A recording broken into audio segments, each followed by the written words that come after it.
Hey guys, my name's Camille Sattar, known as the Econ King, and in today's video, I'm going to be giving you a completely free dropshipping course, and I'm going to be teaching you how to create, design, and build a successful Shopify dropshipping store from the very beginning.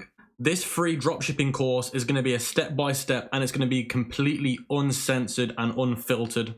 This is the best video for you in 2020 if you're going to want to start a dropshipping business. So if you're somebody that's been thinking about doing dropshipping or you've been sitting on the fence about it, then this video is going to take you from a beginner to an advanced dropshipper within a few hours. Now, and again, the best thing about this is it's completely free and you don't even need to pay a penny. Gurus give this information away for $1,000 to $5,000 in their courses. And I'm going to be giving you all this information today for completely free. So make sure you like the video and you subscribe to the channel. What I'm going to be teaching you today in this free dropshipping course is how to find trendy products, how to build a store that converts, running the Facebook ads, finding Instagram influencers, creating video ads for your products. I'm going to be covering everything in this video, what apps to install on your Shopify dropshipping website. Everything that's in paid courses is in this video for completely free. Now you're probably thinking, why is this the best video for newbies? Now let me get straight to the point. It's the most future-proof video that you're going to watch on YouTube in 2020 and 2021. And number two, it's been a battle-tested strategy that I've been using for the last 5 years. Now another thing is it stood the face of time. Now most companies don't survive even a year. I've been doing this for 5 years and I've been refining this exact strategy over those 5 years to give to you today. So I want to make something very clear before we carry on with the free Shopify dropshipping course, which is the expectations. Now, this is a 1 to 3 year game plan. This business model is not a get rich quick scheme. Do not be fooled by these kids online with the rented cars and rented apartments. They normally make their money purely off course sales and they will charge you for those courses. Now, me today, I'm giving you this free Shopify dropshipping course. Now, something else that I want to say is you need to make sure that you do everything that you get taught today, day in, day out, consistently for at least 1 year till you see any decent results. And I'm on about going part-time at your job or going full-time with dropshipping. Now, Shopify dropshipping has made a lot of people successful and rich and changed people's lives. I'm a living proof of that. And all I want to say is you can become a 6-figure earner, you can become a 7-figure earner, but do not be fooled by the get rich quick scheme. So now let me explain how the dropshipping business model works. So there's no upfront inventory cost, shipping logistics with dropshipping. Products are sent directly from your wholesaler to your customers. So step one is your customer places an order on your online website, which will be through Shopify. Your store automatically sends the order to your dropshipping supplier. So it'll automatically tell your supplier, look, we've had a sale. Then step 3 is your dropshipping supplier prepares your customer's order. And then step 4, the dropshipping supplier ships the order directly to your customer. Now, this is the reason why I love the dropshipping business model, because it's one of the lowest risk businesses in the industry of e-commerce, because you're only ordering products once you're getting orders on your website. Now, for those that are wondering how much it costs to start dropshipping, let me give you the short answer. $1,000 US. The more you have, the better, of course, because in business, cash flow is important. And the more you have of it, the more opportunities it gives you. Now, you need to be topping your $1,000 up every month by between $150 and $300. Now, that can be from your actual pocket, or you can reinvest the profits you make back into the company, which is what I definitely recommend. Now, there's going to be some people watching this thinking that's a lot of money to be investing into a business. Now, let me correct you on that. $1,000 investing into a business is barely anything. A lot of businesses, brick and mortar business, cost between $15,000 and $50,000. You're only investing $1,000. Not just that, but dropshipping has one of the fastest return on investments in the business world. Now, most businesses don't see a return on their investment for 3 years. In dropshipping, you can get a return on your investment within a month. Now, let me cover the dropshipping cost so I can give you some context of where this $1,000 is coming from and how you can understand where it'll be spent. Now, the first thing is your Shopify plan, which is your website plan. Now, that's going to cost you $29.99 a month. Then you've got your domain name, which is going to cost you $14.99, and that's a one-off payment. Then you've got your logo, which you can make for free, which I'll be showing you today, or you can pay $5 to get somebody to do it for you. Then you've got your Shopify apps that are going to cost you between $20 and $40 a month. Then you've got your marketing costs, and this is going to cost you between $300 and $500 a month. So they're the main costs that you're going to acquire in dropshipping, and that should give you some context about the $1,000 that you'll be investing. Now, I want to make something very clear. You don't need $1,000. You could actually get started in this business with $500, but I just recommend having $1,000 if you want to get off to the best start. So I want to make something very clear in this video. Make sure that you look in the description of the video because there will be timestamps so you can find out what part of the video is most suited for you, because a lot of people on here might already have a store but they want to learn how to make video ads, or they might already have a store but they want to learn Facebook ads.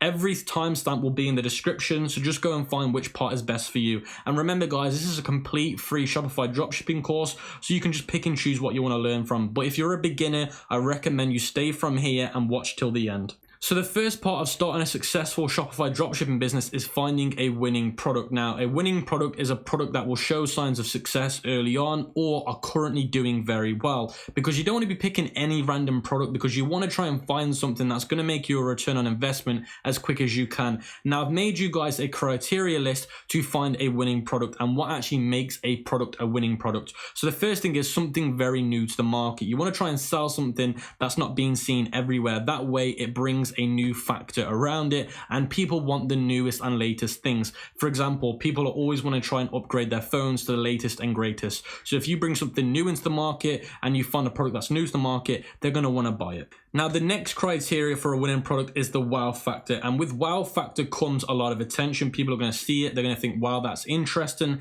Let me look a little bit more into it, which means there's a higher chance of people buying your product because the actual attention span will be longer. Now, the next criteria is products that solve problems, because if you can try and sell something to somebody and it will solve a problem that they're occurring, then they're going to want to buy it because it's going to save them a lot of convenience. Now, the next criteria for a winning product is a product with a wide target audience, because if you're only selling to a small target audience, it means you can only make a certain amount of money. Now, I'm sure those that are watching this are going to want to make as much money possible. So if you have a wide target audience, it means you've got more people to sell to, which means you're going to make more money. Now, the next criteria is a high perceived value. Now, in terms of high perceived value, I'm going to give you an example. Now, if you're buying a product from your supplier for $2 and you're advertising it for $40 and somebody sees it and thinks, yeah, that's worth $40, or that could be even worth $60, then in terms of them thinking about buying it, it's going to be a lot easier because they're not thinking, that seems a bit expensive. They think, yeah, that's worth the money, I'm going to buy it. Not just that, but you can charge more money for it, which means higher margins, which means more money that goes into your pocket. The next thing is product trending. Now, product trending is something what we use called Google Trends.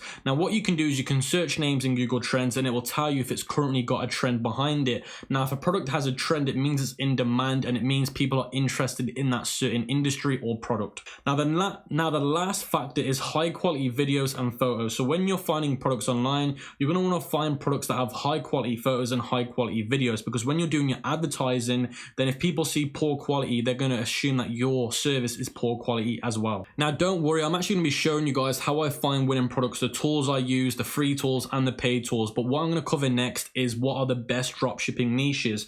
Now, the best dropshipping niches that I've kind of learned over the last 4 or 5 years is beauty, jewelry, kitchen and cooking, sports, outdoors, health and fitness, pets, kids and babies, and technology. So these are the niches that I have found have been most successful for myself and my students. So the first option is the free option, which is Ecom Hunt. Now, Ecom Hunt is a website which lists loads of different winning products and they give you all the information about them. Now, the paid option is a website called Dropshipper Rabbit, and this option will save you a lot of time and a lot of hours and a lot of work. Now, it won't make sense now, but when I show you this tool, it will make a lot more sense. Then the third tool that I use is a paid tool, and it's called Saturation Inspector, and it's a Chrome extension. Now, Saturation Inspector tells me how saturated a product is, and I'll be emphasizing why this is so important once I do the research with you now. So guys, before I show you the websites and the product research, I just want to quickly show you the free cheat sheet, the free course cheat sheet that will be in the description of this video. And this cheat sheet has all the resources that I'll be mentioning today and all the templates, which will make sense a little bit later on. And it has all the marketing courses as well, all built into this completely free cheat sheet. So make sure you go to the description of the video and you click it and you get this cheat sheet, because this will help you copy and paste through this whole process. So guys, you can see I'm on the Ecom Hunt website, and you can see that this is the screen that you'll be greeted with once you've made an account for completely free. Now, this is the free option of finding winning products. So if you're somebody that's on a budget, follow this strategy, don't follow the paid strategy. Now, something that I want to make clear is Ecom Hunt does offer a paid service, but I do not recommend it, because the winning product tool that I'll be showing you, which is a paid service, is 100 times better than this a service. Now, the reason why it says locked product is because, like I said, Ecom Hunt does offer a paid version, and if you do, you get winning products earlier than other people. But if you scroll down, you can start to see other products that they're recommending. Now, a trick and a tip that I recommend you do, and this is a tip that I teach my students, is scroll all the way down to the bottom. Don't go to the first page, because this is where everybody else is going to find winning products. So why would you go where everybody else is going to find winning products? That means you're going to be going after the products everybody else is selling, which means saturation's through the roof, and you're just going to struggle with competition. So what I do is I go right to the bottom and I go to page 106 and I work my way back, because barely anybody ever goes on page 106 and works their way back. So this is reverse engineering, and this works like a dime for me. And you can see there's products here that have been posted 3 years ago. Now you're probably thinking, Cam, why would I want to sell a 3-year-old product?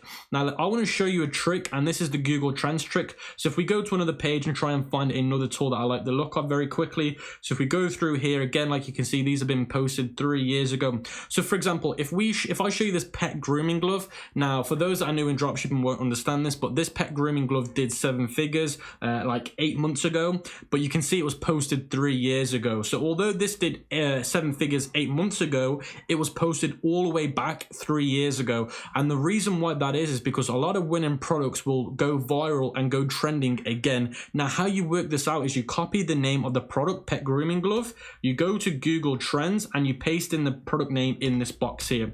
Once you pasted it in here, you want to change United States to worldwide, and then you'll see now the graph, and you can see it had a massive spike there. And like I said, this product has gone viral and trending a lot of times. So this is a forever green product that will always go trending, which will always go viral now and again, and you can see that by the graph.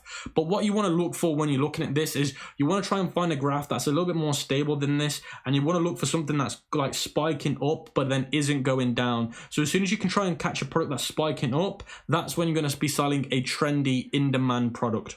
So guys, another trick that I use, now this trick isn't a must-have trick, it's not something that you must follow, but it is a good indicator personally from my experience, which is going onto Walmart's website and seeing if they're selling the product that you're wanting to advertise in their stores. So what you do is you go to their search bar, you type in the product name, and then you sort the store availability to where it says here, store availables near me. You click that, and then it will show you if there's any stores that are selling this, and you can see there is a store selling this in store. Now that isn't a massive deal breaker, because there's actually only one store selling this in the whole of Walmart. So if there was loads that are coming up on here, then I'd be worried, but because there's only that one coming up, I'm not too worried. So again, this isn't a must-have criteria, but the way I see it is if there's something being sold in stores, then it is going to decrease the chance of conversions on your website. So guys, another trick that I like to use and I like to take into consideration is going to AliExpress, typing in pet grooming glove and sorting it by the order amount. And then what this will do is it will sort it by how many orders the supplier's got. And you can see this supplier's had 14,000 orders. Now the reason why you want to do this is because of a few different reasons. You want to see the reviews, so you can see based on 4,000 reviews, it's had a 4.8 star review. Now the reason why that's very important is because you want to know if the product that you're going to be selling is going to be a good high quality product. You don't want to be selling this product if the reviews were 3-star reviews based on 4,000 orders. That means you're going to get a lot of returns and a lot of chargebacks. Now this is one of the reasons why you want to go to AliExpress. You just want to see how many reviews a product's had. Now finding the seller that has the most orders tends to give you the ones with the most reviews. So another reason why I love AliExpress is because they have something called the Dropshipping Center, and this is completely free. You just need to make sure that you have an AliExpress account, and I'll leave a link in the description and in the cheat sheet so you can access the Dropshipping Center. Now what the Dropshipping Center allows you to do is it allows you to find products through AliExpress, and you can see here it says find products to sell, hot selling products at the moment through AliExpress, and you can sort it by categories, shipping from, so you can sort it out. Do you want products shipped purely from the US? So if you're somebody that doesn't want to ship from China because you're worried about the shipping times, then you can select this and click United States, and then you can find suppliers purely from the US or Europe. It's completely down to you. Now, the feature that I personally like the most about the Dropshipping Center is the product analysis section. So what you can do is you can paste the URL of the product page and you can put it in there, and then you can click the analyze button and it will give you some statistics based on this product. And you can see the orders of the order amount. So you can see the sales volume for each day of this product. Now, the reason why this is important is because you might not want to sell a product that is actually going down in orders. So for example, this is kind of maintaining and growing in orders. orders. You don't want to go for a product that's just decreasing in orders, because that means it might be dying out. So that's the reason why I love the dropshipping and analyst page, because you can see how the daily orders or how the last week's orders have been for this current product. So definitely use this, because this will definitely help you on the decision whether or not to go for a product. So guys, they were the 3 ways of finding winning products and validating them. Now, they were great ways of doing it, and I have a lot of people doing it that way, and they are getting very good successful products. Now, this is the paid option of finding winning products, and this is the way that I personally do my product research at the moment. Now, this tool is not expensive. It's only like $20 or $10, and I've left a coupon in the description and in the cheat sheet so you can get a discount on this tool. Now, the reason why I love DropRabbit is because they give you the last week's top 50 best sellers every single week. Now, if we browse through their catalog, this product here grabbed my attention because people are working from home at the moment. And if we click it, it's giving me all the information that I need about this product. Now, you can see it's giving me this as the name of the product, and this is the name of the product that they recommend you use on your website. Now they're giving you the pricing structure. Now, for those that didn't understand how to price products because I've not covered it yet, basically all you're going to do is add $20 onto however much you're buying the product for. So let's say I'm going to AliExpress, I'm buying the pet grooming glove for $4. I will want to sell it for $24.99. So it's always adding $20 onto the base rate of what you're buying it for. And you always want to end the pricing at $9.99. So let's say I'm buying a product for $6. I'm going to want to sell it for $26.99. I hope that makes sense. But with this with this winning product tool, it actually gives you their pricing structure recommendations. They're saying that we should sell it for $60. They're saying we're going to be buying it for $17, and they're saying that our profit margin will be $42. Then what this tool does is they actually give you the description to use for your website. Now, of course, when you build your website, you're going to have to come up with a product description, and these guys do it for you. So they've even given you that product description for you, which is going to save you hours of time. Now, this tool gives you so much more. It gives you all the links you need for this product. They give you all the AliExpress links. They give you 3 different AliExpress links. Now, the reason why they give you 3 is because it's the 3 best suppliers selling this product based on their reviews and their supplier reviews. Then they give you the Alibaba website link. They give you the Amazon link. They give you the eBay link. And they also give you other stores selling this product. So if you click this, you can see it'll open up another store that's actually selling this product. And the good reason about that is it gives you inspiration when it comes to how to make my website, how should I lay it out, how should I make my product page. So this is a great way of getting inspiration for your own website. Another thing that this tool does, it actually gives you the Facebook ad that somebody's running for this product. So if we click it, you can see it'll open up Facebook, and it will show me the video that the advertiser's using for this product on Facebook, and you can see it right here. So that's another reason why I love this winning product tool. It gives you everything you need to help you when it comes marketing that product. Then it gives you the target audience. It tells you what you should then it gives you the target audience. It tells you the genders you should be targeting. It tells you the age range. It tells you the audience size, and it also gives you some interest recommendations. Then they give you the countries that they recommend you target as well. Then they even give you the ad copy and the ad headline. Now, for those that are beginners, they won't understand what ad copy means. Now, when you advertise on Facebook, and I'll be showing you this in the Facebook ad course part of this video, you actually have to write out a description for your ad. Now, what this tool does is they give you one already made instead of you having to think about it and procrastinate about it. They also give you a ready-made video ad. So normally you do need to make videos for your products when you're advertising them, especially when you're advertising on Facebook. And what this tool does is they actually give you a video already made. So all you need to do is download it, and then you can use it for your Facebook advertising. And that alone will save you a good 1 hour to 2 hours. So for those that are watching this worrying about, oh my God, Cam, this tool gives you the ad copies and the videos, but what about if I can't get this tool? Don't worry, I'm going to be showing you today in this free Shopify dropshipping course how to make video ads for your products, how to make ad copies. So don't worry about it, guys. The only great thing about this tool is it does it all for you, which will save you a lot of time. But don't worry, I'm going to be showing you everything as well today. So guys, I want to show you another tool that I use to find winning products, and this is the Saturation Inspector, and this really helps me identify if I should sell a product or I shouldn't sell a product. And it also gives me a lot of information on other stores selling it, which can help me out in the future as well. Now, this is a separate tool to DropShipRabbit, and it's a lot cheaper than DropShipRabbit. So if you're somebody that's on a budget and you don't want to invest in DropRabbit because it's a little bit too expensive, then I definitely recommend that you go with Saturation Inspector. I personally use DropRabbit and Saturation Inspector because that Duo gives me the best results when it comes to testing products and finding products.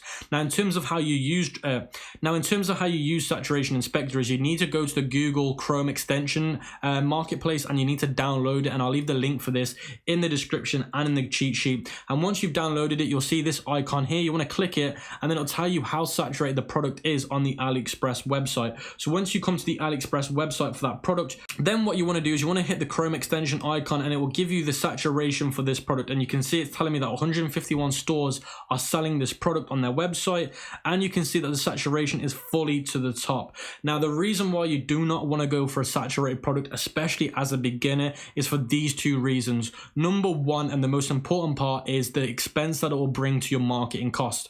Now, marketing platforms use bidding strategies to work out which advertisers should get the best traffic. Now, if you're competing with loads of other advertisers, it means you're gonna have to spend a lot more money on acquiring the best traffic or the best customers. So if you're on a low budget, you're going to end up spending so much money on advertising to acquire good customers, so it just doesn't make any sense. Now, the second factor that's important to consider is the competition. Now, the more people that are selling the product, the more that you have to compete with them, which can bring things like price wars into consideration, which I don't recommend. So as a beginner, I would try and find a product that's competitive or untapped, and that is my best recommendations for beginners. Now, another thing that I love about this tool is it gives you all the website URLs that are selling it. So if we click on the top one, you can see it's going to show me their website right now. Now, the reason why that's a good thing is because you might want to look at other websites to get inspiration on how they laid out their website, how they laid out their product descriptions, and how they laid out their product names. So guys, the next reason why I love Saturation Inspector, and probably one of the most hidden reasons why this thing is so powerful, is because although 151 stores are selling it,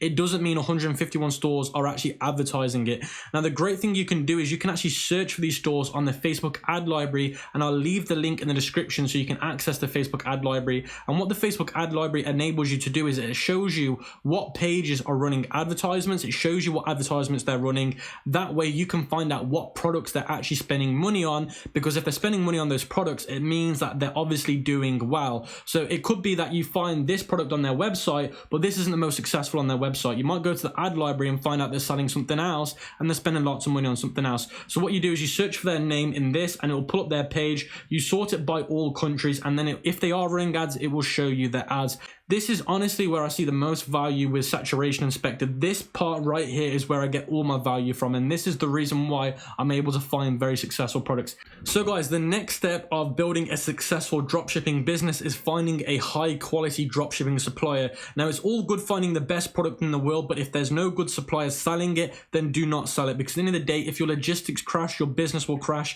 and you'll end up spending lots of money on refunds and chargebacks.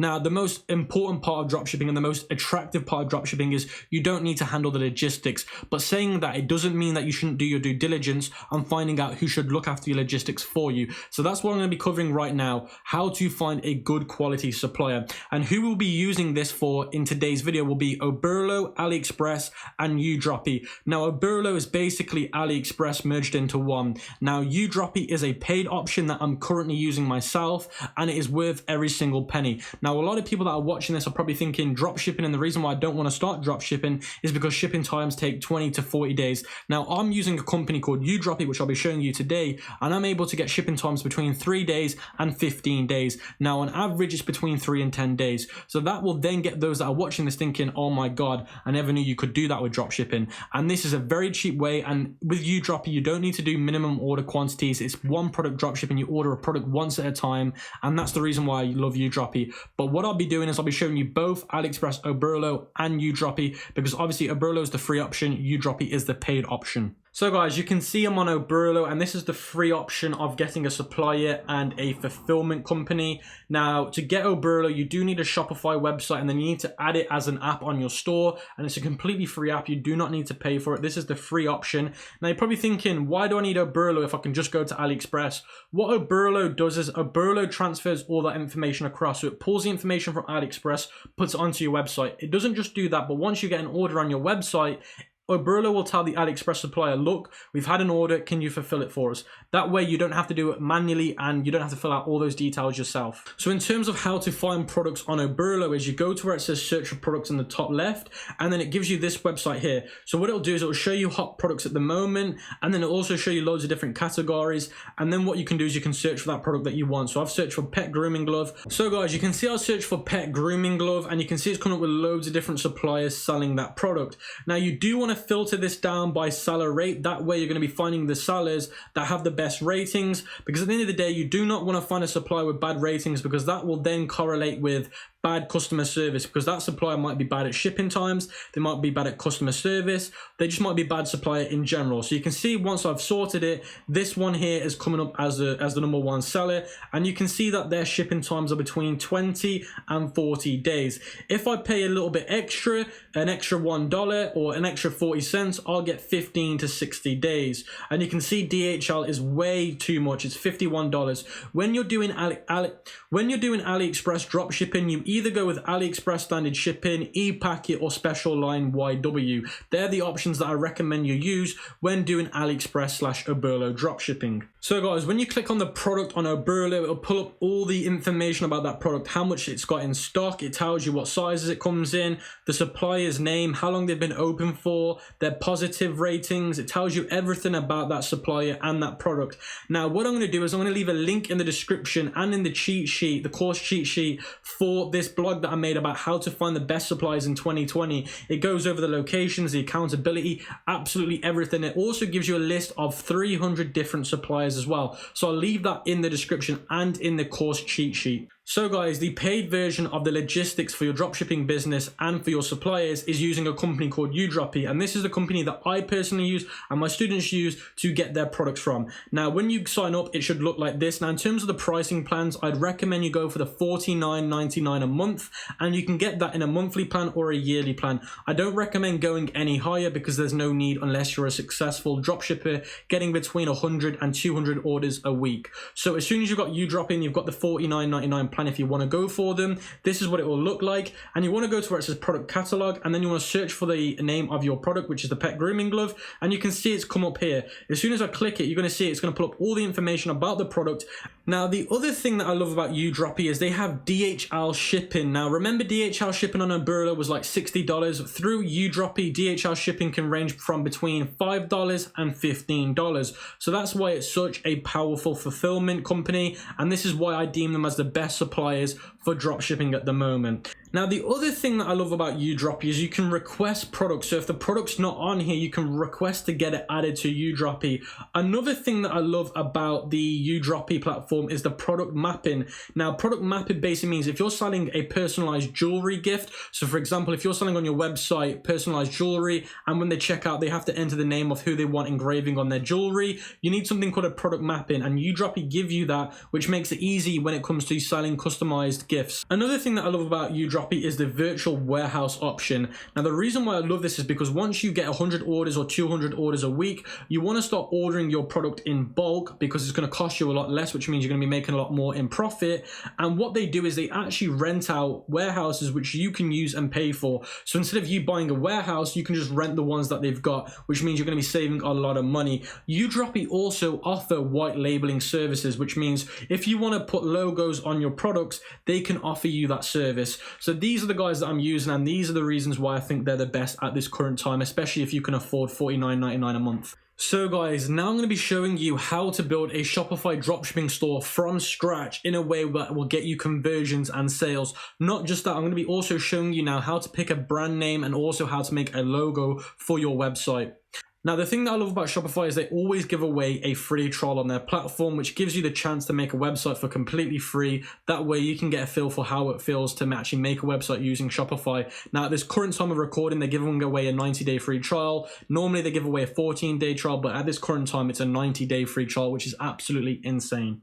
So guys, as I said before, we need to now pick a brand name. Now, when it comes to picking a brand name, you want to pick something generic. You don't want to name your brand after your product, because if you do that, you'll have to keep buying new names, new domain names for every product you test, which can get expensive. Now, I'd recommend as a beginner you pick a generic name, and the generic names that I like to go for are names with deals in the actual name. That way, when people come to my website, they know that they're coming here to get a good deal. So what I do is I go to Shopify name generator, and I'll leave the link for this in the cheat sheet of the course and in the description. And you go to where it says here, enter a phrase, and I put deals in, and then you hit generate names, and Shopify will give you a list of names based on that inquiry. And you can see it's giving me loads of different names. Now, what you need to do is you need to open up another Google tab, which is Google Domains, because it's all good Shopify recommending these names. You need to make sure that these actually have a domain name that's available. So if we go to, for example, deals unit, and we go to Google Domains and we type in deals unit,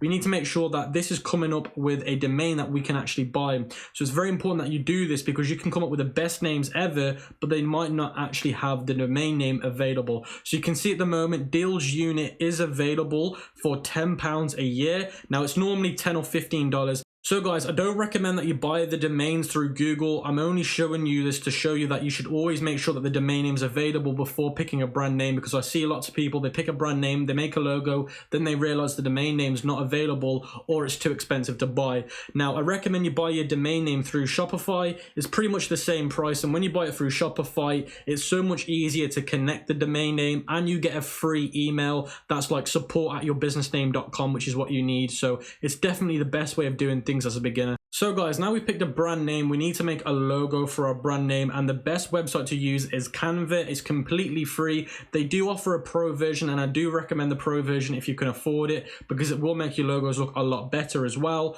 But I'm going to be showing you how to make a logo from scratch right now. Now what you do is you go to the home section, and you go to where it says design anything, and you want to type in logo. And once you type in logo, it actually gives you loads of templates anyway, and some of these templates are super professional. Like this one looks really, really good. And all you could do is just change the name to whatever your brand name is, and it's just so easy. But let's say you can't find a template on here you don't like, then you just want to select blank, and I'm going to be showing you now. So if you're making a logo from scratch using Canva, the first thing you want to do is you want to go to text, you want to drag the heading over to here, and you want to put your brand name in capital letters. That's what I personally recommend, and mine is deals unit, so I've typed in deals unit. And then what I do is I like to space this out. I don't want to space it too much out, but I want to space it out like that. And then I also want to make it a little bit bigger. It's a little bit small at the moment. So I'm going to increase the size to 42. And then I'm going to make sure that this is long enough so it fits on the page. So I think that's a good size. I'm going to try and find the center point. And then what I'm going to do is I'm going to go to where it says elements, and I'm going to search for deals, because I want something related to my brand. So if I search deals in here, it's going to give me pictures or symbols related to that. So you can see loads of these are coming up now, and I'm trying to find something that is best related to my brand. So I can't really find anything yet that is great. So I might want to change deals to box or shopping. So let's change this to shopping instead, just if anything else that comes up. So a couple of icons that are coming up that look pretty good. To be honest with you guys, I quite like this shopping bag. It's simple, but it does the job. So I'm going to drag that, and then I'm going to decrease the size so it can fit in between my characters. So you can see here, I'm trying to get it so it falls behind it. So I'm going to put this back in the center point, 2 seconds. I'm going to drag this behind again.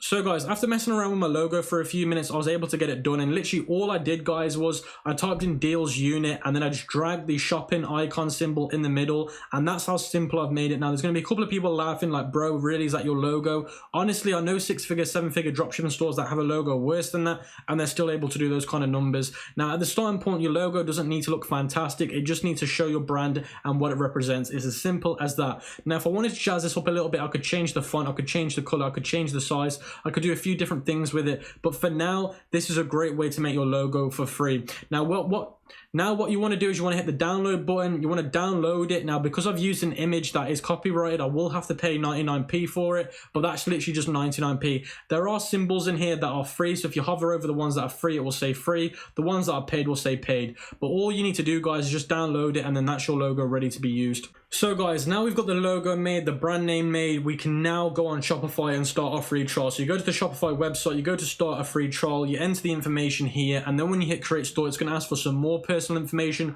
Once you've done that, your screen will look like this. So now you should be at a page that looks like this, and the first thing that you want to do is you want to add your domain name to the website and your Shopify store. That's the first part, and that's the most important part. So by doing this, you go to online store, you go to domains, and then you're going to go to where it says buy a new domain. It's very important you do not use the domain name that they've automatically connected for. This domain name should not be used. You want to go to buy new domain name, and you want to search for the one that you found when you did the Google domain research and when you did your brand generator name picker. Deals unit. So I'm going to type in deals unit, and you can see it's come up right now, dealsunit.com, $14 a year. You're going to click the buy now button, and then it will automatically add this to your website and your Shopify account.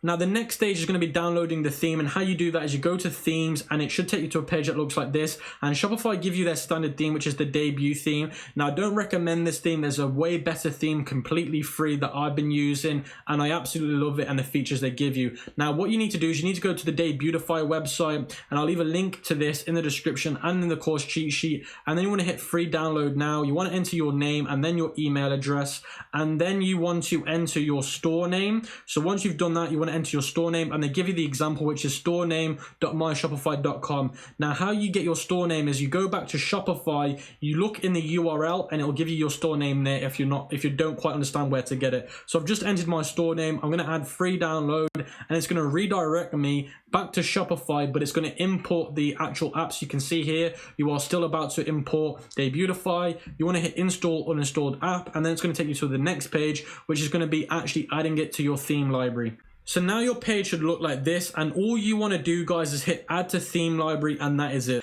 As soon as you've hit add to theme library, it should say you successfully added Debutify 2.02 to your customized theme. So once you've done that, you want to go back to online store, you want to go back to themes, and then you want to scroll down, and you should see Debutify 2.02 there. And then what you want to do is you want to hit actions, and you want to hit publish, and then you want to hit publish again. And then once you've hit published, it should make Debutify the main theme. So that's how it should now look. And then what you want to do is you want to hit the customize button. So guys, now your screen should look like this, and this is basically the editing version of the website. This is where you can change things, make things look different and whatnot. Now don't worry if you're getting overwhelmed. I'm going to be going through the whole build of a website with you so you can follow along and get your website to look amazing. Now before we edit the website, we need to add our products to our website. So what you need to do is you need to go back to the dashboard on Shopify. You need to go to where it says apps, and you need to search for Oberlo. So if you're somebody that's going to go with the Oberlo option for fulfillment and suppliers, go to visit Shopify App Store. So now what I'm going to want to do, guys, I'm going to want to search for the app Oberlo. And again, it's important, if you're going with the Oberlo option, which is the free option of getting products into your website and fulfilling it, you do it as instructed now. So what you do now is you hit the Oberlo dropshipping app, and then you hit add app, and then that will add it to your Shopify store, and it will integrate it automatically for you. So guys, once you've downloaded Oberlo, this is the page you should be greeted by. And what you want to do is you want to go straight into the settings. The first thing you want to do, guys, is go into the settings, and then you want to go to where it says in a minute, notify my customers. So where it says here, notify customers about shipped orders, you want to tick that box, and you want to save settings. That's literally all you want to do. Now, what that setting does is once you get an order placed on your website and the tracking number gets sent to you, it will automatically tell your customer about the tracking number and about the order being sent out. So if you don't have that tick, it won't do that, and it could cause customer service problems. So make sure you get that done before you do anything. So the next thing you need to do is you need to go where it says import list, and then you need to go to where it says add by URL or ID, and then you need to go back to the AliExpress product page, and you need to copy the URL and paste it in here, and then you want to hit add product, and then you'll see it'll say adding product, and it will take around about a few minutes to import that into your product. Then you'll see this here where it says adding product, and it has the cogwheel loading. It'll take around about a few minutes for that to import into your store. So once it's fully loaded, it should greet you with this page, and what you want to do is you want to hit the green button which says import to store, and once that's done, it'll actually put it onto your website for you, and you don't need to do anything else. So guys, now I've shown you how to add the products through Oberlo. I want to show you how to add products through Udroppy. So what you do is you go to store management and you add your Shopify name in here, which would be free dropshipping course in my instance, and then they automatically add the myshopify.com for you. You would hit connect, and then it would click, and then it would say add uninstalled app. You click yes, and then it will take you back to this page, and then it should say your name here, and then it should show the green sign to show that it's active. And then as soon as you've done that, you can go back to the product page. back to the product catalog, and then you can search for the pet grooming glove. But in this instance, I'm not going to do it because obviously I've already imported it through UDroppy. So for example, if I want to import this, I'd click it, and then I would click to where it says push to store, and then I would choose which shipping I would want, the premium or the standard, and then I'd click push, and then what that would do is it would put that into my store for me. But for some reason it's giving me an error, but normally what it would do is it would push that into your Shopify store for you, and then I'm going to show you now where to look for to find it in your Shopify store. So guys, once you've imported your products, whether it be through UDroppy or Oberlo, you go to where it says products on your dashboard, and then it'll show the products that you've just imported through whichever service you use, whether it be UDroppy or Oberlo. And then what you can do is you can click the product that you want to edit or change, and then once you've clicked it, you can change things like the product title, the product description, the images, the prices, and all of that kind of stuff. Now, I'm not going to do this now with you. I'm going to do it a little bit later because there's some other things that we need to do first before we change the product description. So guys, another thing that I'd recommend you do, and this is very, very important, is you want to go to where it says settings on the bottom, and then it'll take you to a page, and you want to hit general, and then you want to scroll down, and it'll take you to this part of the website. Now, the reason why you want to change this is especially if you're not in the US. So if you're somebody that's not based in the US and you're like me, you're based in the UK, you want to change your store currency from British pounds to US dollars, and you want to hit save. Now, this is very, very important. Industry standards are US dollars for e-commerce. So make sure that you change this. Don't worry, I'm going to be showing you an app a little bit later on that you can use that would change the currency based on the location of the customer. Now we've done those few little steps, we can start editing the website in the editor. And the first thing you want to do is you want to go to where it says theme settings, and you want to go to colors. Now we want to change the colors on the website because we want the colors to match our brand. Now what you want to do is you want to go back to the Canva, and you want to go back to where you've made your logo, and you want to use a Chrome extension called Pick a Color, and I'll put the link to this in the course cheat sheet and in the description. And what this enables you to do is it enables you to find the colors that you're using on your logo. So you can see there, I've been able to find the color of my logo. I'm going to go back to the Chrome extension, go to color picker, and copy that hex code. And then what I'm going to want to do is I'm going to want to go back to Shopify again, and I'm going to want to add this into the button color. So you can see here, anything that's purple on here, you want to change that to the main color of your logo. So I'm going to change this now to that red color. So I'm going to delete that hex code. I'm going to paste my hex code. And then once you've done that, Shopify make it really easy because they add the color into your recent colors. So you can just click the recent colors, and you just want to change all of these to that red color. So it's very, very important that you change all of these to that red color. Now, another one that you want to do that most people forget to do is the announcement bar. So the announcement background should be also red, and that's that right there. So you can see that there has changed. So you want to change all of these guys to the ones that are in purple to that red color, or whatever color your main brand color is. So let me quickly go ahead and do this, and then I'll move on to the next stage. So guys, I've just changed all the colors on the website, and you can see now when I scroll through the website, all the purple accents have now changed red, and you want to do that for obviously your brand colors. Now the next thing that we're going to want to change is the header. So you want to hit header, and then you want to select an image, and then you want to upload an image, and then you're going to want to upload the image of your logo. So I'm going to go to the desktop, and I'm going to upload the image of my logo. And then once you've done that, you want to hit the select button, and then you're going to see it's going to replace it now once I do it again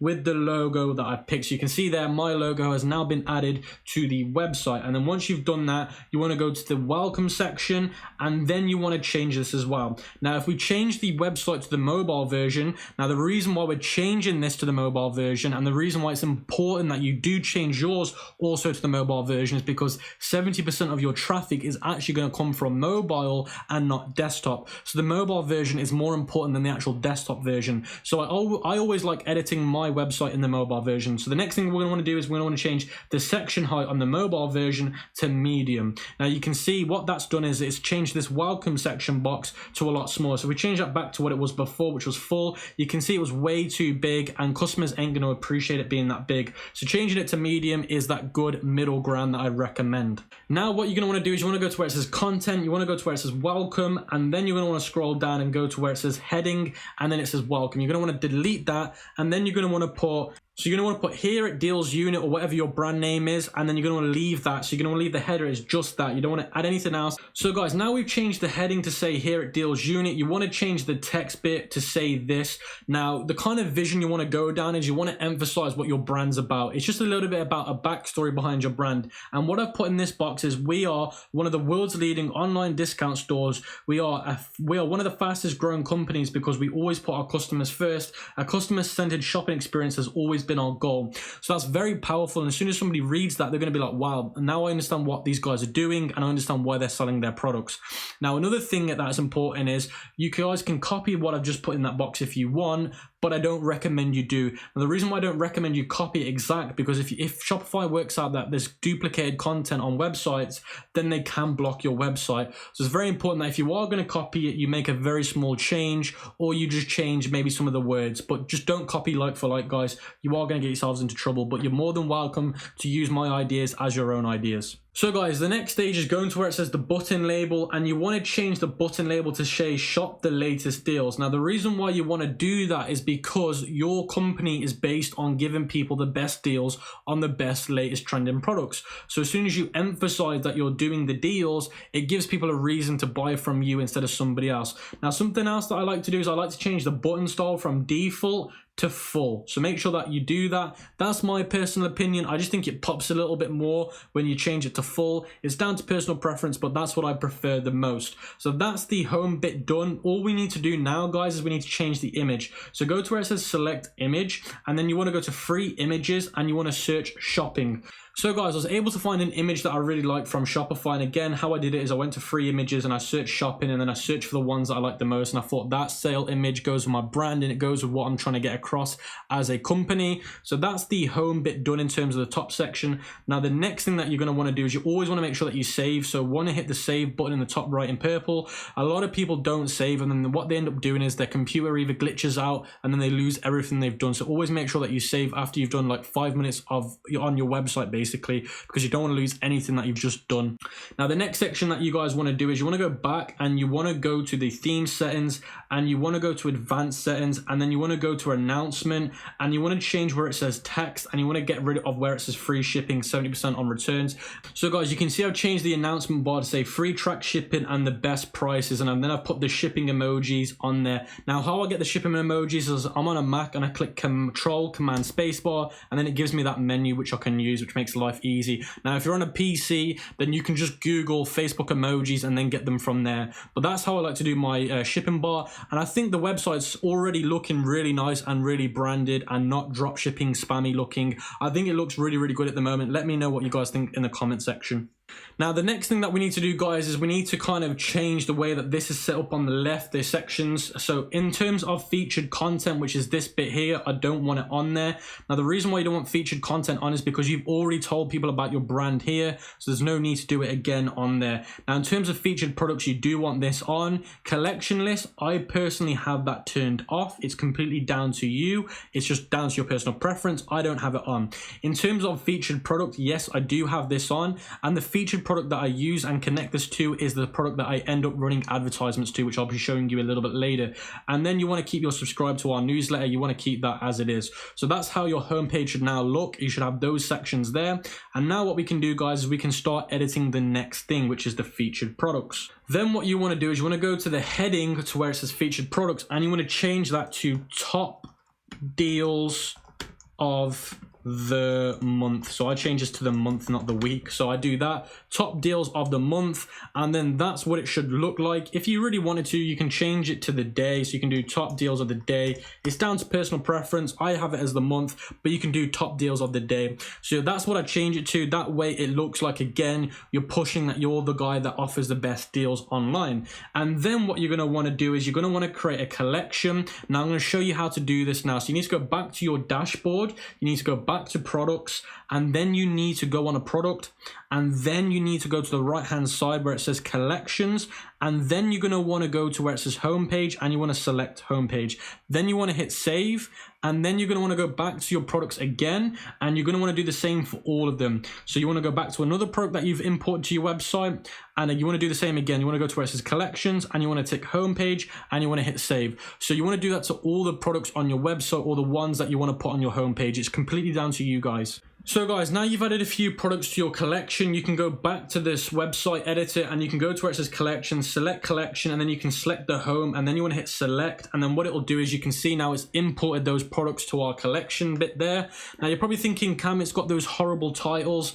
Now if you want to change the way that looks, you go back to the product section and you change this. So if I change the name on this, then it will change what it shows here. But obviously I've not got onto that part of the video yet, so that's why it's looking like that, guys. So do bear that in mind, and you guys can edit this, how many rows it has, how many products it shows per row. You can change everything in terms of how it looks, but personally I leave it as standard. Now the next thing that you're going to want to do is you want to go to where it says featured product.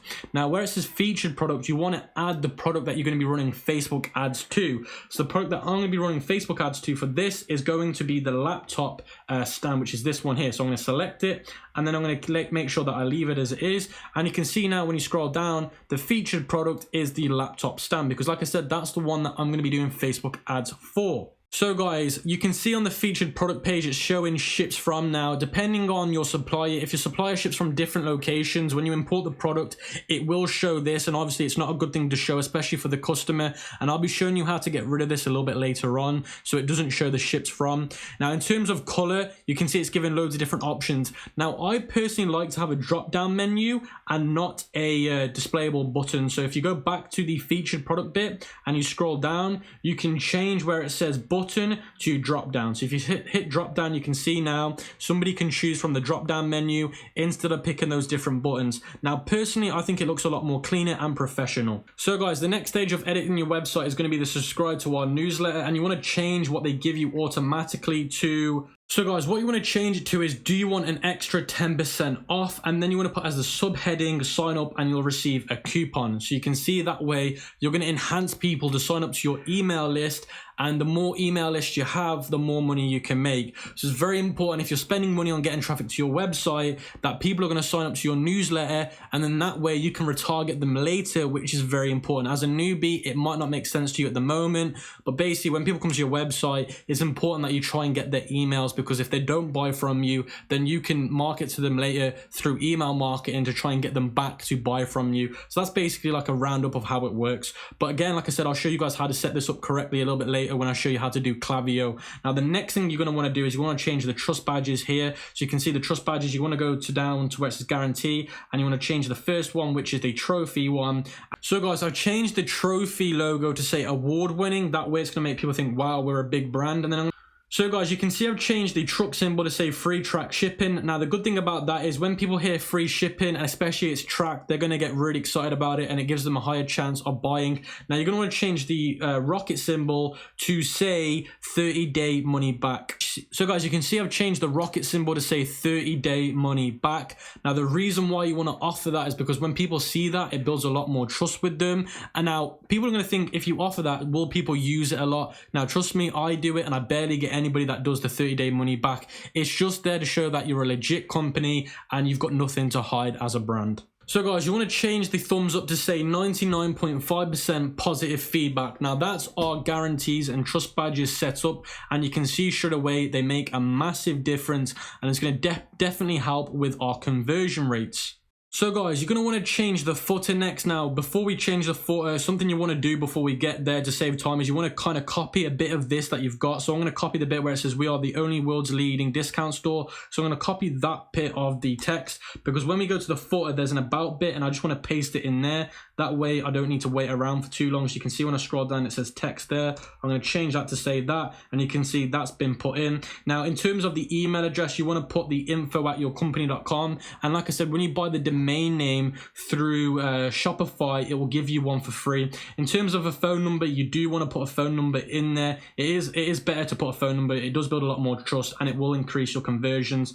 Then what you want to do is you want to do the follow us, and you want to leave that as it is, and then to the subscribe to our newsletter. You literally want to copy what's said on here, and you want to put it back down there again. So guys, you can see I've just changed the sign up newsletter here as well to the exact same thing that was stated on here. That way it's going to increase the chances of you getting your emails put through. So guys, the next thing that you've got is you've got your follow us, your social media accounts, and how you access those and how you can change those is if you go to the theme settings and then you go to social media, it'll give you the social media platforms. And I personally don't use Pinterest. The only ones that I use is Facebook and Instagram. And once you've made a Facebook business page and you've made an Instagram business account, you can just paste your URLs in there. And then once you click the actual name and the logo, it'll actually take them to your Facebook page or your Instagram page. So guys, now we're going to want to edit the product page for our product. So I'm going to do one product with you guys. Now I'm sure you guys are going to have around about 10 or 20 products on your website. I'm not going to be doing 20 products with you. I'm just going to be doing one with you. So you go back to the products, all products, and then you go to the product that you want to edit, which is this laptop stand for me. Then the title, you're going to want to change this because obviously they just give you the AliExpress default. And I'm going to change this to saying the award-winning portable laptop desk. And then I always put an emoji at the start because it adds an extra effect to it. It gets people's attention. You want to keep your title short and sweet but powerful. Then you've got the product description, and again you want to delete everything they give you because it's just from AliExpress. You don't want that. And then I've already got one already made. So if you go into the cheat sheet, you'll see that I've already given you guys a product title kind of already done just to show you how I've laid it out, and I also give you how I've done my product descriptions. So I'm going to copy this and paste it in, and then I'm going to explain the reasons why I've done it like this and how you guys can recreate what I've done. So you can see I've just pasted that in, and you can see now it looks really nice. Now let's move on into the bad description. So as you can see here, this was copied and pasted from AliExpress onto this PowerPoint. So as you can see, it states the specifications and the features, but look, you have to think from the consumer's point of view at all times. You have to make sure that you think from their point of view. So if you was to read this, would you be hooked? Would you think, oh, I want to carry on reading it? Or would you think, oh, I'm bored of reading this? It's just like every other product description. It's not really what I was looking for. So if we read this, specifications, it's just really boring. There's no structure to it. There's no flow to it. It's not scannable. It's just like really hard to read. Like I said, let's read it together. Material, high density polyester fabric nylon, color red, green, gray, black, bag size, chair size, how much weight it can take, the weight of the bag, how much you can fit in there, the features, backpack, tubular steel frame, is built tough, and it's also designed to use as a chair folding structure, blah de blah de blah de blah. But guys, just look, read that yourselves and ask yourselves, look, would you be hooked? Would you be interested in buying this now? Or has that made you turn against the product? Has that made you think, you know what, maybe I don't actually need this product because the description was quite bad? Now, like I said, guys, you be the judge of this. Let's move on to the good product description. So this is the good product description, and I want you guys to let me know which one you think's better as well in the comment section below. So this is the difference. We're going to start off with the header. So the header would be portable foldable travel chair 2-in-1 backpack. So that's the header of the product description. Then we'll talk about the hook. The hook would be enjoy traveling and camping without the extra back pain of carrying a foldable chair. Hashtag #1 selling travel backpack 2019. Are you fed up of carrying extra weight and luggage every time you go on traveling vacations, whether that's camping or fishing? Well, we have the product for you with the waterproof 2-in-1 steel stool backpack. Now you can go on travel vacations without the stress strain of carrying an extra camping chair. It's easy to use and fold back up into a backpack. The steel frame is built tough with a sturdy steel construction that is rust proof. The backpack is waterproof and easily cleanable with a PU leather, so you don't need to worry about damaging the bag. Your travels will forever feel less stressful by carrying less. Enjoy your travels. PS, is save 50% off today only. Why make your next trips stressful when you don't have to? Get yours 50% off cheaper by clicking add to cart. Now guys, I'm going to put a card somewhere in the top. You guys be the vote. Which one did you find better? Product description 1, which was the one before this, or this product description, which is product description 2. Like I said, there will be a poll in the top somewhere. You guys vote on which one you think's better. Now let's talk a little bit about how I've structured this. So like I said, the first thing is the catchy product name. So straight away, this catches the person's attention. The next thing is the hook. So this is going to hook them into reading the rest of it. The next thing is the addressing the problem by asking the right questions. Straight away, I'm addressing their problems, which is they're fed up of carrying extra luggage and extra weight. So I'm addressing the problems. Now, the key in business, guys, is to address the customer's problem before they start thinking about it. As soon as the customer starts thinking about the problems they may face with their bag or their product, then you're going to be in trouble. So make sure you address the problem by asking the right questions. The next thing is telling them you have the solution. So you're just saying to them, look, I understand your pain, I understand the struggle that you're going through, but us as a business and us as a brand, we can solve your problem with our product. The next things is the key benefits of the product. So the key benefits is the next part.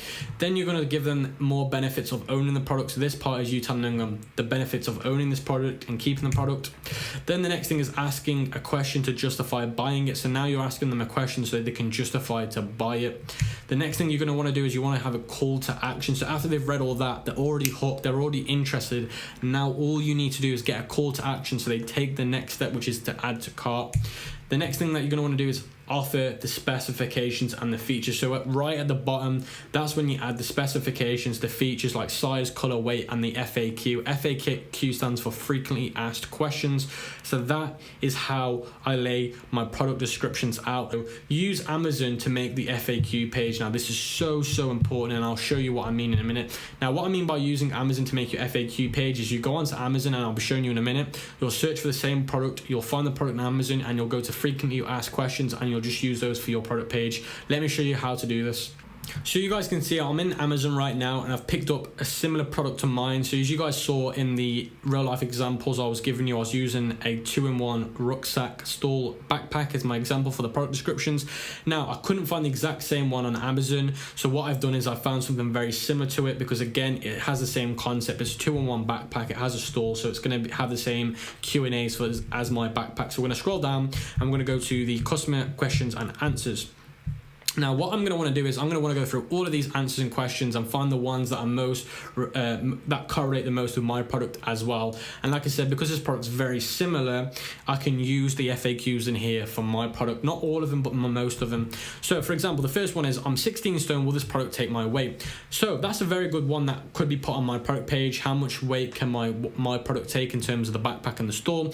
Now, why is it so important to add these to your product description? Is because look, if your customer reads your product description, it sounds amazing, but the customer thought, for example, for my product, he thought, okay, it's an amazing product description, but I'm just not sure it will take my weight. Then they're going to leave your product page and they're not going to buy. So if you was to answer this question, so if I was to answer this question for that product I just showed you, I've got a higher chance of converting them because there's less doubt built up in their mind. So the more you eliminate the doubt, the better chance you've got of succeeding with product descriptions. And this is how you delete the doubt in their head. So it's using FAQ pages, looking at people's on Amazon's for your product and putting them into yours. And trust me, this will eliminate a lot of their doubt, and it will increase your description conversion by an enormous amount. So guys, the next thing is the media section. You can see these are the images that are automatically sent from the AliExpress supplier through Oberlo or UDroppy, and they push it through over to our store. Now this image is no good because it's saying that it's $24.99, and I'm not going to be selling it for $24.99, so I'm going to tick it and I'm going to hit delete media. Now, I'd recommend that you have at least between 3 and 6 images in the media section. I don't recommend any less than that. Now, I'd recommend lifestyle photos in here and product example photos like this. This is a product example photo. So guys, as you can see, this is the lifestyle image that I was referring to before. Now, a lifestyle image is just showing the image to somebody, showing it in real life actions and scenarios, like this woman being on the couch using it. And these are the kind of images that do very, very well on Shopify websites. Other images are like this image. It shows the actual product and how it can change into different formats and different case scenarios. So these are the kind of images that do very, very well. Now, if your supplier didn't get very good images, I'd recommend you go to AliExpress, you look for other suppliers selling the image. Now you're not looking for other sellers you're not looking for other sellers selling the product because you want to use them. You're just looking for other sellers selling it so you can see what images they've got. So you can see that this seller's got some really good images of the product. Now my actual supplier that's selling this to me doesn't have these images. Now I'd recommend that you get a Chrome extension called AliExpress Image, download it, and this will also be in the cheat sheet. And what this enables you to do is download all the images by clicking that one button, and it'll download it into a zip file for you. So that's what I recommend you do. If you've not got good photos from your original supplier, go onto AliExpress, find other suppliers selling it, and just download the images. So guys, when you scroll down, you'll see it says here the different variants. So it shows where it ships from, the colors, the price. So normally in the variant section, you'll have different colors of the product. But in my case, and this can happen to you, you'll have different ships from. So some suppliers will ship from China, some will ship from the US. Now, I only want supplier shipping from the US personally. So what I'm going to do is I'm going to select the ones that are not shipping from the US, and then I'm just going to delete them, and then that will get rid of that problem for me. So guys, you can see all those other variants have gone now, and I've only got the ones that ship from the US. Now it's just showing the different colors of the variants, which is completely fine. Now make sure that the different images you use for the different variants actually shows the product with a different color. So for example, this is the pink one, so you need to make sure that the image of the pink one is a pink one. Now it shows here the black one, so it shows a black one. Now I know a lot of people that don't change the image based on the variant color, and if you don't do that, that can stop people from wanting to buy from your website because they get confused. It's like if you add something to the car and you select the pink version of something, but then it shows the black version, it's going to put you off buying something. So make sure you change it based on whatever it is. Now, the next thing that I'm going to want to do is I'm going to want to select them all. I'm going to want to go to where it says save first. You always want to save this first, because if you don't, it won't work. So you want to save it. Then you want to scroll down. You want to hit more options, and then you want to hit edit prices, and then I want to sell this for $59.99, so I'm going to hit $59.99, and then I'm going to hit apply to all, and then done. And then what that does is it changes all the prices for me without me having to do one by one. Now I also want to add a comparison price, because that way it gives people the feel that I'm actually giving them a deal. So then what you want to do is you want to select this again, open bulk editor, and then you want to change the price. So for example, I might want to change this to $99.99 to make people think that they're getting a really good discount on this. And then I just want to change each one of these. So guys, once you've done that, what you want to do is you want to go to where it says more options, and you want to go to edit options, and then before it said ships from, and you can just delete it. So for example, before where it said shipping from loads of different places, I just selected it and I hit delete. That way it won't show it anymore. Another thing that I'd recommend you do is you edit the website SEO, because if you scroll down, you'll see that the actual link they give you for the product is massive. So if I delete this, you'll see it's a massive URL. You can see here in the yellow, that's how big the URL is for this product. So I'm going to want to delete the whole of this URL because it's way too long. So guys, now once we've edited the product, you can see when I scroll down to the featured product section, you can see now it's changed the product name to the one that I changed it to, which looks really professional and really powerful. Then it shows the different images, and like I said, you want between 3 and 6 of those images.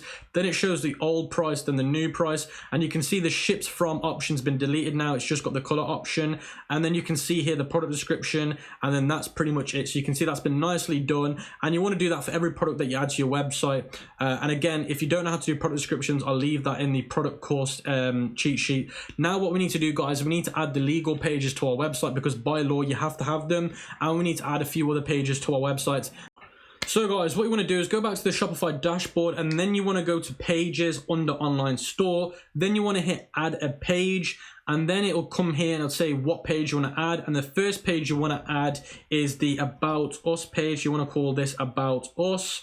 And then you want to go to where it says content, and then in the cheat sheet, I've already made you guys the About Us anyway. So all you need to do is just copy this, and obviously you need to change it where I put your store name. So where I put your store name, obviously put the name of your store, and then that's literally all you need to do. And then you want to hit save. And then you want to add another page, and this page is going to be terms of service. You want to type in terms of service, and then you want to go back to the cheat sheet and copy and paste what I've put in the terms of service, and you want to put it on here. So you can see I've just copied and pasted that over. Now guys, when you copy and paste in these templates, you need to change where I put www.yourbusinessname.com, because at the end of the day, these are just placeholders. You do need to change these, because if you don't, when people see that, they're going to think that looks like a scam. So just make sure you change where I put it as a placeholder. And then once you've done that, you just want to hit save again. And then I'm going to let you guys do the rest on your own, but there's one more page that I want to show you, because there's a little bit of a change to it. So the next page that I want to show you that you need to do is going to be the contact us. So you're going to call this contact us. And then you're going to copy the template again from the cheat sheet, but then there's going to be a slight difference to this one. So guys, you can see I just copied and pasted the template. Now the reason why this one's different is just the contact page, which is different. What you want to do is you want to go to where it says template, change it from page, and you want to change it to contact. Now what that does is on the contact page, it will actually give people a contact form as well, which makes it look super professional and a lot better than the original version of the contact us. So once you've hit save, you want to finish off doing the pages that I recommend. So if you go to the cheat sheet, you can see you've got the shipping and delivery you need to do, you've got the privacy policies you need to do. So go ahead and do those, guys, and then I'll meet back up with you. So guys, once you've done that, you want to go now to where it says navigation under online store, and you want to go to where it says the main menu, and you want to go to where it says add a main menu, and you want to change this one to the about us. And then you want to go to where it says link, and you want to go to pages, and then you want to select the about us page that you made, and then you want to add. And then what you want to do is you want to go to where it says catalog, and then you want to edit the name of catalog, and you want to change this to say shop. Now the reason why you want to change the catalog to saying shop the latest deals is because when people go to the menu bar, instead of saying the catalog, it will say shop the latest deals. That way it'll look a lot more branded, and it will stay in line with the vision you have for the brand. Once you've done that, you just want to hit save, and then you want to go back to the navigation here in the top, and then you want to go to the footer menu, and then you want to hit add menu, and then what you want to do is you want to do the rest of them. So for example, you've got the contact us you want to do, so you want to go back to pages, and then you want to select contact us, and you want to hit add, and you want to do that for all the other pages that you've made, like terms of service, privacy policy, shipping and order confirmation. You want to do that for all the other ones that you've made. Once you've done that, you want to hit save menu. So guys, once you've done that, let me show you what the difference is. So when you hit the menu button, you can see now it says shop the latest deals instead of catalog, and then it also shows in the menu the other pages that you've made. And then when you scroll down, you can see in the footer now, you can see the other pages that you will be added. Now I've only added a few just to save some time, but when you add all of yours, it will add all of them that you've just created.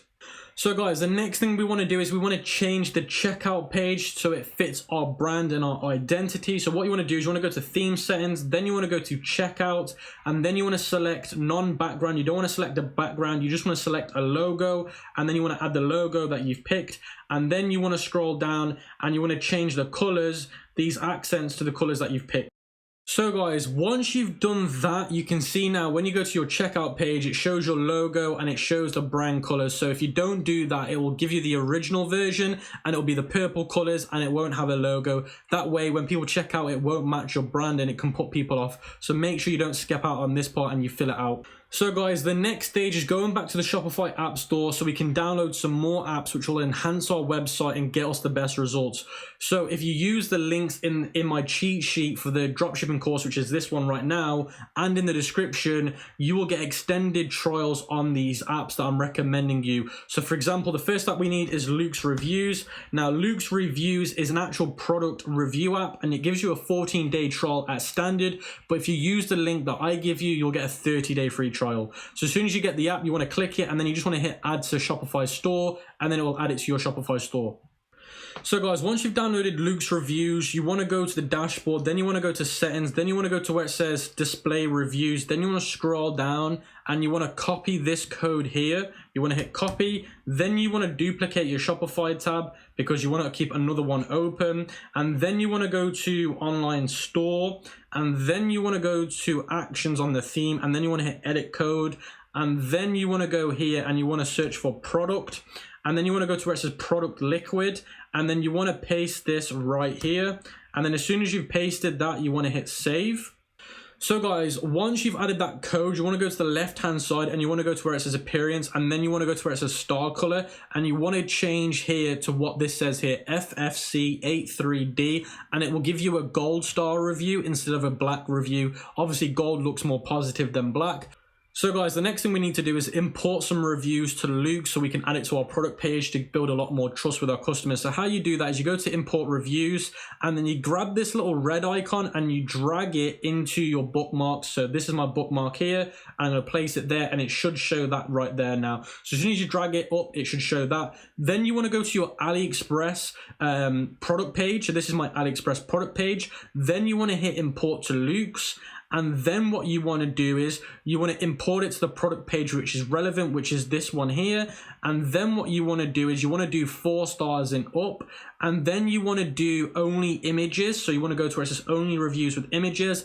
Then you want to hit preview and import. And then it will show you basically reviews that are from AliExpress. And you want to import the ones that have good English and show images. So when you click import, import, import, import, and it's important that you guys obviously read these and you have a look at the images, but I'm going to do this quickly just to get it a little bit ahead of the time. So I always recommend you import between 5 and 10. So I've imported around about 10 there, so I'm just going to click X. So guys, now what we can do is we can check to see if our reviews have been imported over to our product page. Now what you need to do before you do that is go back to the welcome section, go back to this part, scroll down, and make sure you change the button link on the home page to wherever you want to send them. So I'm sending them to the homepage collection, so I've selected homepage collection. As soon as I hit that button now, it will take them to the collection that I was on about, and you can see these products have got no reviews. But if we scroll down, the ones that I've just imported over, you can see now it's showing the reviews. It's showing 10 reviews and the gold stars in yellow. As soon as I click that product page,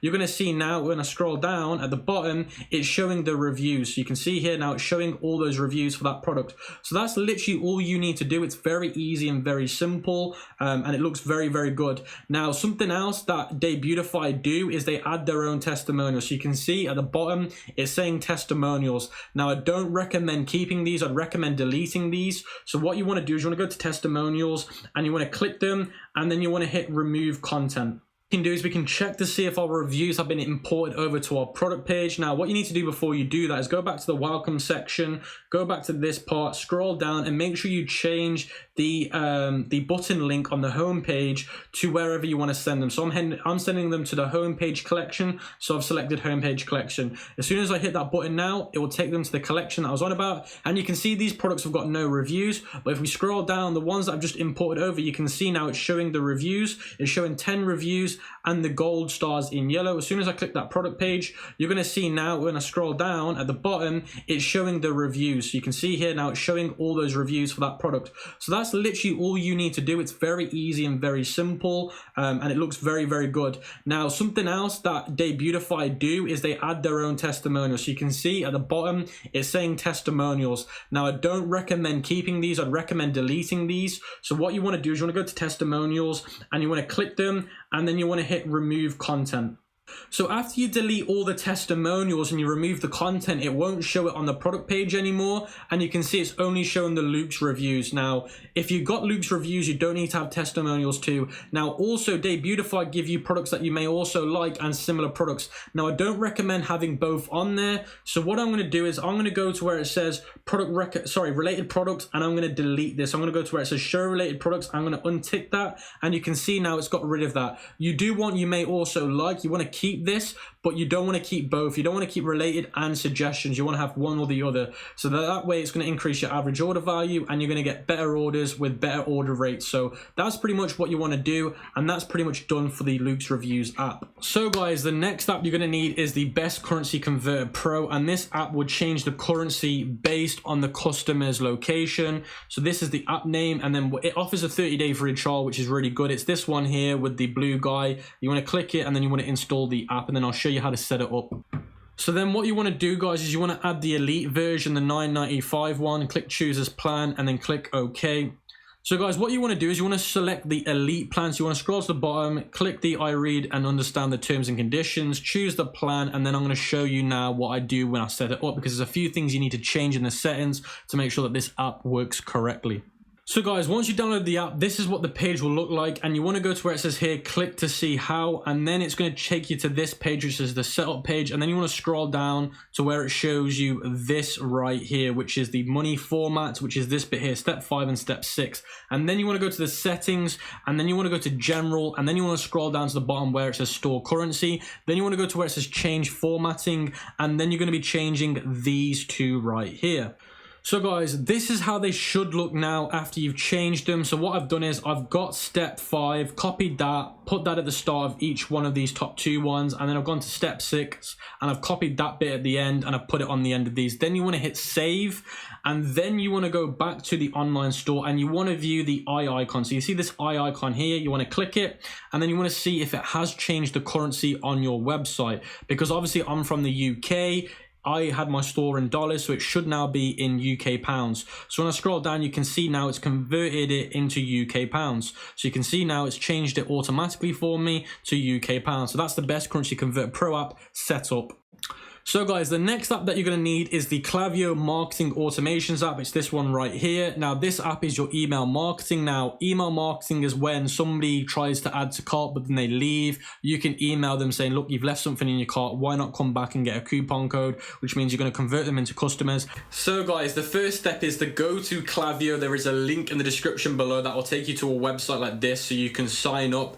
Now Klaviyo is free between I think 0 to 1,000 emails or 0 to 500, one or the other. They offer you so much for free, and that's the reason why I use Klaviyo for my stores, because in terms of what you get for free and on the paid plans is way more and cheaper than all the other competition. So that's why I'm saying use Klaviyo. Like I said, there is a link in the description below. Once you've done that, hit the sign up button, and then you're going to want to fill in your details, and then you're going to want to hit get started, and then it will take you to a page that I'll show you in a minute that it will look like, and I'll take you step by step through the process. So guys, once you've filled out that form and you've signed up, it should take you to a website that looks like this.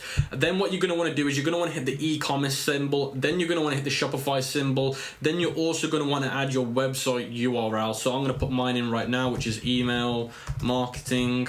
Once you've done that, guys, it will take you to this part. Now this is where you connect the store to the Klaviyo email marketing software. So you want to enter your URL. So I'm going to do mine again.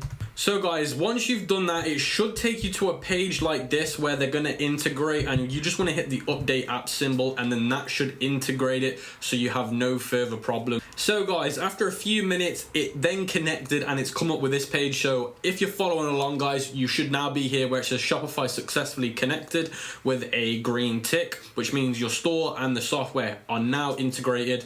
And then basically you can start sending those emails. So let's get on with the next steps. So you want to hit continue, and then you just basically want to fill out what this is for. But honestly, I just click the skip this process. You want to fill in the company details, which I'll do now, and then I'm going to click continue. Okay, now once you've done that, you're going to want to start to add some of these things that's telling you to add. So now what you're going to want to do is you're going to want to add your logo to this browse file section. So I'm going to click browse files, and I'm going to upload my logo. So that should be uploaded. So yeah, there you go. I've uploaded my logo, and it should now look like this. And of course, the whole point of email marketing is looking like a brand and coming across like a solid brand. Then you want to click continue. So by adding your logos and stuff, just makes things look really, really good. Now it's bringing you on to the color section. How do you want your emails to be colored? Now, like I said before, you always want your brand colors kind of incorporated with these emails and your website. So where the blue ones are, and like I said, your screen should look the same.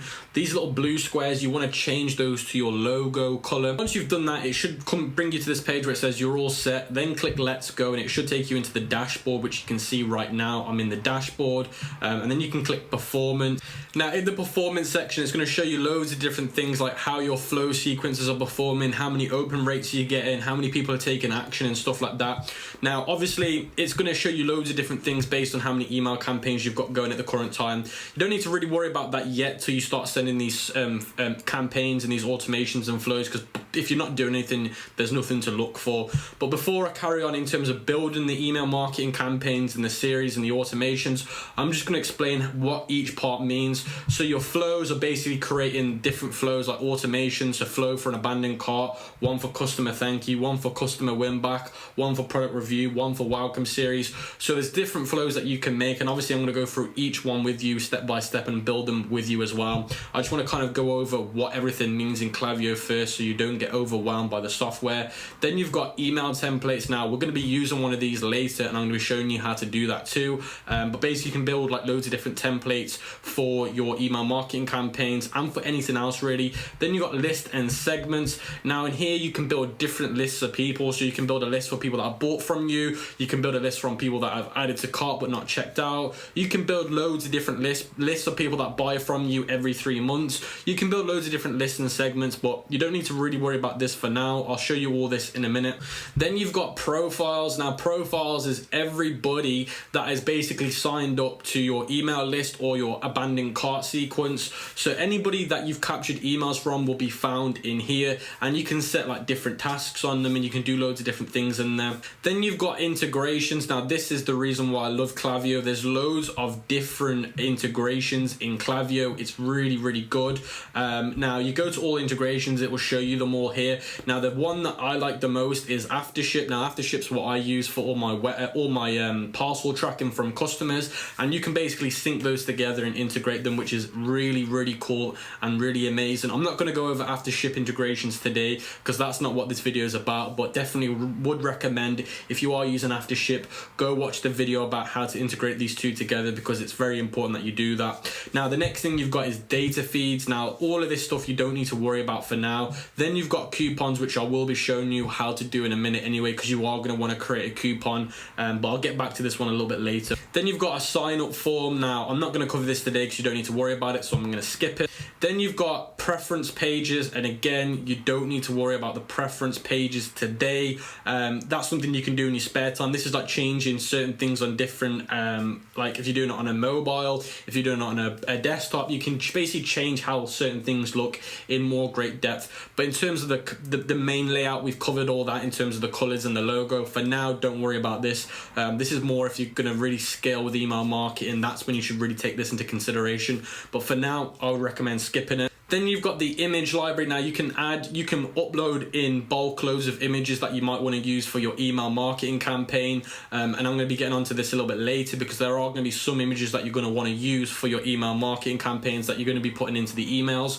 So this is definitely a good place to go if you're going to want to upload images in bulk and you know you've got 10 images that you need to add, because this way you can add them in bulk instead of doing one by one. So it's definitely worth doing that if you already know what images you're going to be using. Then the last thing you've got is tags. Now tags is how you can basically put a tag on a campaign. So if you really want to find a campaign really fast, you can search by tags. So let's say abandoned cart 1 tag could be your tag. You could search for that and it'll bring up everything related to that. So tags are just easy ways to find certain things. So again, you can set all this up later. For now, you don't need tags unless you're doing loads of campaigns and series and flows. But now guys, let's just get straight into the main part of the content, which is building these out step by step. So before we can actually start building these email marketing campaigns and flows, you need to put a little bit of code in your theme. So basically the campaign automations can speak to Shopify and Shopify can speak to the automations.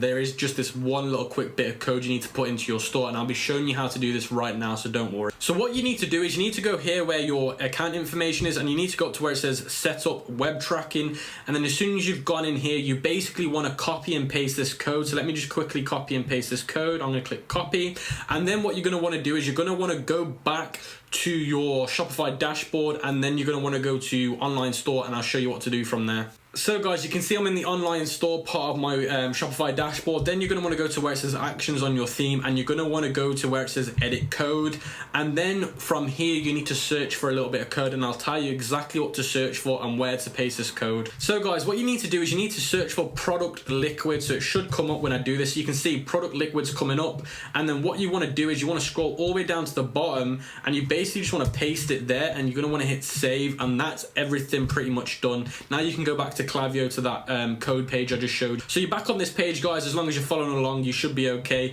Then once you've done that, you want to enter your website URL. So for example, mine would be emailmarketingstepbystep.com. Then you click next, and then what will happen is it's like setting up a pixel. It'll send traffic there, and then it'll make sure that it's integrated correctly. Once you've done that, that's all the technical part kind of stuff done. It's all good. Okay guys, so once you've done that, like I said, that's all the technical part out of the way, so we can worry about what's important. So the first thing you're going to want to do is you're going to want to go to the coupon section and add your first coupon. Now the reason why I want to do this with you guys is so you can understand how to create coupons, because throughout this video you are going to have to create around about 3 or 4 different coupons. So I might as well show you how to do that now before leaving it too late and you don't know what to do. So you want to hit add coupon, and then it should take you to a page like this, and then you want to call the coupon a name. Now don't worry, the visitor's not going to see this. So for example, I might do, let's say, welcome 10. Now the reason why I'm calling it welcome 10 is because this is for people that sign up to our newsletter. So it's going to be welcome, and then it's going to be a 10% coupon code. Now in terms of the prefix, you can do what you want. For me personally, I do welcome. So if it's for like a sign up coupon. Let's say somebody signed up to my newsletter, I might give them a coupon code that's welcome 10, because obviously it's welcoming them to the email, and then it's giving them something in return. So that's what I want to do now. If I was doing, let's say for example a Black Friday, I might call it Black Friday 30% or 40%, but basically call this prefix whatever you want, but make sure it's related to what you're giving them in return of. So like I said, if this is basically them signing up to an email, a newsletter, sorry, then I'm going to give them welcome 10, because they're basically, I'm welcoming them to basically signing up to our newsletter. So basically that's what I'm doing. Then where it says fixed amount, I keep it as it is and I change it to % off. So always change it to % off, and then obviously I'm doing 10%, so I'm going to change this to 10%. And then where it says applies to entire order, activation, I'll put this discount code has a start and end date. Now, the reason why you want to add a start and end date will make sense when we create the campaigns, the email campaigns. Basically, you're not going to give people all year to use this coupon code. You're going to say, look, it's going to run out in 2 days, so go and use it. That way, you're going to get people that are using these faster, and you're going to get sales. Instead of having a sale 6 months down the line, you're going to attract sales from the bat, because obviously if you're giving them all year to use it, they might never use it. So if you give them a deadline, they're going to probably use it. So you can change the start and end date. So I might start it on the 15th of November, and then you can change the end date to, let's say, for example, 3 days later. So that's where you do that. And then expiration, of course, you're going to want to change this to a start and end date as well. And you can set the hours and the days. So let's say, for example, it's going to be 3 days. It's going to carry on to. So basically, it's going to start on the 15th of November, and it's going to have 3 days to run. And then what you're going to want to do is you're going to want to hit the add coupon, and then that coupon will be added in here, and then you can basically use that in your campaigns. So guys, the next stage is actually building these automations and these series and flows. So what you're going to want to do is you want to hit where it says flows, and we can start building the first flow, which is the abandoned cart flow. So as soon as you come to this page, you're going to want to hit edit flow, and as soon as you hit edit flow, it's going to bring you to this page right now. Now don't worry, just follow along. If you need to kind of like rewind the video a little bit, then go ahead. Don't worry, I might do it a little bit faster than you probably can. But what you're going to want to first off by doing is you're going to want to delete this one here. So you're going to want to hit delete. You're going to want to hit delete on this one too. And then what you want to do is you want to change the time on these two. Now don't worry, I've got you guys covered. I've actually made another cheat sheet for you guys where you can just copy and paste and follow along, which is going to make this process so much easier and faster for you. So what you're going to want to do is I've left a link in the description below to this Google Doc sheet. Like I said, it is a complete cheat sheet, so you can follow along and copy and paste things in. Now you want to come to this part of the cheat sheet where it says first flow, email wait 15 minutes. So make sure that you come to this part first, and then you can follow along. So what we're going to want to do is we're going to want to change the time from 4 hours to 15 minutes. So you can see here where it says 4 hours, we're going to change it from hours to minutes, and we're going to change it to 15 minutes. So then you're going to want to hit save on that, and then it should change it to 15 minutes. Then what we're going to want to do is we're going to want to add an email in, so we're just going to place that in there. And then what you're going to want to do is you're going to want to select it, and then where it says here in the settings smart sending, you're going to want to turn that off. So where it says smart sending, turn it off. Now you don't want to rely on smart sending, just do it manually. And then you want to turn UTM tracking on. Now what UTM tracking does is it basically imports all this information into your Google Analytics, and then from there you can kind of work out what's going on, what's working well, what's not working well. So basically do that for every email, and you'll see me do this in this walkthrough and step by step. You'll see me do this on every single email where I'll turn smart sending on and always keep UTM tracking on. Once you've done that, you can click back, and then once you've done that, you can click edit on this. You can select it, and then you can click here where it says edit, and then we can start building the first email. So guys, I thought I'd explain what I'm doing here before I carry on. So basically we've put a 15 minute waiting time on the flow, where if somebody adds to cart but then doesn't buy and we've captured their email, after 15 minutes we're going to send this email to them, which we're creating right now.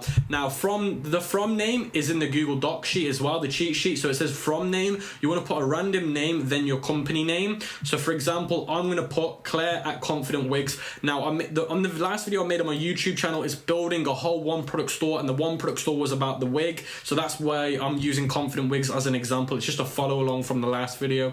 So for example, you're going to put a random name and then your company name at your company name. That's what you're using as the from name. In every single email, you're always going to make sure it's like this. Every email will always have it like this. So every email I will make on this account will be Claire at Confident Wigs, every single one of them. Now, once you've entered it once, it'll remember it, so you just have to click it and it's done. Now the subject line again will be found in the email template. So you can see the subject line, you just want to copy this and paste it in. So you can see, guys, I've just gone and copied and pasted this in. Now the reason why these brackets are there is basically going to tell Klaviyo.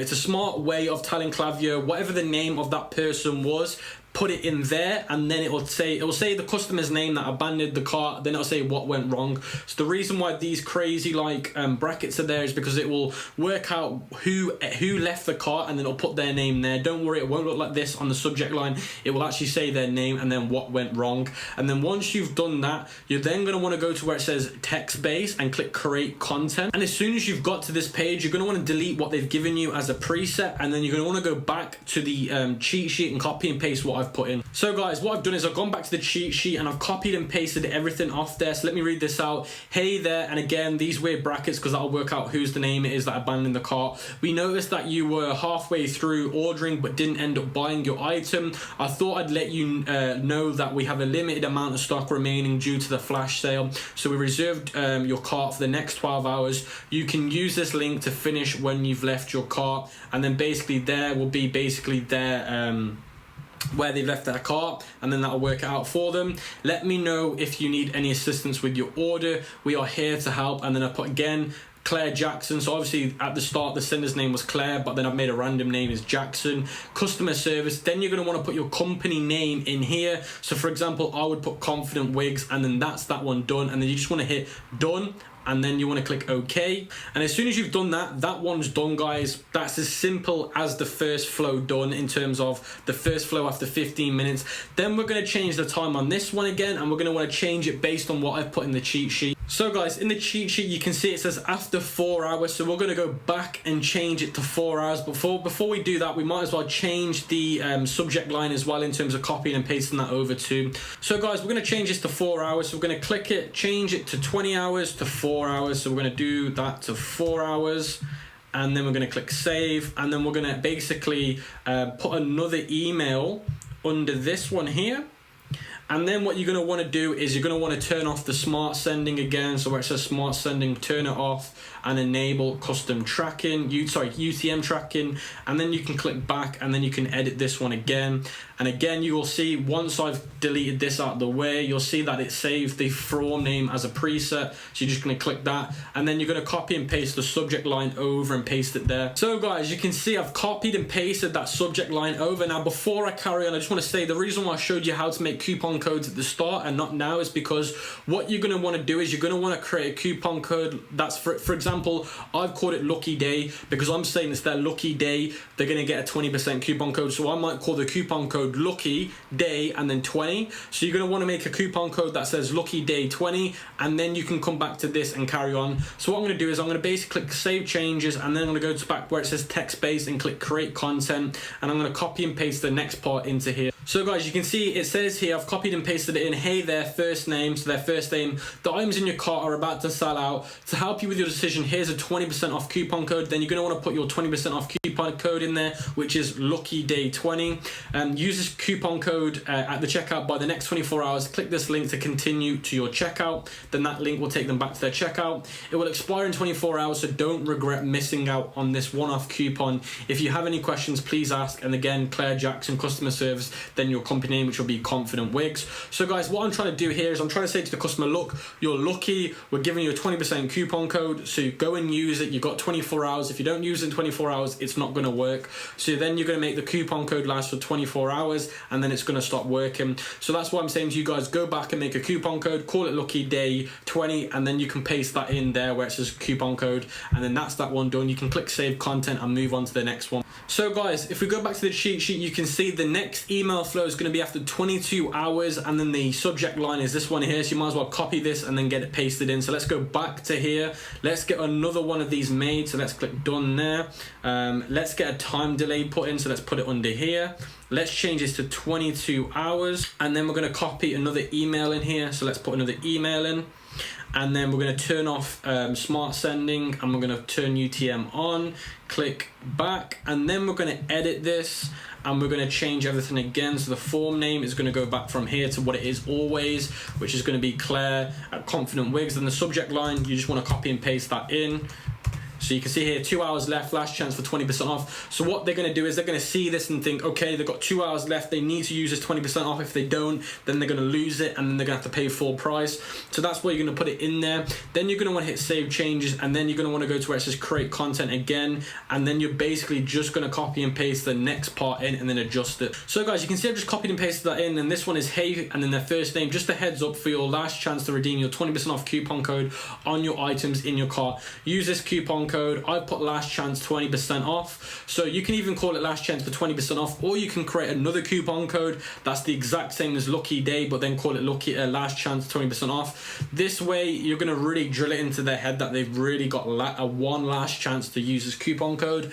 Click this link to continue to your checkout. This code will be deactivated in exactly 2 hours from this email, and then I put thanks Claire Jackson customer service. Then you're going to want to put your company name in again. So this is basically saying, look, you've literally got 2 hours. If you don't believe me, wait 2 hours and you'll see it won't work. So that's getting them on the fear of, oh, they're going to miss out. If they've already added the item to the cart, they were interested, putting this on them and on them as well is making them think, here's another chance to buy it. And then saying, look, you've only got 2 hours left to use your coupon code is going to give them an even bigger chance to buy it. So now, okay, guys, I just want to say this before I carry on. You can change the text in here if you want. This is just a template, and you don't have to use 20% off. You can do 10 or 20 or 10 or 15% or even 30% off. It's completely down to you and what kind of profits you want to make with these coupon codes. So guys, the last email flow is after 1 day. So we know we need to set the time as 1 day, and then this is the subject line. So we're going to go and copy and paste that subject line in. So let's go back to the flow. Let's go and add another timer in, which is time delay here.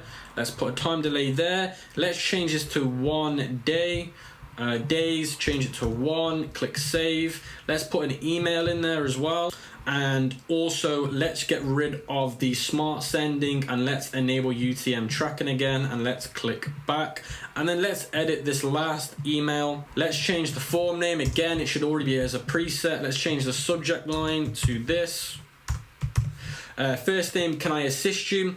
So this email is a little bit different to the others, and I'll explain exactly what's going on in this email. So let's go back to the cheat sheet. Let's copy what's going on here. So what's going on in this one, guys, is I put, hey, their first name. I just wanted to grab your attention to see if you have any problems finishing your purchase. And then obviously Confident Wigs would appreciate some feedback on why you didn't end up completing your order. Reply to this email if you have any questions or concerns regarding your order. No more emails will be sent to you regarding your items you left in your cart. They have now been deactivated. We appreciate your communication. Claire Jackson, customer service, then the company name. So what's going on here, guys, is basically the coupon code's finished, but you're basically saying, look, I want some feedback. I want to know why you didn't buy from us. I want to know if you had any issues with your buying. So they might have an issue with checking out. If that's the case, you can assist them. So basically what you're doing here, guys, you're just trying to get some feedback out of them. Now, it's very important to know why people are not buying. If you can find this out, guys, you're going to increase your conversion rates.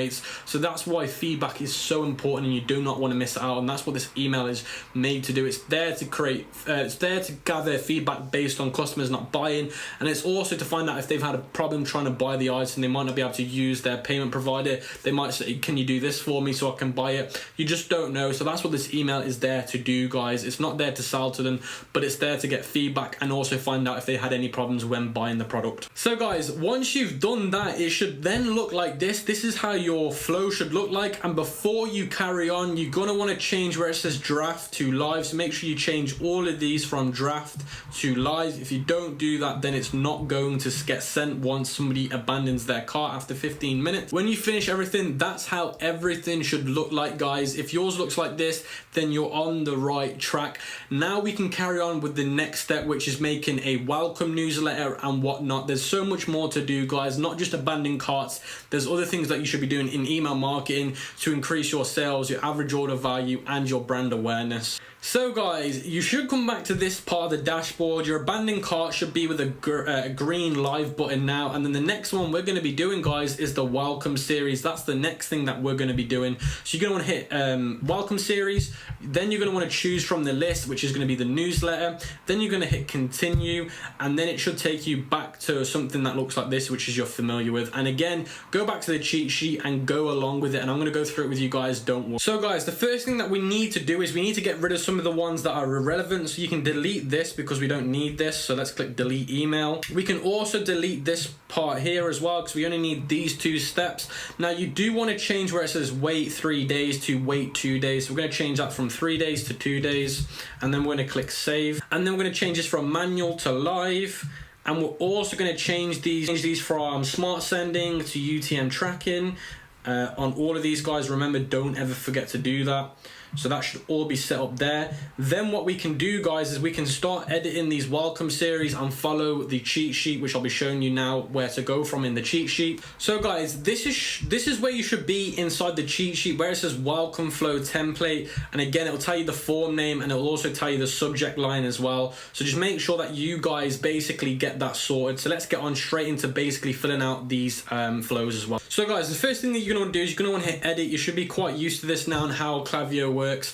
And again, you're going to want to delete this here and change it back to Claire at Confident Wigs. Like I said, guys, this will never change. And then change the subject line, and then it should say, thank you for joining our community. Here is a gift, 10% off your next order. So that is basically what the subject line should be. And again, guys, use whatever discount you want. If you want to do a 15% coupon code, do that. But what you're going to want to do is you're going to want to create a new coupon code, like I showed you at the start of the video to do, and call this one gift and then 10 or gift 20, whatever you want to do as the percentage. And then what you're going to want to do is you're going to want to hit save changes, and then you're going to want to hit edit content. Now, before I move on, what we're doing here is if somebody signs up to your newsletter, they're going to receive these automated emails, which is going to help them buy more. So guys, the first thing you're going to want to do is you're going to want to click here where your logo should be. You might have to click it twice. It can be a little bit slow sometimes to work. And you're going to want to remove this section here where it says text. You should click that, and then you should click save, and then it should look like that now. You don't need anything else. And then the image, I don't use their standard image. I think it looks ugly, and I think too many people will use the standard stuff Klaviyo give them. So what I recommend you do is I recommend you go onto Unsplash, and I'll show you this right now. So guys, you can see I'm on Unsplash, and what you're going to want to do is this is basically a free place to get uncopyrighted photos for completely free, and you can use them for yourself. Now you're going to want to type in welcome in here, and basically you can just use any of their images. Now this image is my favorite because it's colorful, it grabs people's attention. Then you can just hit the download button on this, and you can replace the one in there to this one. So guys, what I'm going to want to do is I'm going to want to click this, and I'm going to want to click where it says replace image, and I'm going to want to select the one that I've got. So what you do is you go to where it says upload and import, you go to browse files, and I'm going to go back to I've made a folder with all of them in it. So then I'm going to want to go to where it says thank you, the welcome one, and I'm going to want to click open. And then I'm going to want to click upload, and that's what it should look like once you've done that. And then it will change it to the one that we've just got. And then there should be a little bar here. I don't know if I can see it. Yeah, there's a little bar there. Just make sure that you get rid of it, or you can keep it. It's down to you really, but I would probably delete that bar. So by deleting it, you just put 0 in there and you click save.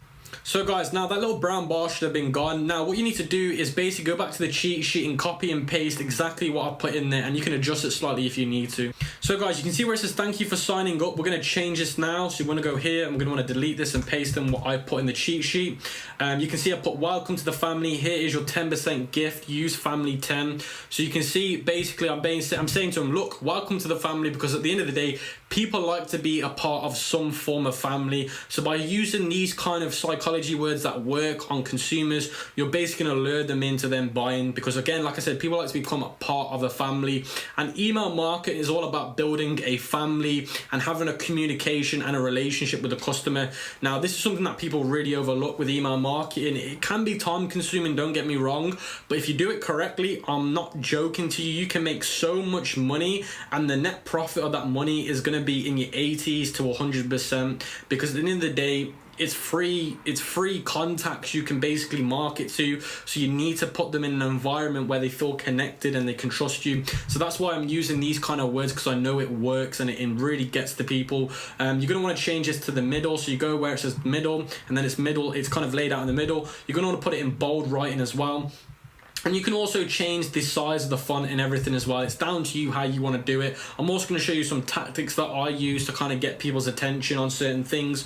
Don't worry about that. So for example, one of the tactics that I do use is this. This is the coupon code here. Use family 10. So I made a coupon code called family 10. Now what I like to do is I like to put this here. Where is it? This part here.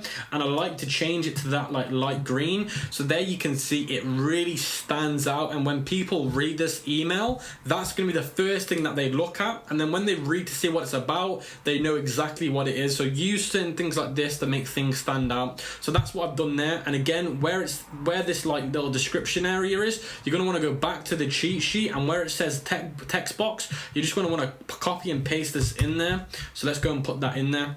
So guys, you can see straight away I've gone and copied and pasted that in, and you can see it says, hey there, new family member, we're glad you're here. It means a lot to us when somebody joins the family. As promised, you here have a gift from us. Here is your discount code family10. This code is valid for 48 hours, is redeemed at checkout to New Family Beginnings. The organization name, which will be Confident Wigs, and then it'll say Claire, obviously because that's the person that you're basically saying you are. Now guys, you can see the kind of language that I've used in that email is to basically get them enticed, get them to feel like they're the part of the family, get them to feel like they need to take some form of action, because I'm saying, look, you've got 48 hours. After 48 hours, this coupon's going to disappear. So you're getting people to, like I said, if you give people all year round, they're not going to use them, guys. So be really, really good with in terms of getting people's attention and getting them to take action by using the kind of language I've used in this email. And again, a few more tips for you. Change that to the middle section. And things like discount codes, make it bold. Things like 48 hours, make that bold, because that's very important. Let's have a look what else you can put here in 48. In bold writing. Discount code can be in bold writing because it will grab people's attention. And then what you're going to want to do again is you're going to want to change this to that like light green color, because when people look through this, they're gonna see it and think, wow. And again, the 48 hours, I will change that to red, because that way it shows that okay, that's a little bit too dark, it's going to be hard to read. Let's change it to that one. Basically try and change it to a red color where it is going to be red, but it's going to be a little bit lighter so they can see it. Now the reason why is you're showing the positives, and then you're showing a negative being they've got 48 hours. After that, it's going to be gone. That way they know the good things, which is the discount code, and then they know they've got that. It's like an alert color. Red is an alert color, so that's why we've used red. Again, color psychology is important. And then you're going to want to keep it as that, and obviously you've got your social media icons there all set up too. Then you can click save content and you can move on to the next one. So guys, what we can do now is we can go to this one, we can click edit, and we can go back to the cheat sheet and copy and paste everything across. So guys, in terms of the cheat sheet, this is where you should now be. You should be where it says social media follow template, and you're going to want to copy this subject line. Then you can go and copy and paste this across here.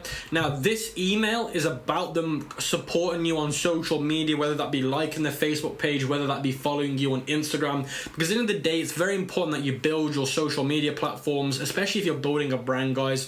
So you can see here, support the family on social media, that's the subject line. Now we're always using family because, again, like I said, people like to be part of a family. And what do people like to also do? They like to support their family majority of times. So then you're going to want to hit save changes and click edit content, and then you're going to want to do the same here again. You're going to want to delete that black bar by clicking it. Can be a bit fiddly sometimes, and then just change it to 0 and click save, and that should go. And then you also, okay, I don't know why it's done that, click 0, then save, then also click the logo. Don't know why that's not saving. Okay, it's gone. So then you want to click the logo, Confident Wigs, or whatever your logo is, and you're going to also want to get rid of that text part. Again, you always do that on every email, get rid of the text part.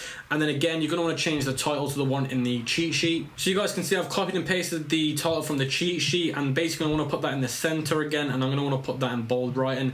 And like I said, guys, you can make this a little bit bigger if you want. You can add emojis if you want. You can add emojis in here. It's down to you if you want to do that. I'm just showing you the template and what you can do do with it. So if I wanted to, I could literally put a family emoji in here. So let's try and find a family emoji somewhere. Let's try that emoji. But what I'm trying to say to you guys is you can put emojis in here if you really want to. It's down to you. It depends who your target audience is, really. But that's what we're going to do here. And then where it says drag an image here, we are going to upload an image, and we're going to upload an image around about families and supporting people and whatnot. So guys, what I've just gone and done this, I've actually changed my mind. I'm not going to upload I'm not going to upload a photo about a family. I've just uploaded a photo about social media. Actually, I changed my mind. Again, what I did was, guys, I went onto Unsplash and typed in social media, and this photo came up. And you can change this to the middle, you can change it to the left hand side, whatever you want. But I thought this image would probably work better.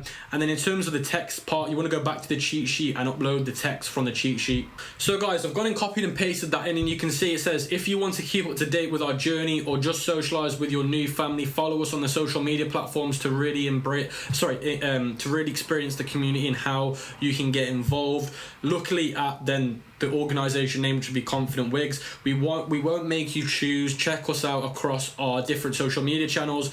Button, which will be the text, and you're gonna want to change this button here to say join the community on social media. So you're gonna want to click the button, and you're gonna want to change this to say join the community on social media, and then you're gonna want to change the link URL to obviously your Facebook business page or your Instagram page, whichever one you really want to. You can add 2 buttons if you really want to, but I don't recommend doing that because sometimes people can kind of not understand which button to click on. So just keep to 1 button and then change the link URL to either your Facebook business page or your Instagram. It's down to you really, guys. And again, with the text, make sure that you put certain things in bold writing. So for example, to keep up to date could be important to somebody, so put that in bold writing, and that way people will be enticed to read certain things, and the first things that they read will be important, because if they read the first things that are bold and to them it makes sense or grabs their attention, they'll read the rest of it. If you just put loads of text like this in lowercase and you try and get them to read it all, they won't. People want to read small things, see if that sounds good to them. If it does, they'll read everything else. So that's why it's important to put the key bold things in bold writing, of course. Then you just want to hit save it content and move on to the next part. So guys, that's how this flow should look like for Welcome Series. The first thing you're doing is you're sending them an email saying, look, thank you for joining our community. Here's a 10% coupon code. Then you're waiting 2 days and saying, look, support us on our social media platforms. That way you're going to increase your sales and you're going to get social media following and support. So guys, the next one should be in a green tick now. So it should be Welcome Series should be live with a green, like, not tick, sorry, but bullet point. Now we're going to be doing customer thank you. That's the next one we're going to be making flows for and doing campaigns for. Now, what is a customer thank you? Let's say somebody's placed an order. You're going to thank them. You're not just going to thank them. You're going to encourage them to buy more and more and more and increase the average order value, because if somebody buys from you once, they're more inclined to buy from you again because they built that trust with you, and they're in a buyer's mood. So then you want to kind of capitalize on that. So you're going to want to click on that customer thank you, and we're going to want to build out those flows. And like I said, guys, in the cheat sheet, everything's in there to then do this again. And if you feel confident with not having to carry on with the video and doing this on your own, then go ahead. But don't worry, I'm going to go through this with you again to make sure that you don't make a mistake. So you can see, guys, we're going to change this to 12 hours. So let's change this to hours, and let's put 12 hours. That's 13 hours, so let's change it to 12 hours. Don't worry about this. You don't need to worry about this, guys. Just leave that. And then you're going to want to edit this one. So you're going to want to click on it. You're going to want to change it from manual to live. And you're going to also want to change the smart sending off and UTM tracking on. And then you're going to want to click the 3 dots and you're going to want to click edit. And we're going to want to go and copy and paste that subject line in. But before we do that, let's change the from to that. And let's paste that subject line. Your order has been confirmed. Shop again for 20% off your next order. So what they're going to see is they're going to see that the order's been confirmed, but not that. But if they shop again, they're going to get an additional 20% off their next order. Then you're going to want to hit save changes and click edit content. And again, guys, you're going to want to click the logo and you're going to want to get rid of that shop now section. So we're going to click it. Like I said, it takes a few times to click it. It's a little bit weird. Get rid of it, click the X, click save. You're also going to want to get rid of that brown bar, the black bar, whatever you want to call the bar. click 0, click save, and then we're going to want to go back to the template, and we're going to want to change this from thank you to whatever's in the cheat sheet. So guys, I've just gone and copied and pasted everything from the cheat sheet onto this email. So the first thing is the title, thank you, you have a new gift here, is a 20% coupon. Hey, then their first name, I'm Claire, one of the owners, and then you put the organization name, which is obviously for me Confident Wigs, but it'll do that automatically for you, don't touch it. And I wanted to say we appreciate your first purchase from us today. As promised, your coupon is thank you 20, so you're going to have to go ahead and go into the coupon section again and create a new coupon called thank you, and then whatever discount you want to give them. If you have any feedback or want to leave us a review, please do on our Facebook page. Click here, and then you want to put the link to your Facebook page, or you want to put a button there. And how you do that, guys, is you literally just use one of these things here called button, and you drag that over there, and it will change it to a button, of course. And then I put thank you again, Claire. That way you're going to get more orders from them, but you're also going to increase getting reviews. And obviously reviews on a Facebook business page is good to keep your business page in good standing, so you don't get banned on Facebook from the ad bans that are going on. So that's really important, guys. And obviously your ad score will go up higher as well. So that's that email done. We can go and create the next one. So guys, you should be on here, and you're going to want to change this from manual to live. And again, you're going to want to change that smart sending off and UTM tracking on, and then that's that done, guys. You don't need to do any more. The well thank you, you just leave that as it is. If you want, guys, you can elaborate on this. Basically what happens is if they order another product, it will give them another email. Let's say they order another product, you can give them a 45% coupon code. I'm not going to go over that now. I'm just showing you guys how you can do things. If you want, you can edit that and change it if you really want to. Down to you what you guys want to do, but in terms of getting you guys started, that's what I'm covering now. But like I said, just make sure that's turned on and it's live. That way they're going to get appreciated for ordering from us multiple times. But like I said, if you want to edit that and put more in it and give them more coupon codes if they order 4 or 5 or 3 times over, then go ahead and do that. But that's that flow out the way. We can then move on to purchase confirmation email, and this one is very important because it will reduce your chargebacks and it will set the expectations and it will look 100% more professional. So guys, before I carry on though into the order confirmation, this is how everything should look. You should have out of all of them, you should have 3 in green: abandoned cart, customer thank you, and the welcome series. So now let me show you how to get a customer order confirmation sent out that looks professional, and that will really help you with your business.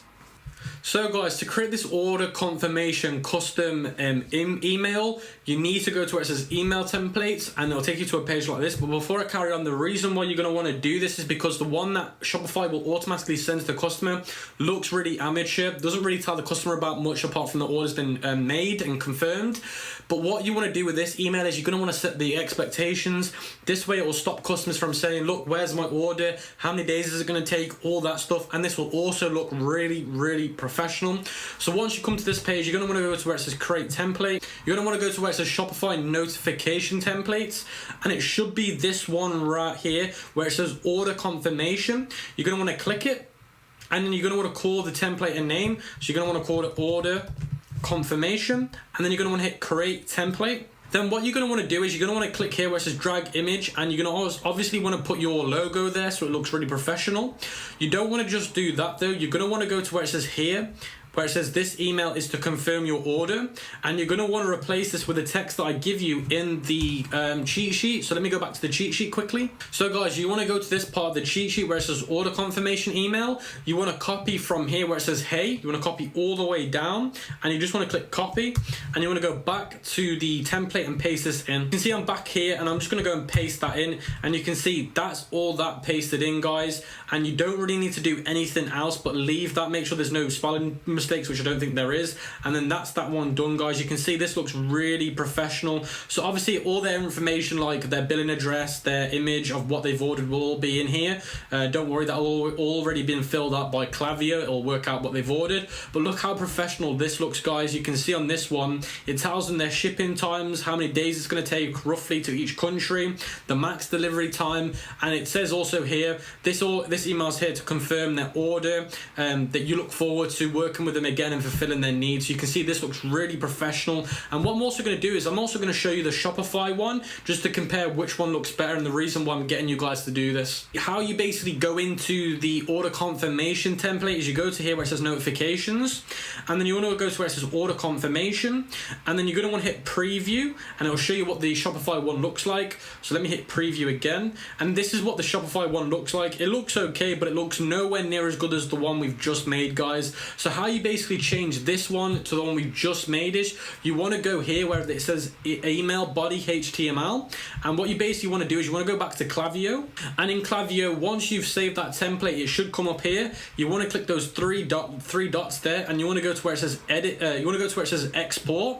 Once you click export, it will give you the HTML code. You want to copy it. You want to go back to Shopify, and you want to delete all of this in here. So you want to delete all of this in here. This could take a while, so let me just quickly double click and select all, delete. Don't know why I did it the long way around. You want to paste that code in, and you want to click save. And then once you've clicked save, you want to hit preview, and now it should work. So you can see, guys, look how much better this one looks. It's going to give them everything to do with their shipping times, everything. So you can see there, this one looks 20 times better. And of course, when they order it, it will fill it out with obviously their order information and whatnot. But this one looks so much more better than the one Shopify gives you automatically. So that's how you basically enter Klaviyo's custom one, guys. And that's the reason why I'm getting you guys to do this, because obviously it looks more professional. It sets the expectations, and they know exactly what time they're going to get it. And it looks branded, guys. At the end of the day, it looks like a branded email from you saying the order has been confirmed. So guys, the next app you're going to need is the SMS Bump app, which this one right here with the 2 green check marks. Now this is text message marketing. It's a lot more powerful than email marketing. So before I actually get into the flows and the automations and show you how to set them up completely, I just want to quickly cover the interface, because I don't want people getting put off because they come onto this app as a beginner and they don't know what everything means. Now, if you don't want to watch this part of the video, there are timestamps in the description, so you can find a part of the video that you need to watch. Now, in the top left, you've got the dollar symbol, which is your balance. The app is completely free, but you do need to top up the balance because text message marketing is not free. You do need to basically pay per text you send out. Now, text messages and how they work in terms of pricing is here in country pricing. So if you go to country pricing, it will tell you how much you can get for $10 if you top up the account by $10.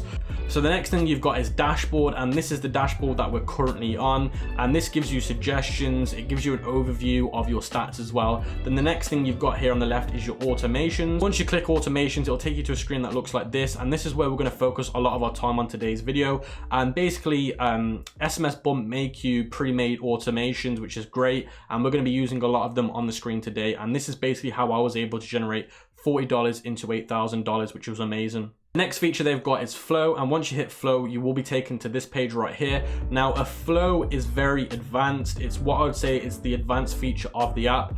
Think of the automations, but on another advanced level. Like, you can really break things down into segments, certain genders. You can really grasp things in the flow section.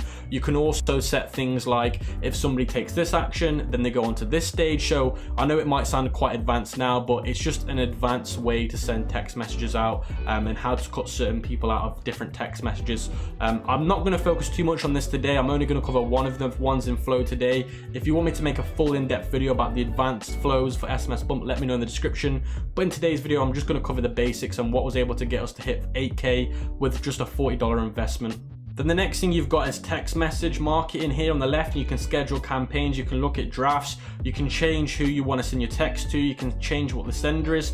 And that brings me on to the next thing that I want to cover. Don't worry, SMS Bump won't use your phone number. They'll use their own server to create a number, and then it'll come from basically that server. So don't worry, you do have to add your phone number, but the text will not be sent from your phone. They'll use a private server, and that's pretty much how it will look on the right hand side. It will show your brand name and the rest of it. But like I said, don't worry too much. They're not going to use your phone number. They're going to use their own server. Then the next thing you've got is list and segments, and basically you can create a custom list for people. So for example, if you want to make a list of people that are women that are only from the US, you can do that.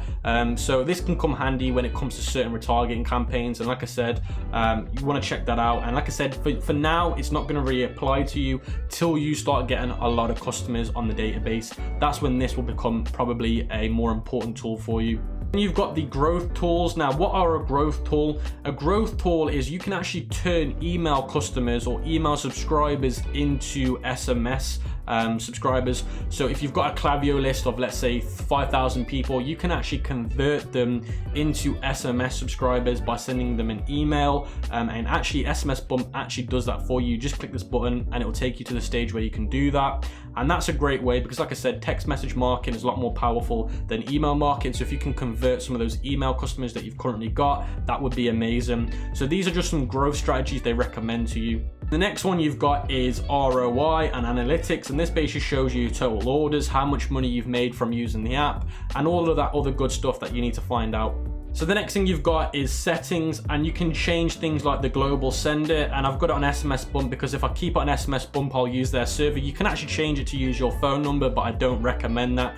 You can also change the time zone and the quiet hours, which I'll be covering a little bit later in the video. The next tool you've got is integrations, and it will look like this when you click on it, and you can connect things like MailChimp, Klaviyo, One-Click Upsell, Zipify Checkout. You can integrate all of those apps so you can make your SMS list a lot more bigger, because if you integrate those apps together, then obviously it's going to transfer that data across, so you can use that data with SMS. The next thing you've got is chats, and chats enables you to integrate Zendesk, Slack, or other apps like that, so you can communicate with your VAs or some of your staff, depending on how big your company is. So guys, before we can move on to setting up these flows and automations, we need to cover, and this is probably the most important part of the video, is the TCPA and the GDPR compliance rules. So in the cheat sheet, I've actually given you a complete breakdown on how to set this up in a very, very in-depth, informative way. But don't worry, I'm actually going to be showing you how to do this step by step so you guys don't make any mistakes as well. First thing that you guys want to do is you want to go over here and you want to click both of these links here, and then it will take you to a page like this. And it will go through the step by step with you, which I'll be going through as well, but it's these templates that you're going to need in this next stage of the video so you can follow along. So the first thing that we need to do is we need to go to our settings, and then we need to basically go to our legal pages over here, and we need to go to the privacy policy, and we need to copy and paste the template that they've given us. So if we go over here and we copy and paste this template, then that's the first step of getting GDPR compliant. So let's paste that in there and click save. So the next thing we need to do is we need to go to checkout, and then we need to go to the shipping phone number. So where it says shipping address phone number, you need to make that optional, and then you need to save. The next thing you need to do is you need to go back to checkout. You need to scroll all the way down to the bottom and click manage checkout language. So the next thing that you want to do is you want to copy and paste this text here, and you want to go right back to this page here, and you want to look for the phone label. Once you found the phone label, and the best way to do this is just go into the filter box and typing in phone, you want to paste that right in. The next stage, guys, is going back to that filter box and typing in privacy, and you want to go back to the SMS Bump sheet, and it has this on there. So you can see if I go back here, it says this here, and you want to paste that here where it says privacy policy and click save. Last step for compliance rules is going back to the SMS Bump app dashboard, go into the settings tab and coming down to quiet hours, and you want to change the quiet hours to the ones that they recommend here at the bottom. So guys, you can see I've just changed those quiet hours to the ones they recommend, and once you've done that, you just want to save. Now, another tip before we get on to building the flows is the time zone settings. Now, if the majority of your customers come from the US, change this to the US. This is what I personally do and I find works the best. Whatever your main country is for selling, change that to the specific time zone and country, because in my opinion, that's what I find works the best. So now guys, we can start building these automations by going to the automations tab and then clicking the first one, which is the abandoned cart customer after 1 hour, going over here to where it says the pencil tab in the purple color. And you can see here it says the SMS automation name, and you want to leave this as it is, because if we go over to the cheat sheet in the description, you can see the abandoned cart sequences, and the first one that we make is the one after an hour, and this one right here is the one after the hour. Now, the only person that sees this is you, because this is just naming your automation sequences. So when you go into the automation tabs, you know which one that you've set up. So if we scroll down, you can see here delay, and you want to delay enable, because obviously you're waiting 1 hour for this to get sent out. Now, if you click disable, this will get sent out straight away after they basically abandon the cart. So make sure that you set this to 1 hour, and then what you want to do is you want to scroll down and you want to delete everything in this box. And then you want to head over to the cheat sheet and copy and paste everything in here. So you can see hello, from hello, you want to copy and paste from. Now, as soon as you've added this in the box and you've copied and pasted it from the cheat sheet, you always want to tick this add to stop to opt out. Now, what this enables the customer to do that receives this text messages, it gives them the option to say, look,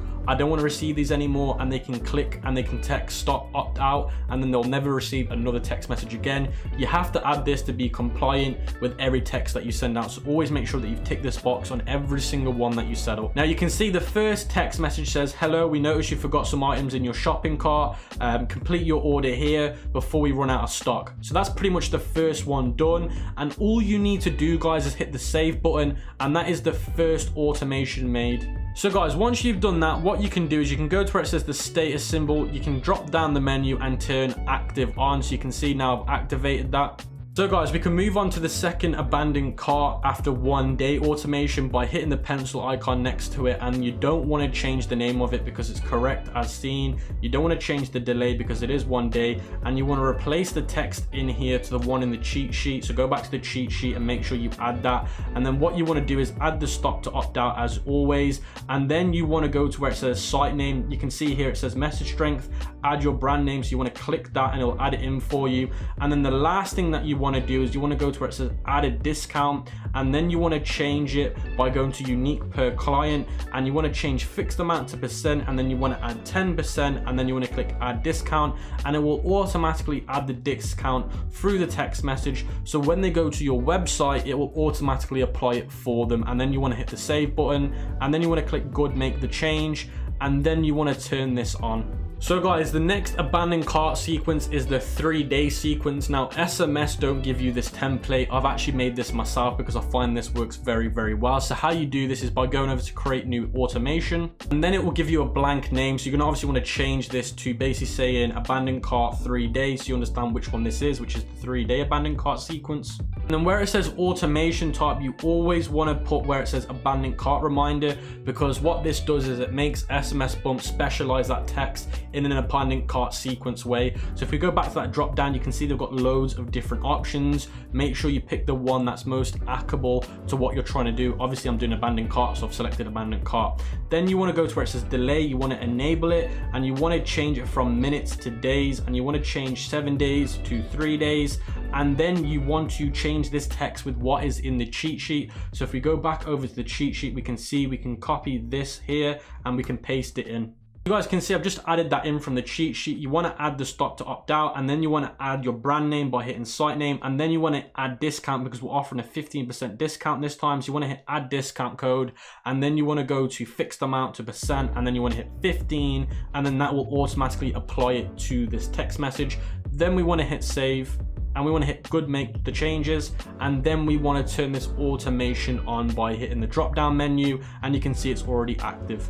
So guys, now we've got the abandoned cart sequences out of the way, those 3 different sequences, 1 hour, 1 day, and 3 day. That's going to make sure that anybody that does abandon the cart, we're going to get them back and get them to buy our product from us. Now the next ones that we're going to do are the product upsells. Now these are the ones where if somebody buys a product from us, we're going to try and get them to buy something else from us to increase that AOV. Now the first one they give us is a standard one, and you want to hit the edit on it, and you're going to want to change the name to 1 hour. So you're going to want to put 1 hour at the end. And the reason why we're doing this is because we don't want to send a upsell text message straight away. Now SMS Bump recommend that you do.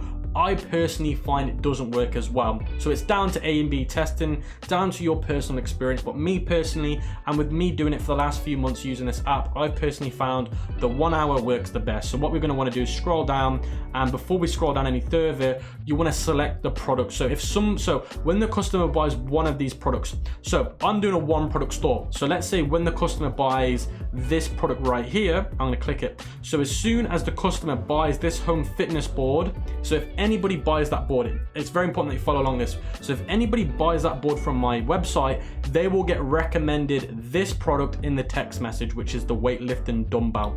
So you can see straight away there, what I've done is I've selected the product that I want them to buy. So that's the product they're going to buy from me. And then this is the text message that they're going to get upsold with. So it's very important that you lay that out. Now, if you want, you can add more than one. You can select another product, and vice versa with the ones they buy, you can select more. But because I'm doing a 1 product product store, this is the way I'm personally doing it. The next thing that you're gonna wanna do is scroll down, and you're gonna wanna keep this disabled. I personally don't put repeat product recommendations on because I don't think it works very well, and I think people actually end up opting out of your text when you do that because it's too spammy. Then you wanna go over to where it says delay, and you wanna turn this on, and you wanna make it 1 hour. So change it to minutes to hour, and you wanna put 1 hour. And then what you wanna do is you wanna go back to the cheat sheet and copy and paste what's on there. So you can see I'm in the cheat sheet. I'm going to want to copy and paste this text and go right back to my SMS bump and paste this right in here. And then I'm going to want to hit the stop to opt out, which is what we always do with SMS bumps. Once I've done that, add stop out, and then you're going to want to add a discount code because you can see here we're offering them a 40% discount. So add discount, and then you're going to want to change the value from fixed to percent, and then 40%, and then add discount code. And you want to hit save on that, and then you want to go make changes, and then you're going to want to make sure this is active by turning this on unactive to active. So guys, that's the product upsell automation done. Now we're going to want to make one more of those because I do 2 instead of 1. SMS bump recommend only doing 1. I personally do 2, and I find that works the best for my businesses.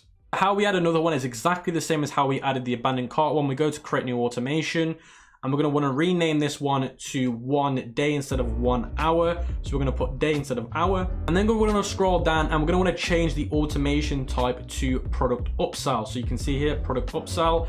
And then you're going to want to do the same again. Select the product that you're going to want to sell, which is that one. And then select the one that you're going to want to upsell them with, which is that one right there. And then you're going to want to scroll down, and you're going to want to turn delay on. And then you're going to want to change this to 1, and then you're going to want to go back to the cheat sheet and copy and paste what's on there. So you can see I'm in the cheat sheet. I'm going to copy and paste this right here. Make sure you copy and paste in everything that you need to copy, guys. Don't forget certain things because it won't work properly. And then I'm going to want to paste this in here and click add to opt out, add a discount again, and I'm going to make sure that I add a 60% discount. So the reason why I add a 60% discount on upsell products on the second product upsell text message is because with upsells, you make more money on them than you do with a product that you originally sell, purely because you're not having to pay for advertising costs. So that way you're then able to give customers a bigger discount, which then obviously means you're going to make a lot more money because it's going to be more enticing. So that's the reason why I offer a very big discount on my product upsell second text message and the first message, because like I said, you're making more money on the product anyway because you're not having to pay for product advertising costs, sorry. So that way you can be a little bit more nicer with the discounts. So guys, the last automation we're going to make is a customer win back automation, and what this enables us to do is, let's say somebody hasn't bought from your store in the last 30 days and they've disappeared, they've not bought from you again. As we know, customer lifetime value is very important in business. That's what keeps businesses going for long periods of time, because to convert a new customer is a lot harder than it is to reconvert an existing customer. So customer win back is very important to e-commerce and any business anyway. So how we do that is we go to number 6, reactivate customers who haven't bought from us in X and customer, and we're going to want to hit the pencil icon, and then we're going to want to go to the name, which will appear now. And now this will only work if you've got customers. So if this is a brand new store and you're trying to set it up like I am, it will not work. This will only work if you've got a store that's had sales, because if it hasn't, it won't let you change anything. But let's say this store has got sales, then what you'd do is you change the X in the name to, let's say I want to try and hit somebody in the last 30 days that hasn't bought from me. I'll change this X number here, sorry, I'll change this X character to 30. Then I'll scroll down and change where it says last order received from 25 to 30 days. And then you can pick what time you want to message them at. 5 p.m. is the one that they recommend. Now, in my opinion, I find between 5 and 7 p.m. the best time to text people for a customer win back. Then you're going to want to scroll down and you're going to want to change the text in here to the text that is seen in the cheat sheet, which is this one right here. And then you're going to paste that back in, and then you're going to hit add stop to opt out, and you're going to want to add the site name, and then you're going to want to add a discount code, which will be 10%. And again, the reason why we can't make this right now is because we've got no customers on this new store, so it won't let me change anything here. But if you have, remember, it will let you change everything that's dimmed out. And then once you've done that, guys, you can click save. So guys, once you've done that, you should have your customer win back automation set up. Now there is a second customer win back automation in the cheat sheet. Now that one is optional, you don't have to do it. It's worth testing it, so I'd recommend you go out there, go into the cheat sheet and make that second one by following what we've done in the last time. Because there's not another one shown on here, you just click create automation and you change it to the customer win back as I've shown you with the abandoned cart and with the product upsell. So I'll let you guys go out there and do it if you want. Like I said, it is completely optional. The next thing we're going to want to do is we're going to want to go into the flows and we're going to want to set up a shipping order confirmation flow. So how we do that is we go to the left hand side, we go to flows and we go to where it says shipping confirmation and we're going to hit edit. Once you hit edit on the shipping confirmation, it will take you to a page that looks just like this. And you can see here, the first trigger is when they've ordered something and the shipping updates come through. So what a trigger means is it's when something's happened. And what this trigger is, it's once you've received the tracking number, this text message will then be sent. So as soon as you've received the tracking number through Shopify, then this text will be sent out. And then the first text, by clicking here, if you click on it, it will tell you what's said on the first text. And you can see here, I'm going to leave this blank. I personally leave this blank. I do recommend you add the stop to opt out. You always need to add that, guys, so make sure you do before you activate this. So then what I do after that is I add another step and I'm going to add a delay, and the delay is going to be for 12 hours. So what you're going to want to do is you're going to want to go here, hit hours, and you're going to want to put 12 hours in that box. And then you're going to want to add another step, and what you're going to want to do is you're going to want to add an action, and the action is going to be an SMS message, and you're going to want to go back to the cheat sheet and copy this in here. So I'm going to copy this right here, I'm going to paste it into that box right here, and I'm going to click stop to opt out as well, because remember, you always have to have that in your message. Now let me explain a little bit what I'm doing here and the reason why I've set it up exactly like this. So remember, this is a shipping confirmation tracking text message. Now the reason why you even want to set this up and you want to spend money on it is because if you want to look like a real brand and you want to keep your Facebook page score high, it's very important that your customers know what exactly is going on with their shipment and their orders. So differentiate you from the actual competition, this is the best way of doing it. This is your back end, and this is so important. Now the first one, like I said, is them getting a text message saying here's your tracking number, and that one is automatically done. Now normally people leave it as that, just that one, and that's it, done. The reason why I've added a 12-hour step is because after 12 hours they might have tried doing their tracking number and nothing's showing up on their tracking. So when they track it on, let's say Aftership or another website, and it doesn't show what's going on with their parcel, they might start worrying. And that's the same for me and you. If me and you were to try and track one of our order tracking numbers and nothing showed, we'd panic and think, damn, it's maybe a scam. So why you leave a 12-hour gap is because it gives you enough time, and it gives the customer enough time to keep trying to check it to see if it updates. And if it doesn't update, that's why you send the second text message, which is you by saying you have to wait sometimes 3 working days for the tracking number to update. That way it will stop panicking and it will stop chargebacks and bad Facebook page score. So that's the reason why we set up that additional step and that delay. And then once you've done that, you hit save, and then you turn it on by going back to the flow and clicking activate. Now that's the only flow that I've set up currently. I'm not doing any more than just this one at the moment. So guys, to finish off with the website, we just need to go over the settings, because there are a few things in the back end you need to make sure you set up correctly for the best chances of success. The first one being payment providers. Now make sure that you set up Shopify payments. You want to click complete account setup. It'll ask you for your bank account number, your sort code and stuff like that. You also want to set up PayPal. Now to set up PayPal, you do need to get your first order. So until you've got your first order on your account, you won't be able to set up PayPal. So make sure that you wait, but you can pre-set up PayPal, so you can get it set up, but it won't work till you've had your first order through Shopify payments. Now, if PayPal's not in your country, then in the cheat sheet, I have left a blog to other payment gateways that you can use if PayPal is not supported in your country. So guys, the next setting that we need to change is the checkout setting. So if we go into checkout, you're going to want to make sure that the accounts are optional. You're going to want to make sure that the full name is required, so the first name and the last name. You want to make sure the company name is optional. The address line 2 is optional. The shipping address, phone number is optional. Leave these as they are, and then make sure that email marketing is turned off, which is here. And that's everything done in that section. So the last thing that we need to do is the legal pages. So you want to click legal, and then you need to make sure that you fill all these legal pages out. Now, all you need to do, guys, is copy and paste the ones from your website. So if you go to your website, go to the refund policy and just copy and paste and then hit save. By law, you need these ones done. Now, you're probably thinking, Cam, I've already made the legal pages on my website. Now, these legal pages are the ones that are shown on the checkout page. These are the ones that are actually mandatory and need to be done. So just make sure you copy and paste from the ones I've given you and the ones you've already added to your website. Once you've done that, guys, your website's ready and you're ready to get going. So guys, the next thing that you need to do is the legal pages, which is these ones right here where it says legal. Now, these are the refund policies, the privacy policies, and those other ones. Now, you're probably thinking, Cam, I've already done these with you. Now, these are the ones that they show on the footer page and the checkout page, and these are the ones that are actually legally mandatory. Now, all you need to do, guys, is quick and easy. Just copy and paste the text frames that I've given you from the other pages and in the cheat sheet. That way, it'll only take you like 2 minutes to do this. So as soon as you've done that, guys, we can move on to the next stage. So guys, the next setting we need to do is the shipping settings. So you want to hit shipping, and then you want to hit manage rates. And then you should come to a bit that looks like this, shipping from. Now this is very, very important. You want to make sure you're shipping from your supplier's location. So where it says shipping from, then your address, then Oberlo, that's the one you want to change. And what you want to do is you want to go to where it says create shipping zone. And you want to call the zone name ePacket. So you're going to call it ePacket. Now, ePacket is a group of countries.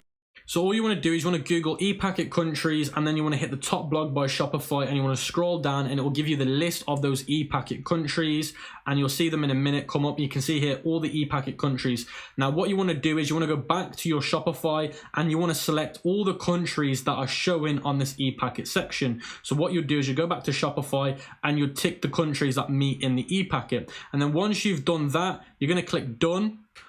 Once you've done that, you want to hit add a rate, and then you want to call the rate name free tracked shipping. And then you just want to leave it free, and then you want to hit done, and then that's pretty much everything else done. So now what you should have is you should have a zone called ePacket. It should have all the ePacket countries in there, and then it should have the rate name, free track shipping, the price should be free, and then you'll have another option called rest of the world, and then you just want to add the rest of the countries in there, and you want to change the price to $5, and then that's all the shipping options done. So guys, we're now on the part of the free Shopify dropshipping course where we create the marketing materials for our marketing campaigns. Now, obviously you need something to market with or it won't work. Now, the main ways of advertising in dropshipping are using video ads, and that's what I'm going to be teaching you right now. Now, in terms of what we use to make video ads, we use a company called InVideo. Now, if you have a Mac, then the alternative and the free alternative is iMovie. Apart from that, there is no free alternative that is any good that will get you any decent results. Now, I'm also going to be teaching you how to make thumbnails on Canva. I'm also going to be showing you how to make your ad copies and your ad headlines. Now, ad copies, thumbnails, and ad headlines might not make any sense to you if you're a beginner. Once I get onto that part of the video, it will make complete sense. So the first tool you're going to need is a laptop or computer. It doesn't matter if it's a Mac or a PC, both will be fine. You need to have Google Chrome on your laptop or your PC. You need to download AliSave. It's a Chrome extension, and this lets you download AliExpress images. Next Chrome extension you're going to need is Video Downloader Plus. This enables you to download videos online from Google. Next one is YouTube Video Downloader, and this one lets you download YouTube videos, and this is an actual website, not a Chrome extension. Now, the last tool that you're going to need is the InVideo video editing software, and this is basically the software that I'll be recommending today. And just a heads up, there is a coupon code with the link in the description which will get you 25% off. So guys, this is the first way to find content online. You go to AliExpress, you search for your product name, and you sort it by orders. Then it's going to come up with loads of different suppliers selling the product. Now, it tends to be the ones with the most orders have the best content of the product. Now, what you're going to want to do is you're going to want to go through loads of different suppliers and look to see what videos they have. Now, this is one of the suppliers that I was able to find with really good video of the product, and I'm going to quickly show you the video they have on this product page just to show you how good the quality is.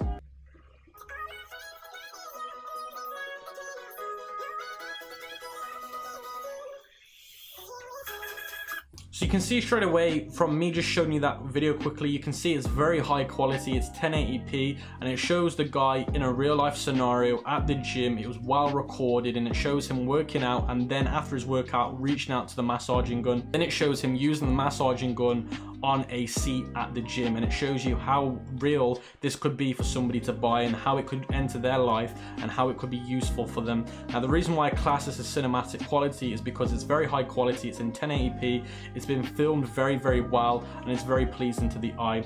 Now, the next thing that you're going to want to do is, once you find suppliers with the product videos, you're going to want to also look at what images they've got on their product page, and you can see straight away this image right here is a very good graphic image of what the product can do with the different 6, because it comes with 6 different massaging heads, and this shows exactly what each head is made for, and it does it in a very eye-pleasing way. Now, that's where the AliExpress image downloader Chrome extension comes into place, because what I can do is I can come to this symbol here, click it, and it'll download all the images for me. Now, the next thing that I recommend you do is, as soon as you found the video you want, it's worth contacting the supplier and asking them if this video is just theirs and exclusively theirs only, and if it is, are you able to use it, because you don't want to come into copyright issues. Now, once you've done that, what you can do is you can download the video, and how you download the video is by getting the Chrome extension that I recommended at the start of the video, which is called Video Downloader Plus, and then you want to go to this symbol here, which is the Chrome extension symbol, click it, then you want to always use the one that says MP4, then hit download, and then it'll download to your computer. Now, the second way to find content is by going onto Facebook, searching for the product name and sorting it by videos. Now, these are a few kind of tips that I'd recommend you do before you pick any content from here. Now, you always want to try and pick content that matches all the content you've picked so far. So, for example, on that AliExpress video that I found the supplier from, he had a video of the guy working out at the gym, and it was very high quality. Now, I want to try and match that kind of quality video and that kind of scene, because if I don't, then when people watch the video, they're going to think, why is it so different? Why is there so many different clips of different videos that don't match? So always try and make the videos match. So if it's somebody at the gym, try and find another video from Facebook at somebody at the gym, or it won't match. Now, the next thing is you only want to try and use videos where it has no text on it or no like symbols. You kind of want to try and pick content that has nothing on it, or if you can find content and it's good content but it has words on it, just make sure that you're going to be able to write over their words, so you can basically like kind of move their words out the way and replace them with your own wording. As soon as you find a video that you like, what you want to do is you want to click on the video, and then you want to click the video downloading Chrome extension button again, and it will download the video. The next method is by going to Amazon, searching for your product name just like AliExpress, going through the different sellers, and then looking to see if they have a video on their product page. Now, this is one of the sellers that I personally came across, and this is where the video will be allocated. It will be allocated on the last image section of the product, and you can see here it shows the video, and you can see straight away this video already matches the kind of video I had from the AliExpress seller. So let me just quickly play this video, and just to show you what I meant by trying to match the video types.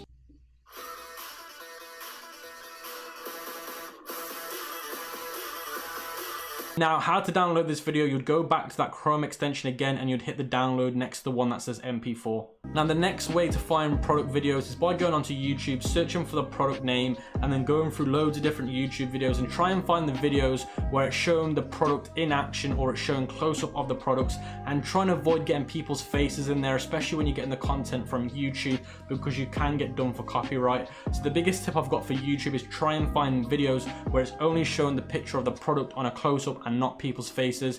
If you are going to get people's faces in there, you must credit the source at the bottom of your product description or your video description for your ad. And as soon as you find the content you want, you go back to that Chrome extension I showed you last time, and you click download. Now for the bit you've been waiting for, creating the actual product video ads using the best software for beginners and advanced dropshippers in video. Now, before you can actually get to this part of the video, you need to meet one of the following criteria for the best results. You need to either have found 3 to 5 video clips of your products from those resources that I recommended, whether it be AliExpress, Facebook, YouTube, or Amazon.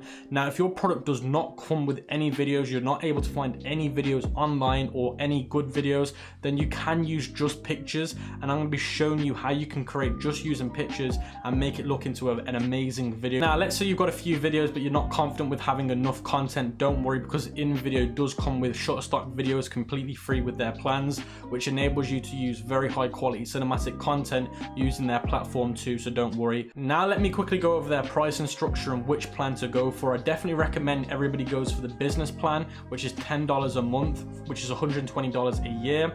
Now monthly, that's obviously going to be a little bit more expensive, but I definitely recommend going for the yearly plan, and if you use my coupon in the description, you're going to get 25% off. Now the great thing about InVideo is for $10 a month, now honestly that is so cheap, you're getting so much with that. You're getting Shutterstock videos, which is worth hundreds and hundreds of pounds. You're getting getting HD video exports, you're getting videos made in any language, which is amazing. You're getting 60 exports a month, which means you can make 60 videos a month and then export all of them. You're getting templates, you're getting transitions, effects, you're getting everything you'd get with a professional software like Final Cut Pro or Premiere Pro, but as a beginner user-friendly tool, because InVideo offers you all the premium features to make cinematic content, but in a beginner-friendly structure where it's not complicated to use, and that's why I love them so much. Now, $10 a month, trust me, once you see what you can do with them, it will be valuable. So I definitely recommend going for the $10 a month, even if you give it just 1 month try. Just let's say you turn it to a monthly subscription, you try it for just 1 month, see how it goes. Now, another thing that I want to mention is InVideo gives you customer support. So if you have any problems with your videos, InVideo team can help you with making your videos if you have any problems with them. And that's something that a lot of softwares don't offer. Now we've got the pricing out of the way, let me just quickly show you InVideo and how I use it to a T, and then I'll show you exactly how to edit some of your video clips and make it into a cinematic, highly converting video ad. Now, straight away, what you want to do is you want to change here where it says categories, and you want to change it to where it says video ads. After clicking video ads, it will take you to a page that looks like this, and you want to scroll down till you see where it says square 1:1 aspect ratio. Now that's the aspect ratio that Facebook uses for their advertising.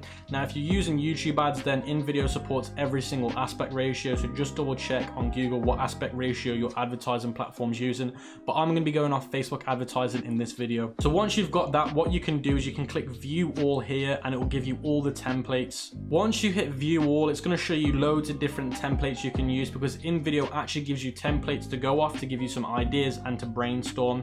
Now before I show you the video ones, I just want to show you a picture video just to show you how powerful picture videos can look when using InVideo. So if you're somebody that can't find videos of your product, don't worry, because InVideo's got you covered.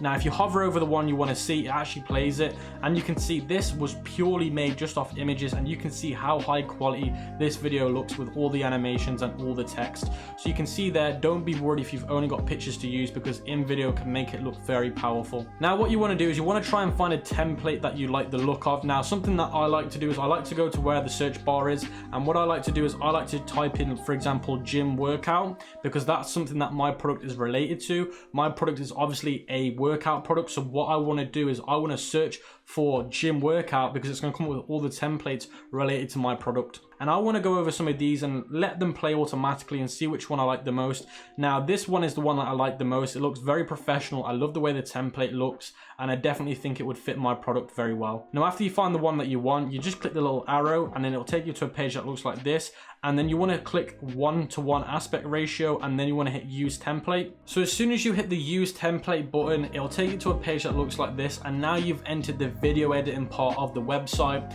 Now don't freak out if you're thinking, well, there's so many different things on the screen, I don't understand them. I'm going to go through everything with you now, explain what everything means, then I'm going to show you how to edit your video to be able to make the best video ads for your product. And I'll be showing you exactly how I was able to come up with the result that you saw at the start of the video, and how I was able to make it through InVideo right now. So let's start off with the left hand side where it says media. Now what does media mean? Media means the media that InVideo has on their platform free of charge, and it's not copyrighted as long as you pay for one of their plans. Now for example, if I hit videos then type in workout, it's going to pull up all the videos InVideo have based on workout videos, and you can see there's loads there to use. So as I was saying before, if you're struggling to find content of people working out, then don't worry, this is my example. Don't worry, because you can find content on here on your product. So let's say for example you're doing a kitchen product, you could type in kitchen, and if you're looking for like kitchen cinematic footage, you could find it through here completely free and non-copyrighted. The next thing you can do is you can do images as well, which is really good. Now the next section is music. Now this is where you can find music for your video, because you always want to have music in the background, because it builds up an environment and a behavior, and it gets customers in a certain mood. Now you can change the category by angry, bright, calm, dark, dramatic. Obviously I'm going to go for sports because I'm doing a sport product, but the good thing about that is it lets you pick based on the category. Now the next thing is all the music they give you is non-copyrighted either, so it stops you from getting into trouble. The next section is text. Now text is basically where you can add obviously text onto the video. This bit's obviously very simple and very easy to use. The next thing you've got is stickers. So if you're looking for like stickers to put on your images, stickers are like emojis but not emojis, if that makes sense. The next thing is effects. You can add effects to your video. So for example, you can have confetti coming out of the video. Don't worry, that could probably come across quite like advanced. You're probably thinking, oh my God, why would I want to do that? Don't worry, I have used a lot of these effects in my video, and I'll be showing you how I use them to build up more of a dramatic scene. Use shapes more on image videos than you would on actual videos. The next one is enhancers. I personally don't use enhancers because I've never needed to, so I don't recommend it unless you want to. The next thing you've got is uploads. Now uploads is where you're able to upload all your content that you found online from AliExpress, Amazon, YouTube. Then that way you can use that content in video. The next thing is add a scene. So you can add a scene into your timeline. The timeline is this at the bottom where it shows loads of different parts of the video. So if you want to add more to the video, you can drag and drop and it will add it to the timeline. Now to kind of explain what a timeline is, it's literally just what's going on in your video step by step, and that's what a timeline means. So now I've gone over the interface, how InVideo software works and what all the options mean. I'm now going to show you exactly how I use InVideo to chop up my clips and how I edit them to get the final result that I showed you at the start of the video for my product. The first thing that I do is I use the template they give me. So for example, they've said logo here. So what you want to do is you want to add your logo there. Now what you do to add your logo is you click it, you click the delete button, then you go to where it says uploads on the bottom left, and then what you want to do is you want to hit the blue button here where it says upload files, and you want to upload your logo file. Then once you've done that, you can drag it and drop it onto the timeline. Then it's going to give you these three options, and you want to click add as a layer for all the time. Well, every time you add an image, always click add as a layer, especially a logo image. As soon as you click that, it will add it to the layer, and what you can do is you can drag it and put it where you need. Now I'm going to put it in the top right, and I'm going to crop that so it's not too big, but you can obviously identify what it means and what it says. Now another thing that I want to go over quickly is the layer section and how it works. If we go to the layers, you can see all the different layers. Now I want to make something very clear. If you have an image layer under the video layer, it will not be seen. So for example, if I put this under here, which is the video layer, you can see it disappears. So always make sure that your images and your text layers are over the video. Now the next thing we can do is we can replace the video placeholder that they've given us, which is this guy working out with the weights, and I want to replace that video with one of my own videos, and I want to replace it with a video that shows a man and a woman at the gym working out and building up a sweat, because my product is specifically for those that do heavy workouts and get muscle fatigue. Now the reason why I want to show a man and a woman is because obviously I don't want to alienate a gender. If you alienate a gender, you're going to kill your conversion rates. So now what I'm going to want to do is I'm going to want to go over to where it says media, and I'm going to search for workout, and then I'm going to scroll through this and try and find a man and a woman working out. Now I found the video clip that I wanted, and I recommend you guys do the same. Always start off your video by showing off who your target audience is. They're going to connect with it straight away, and then it's going to give them a higher chance of watching the full video.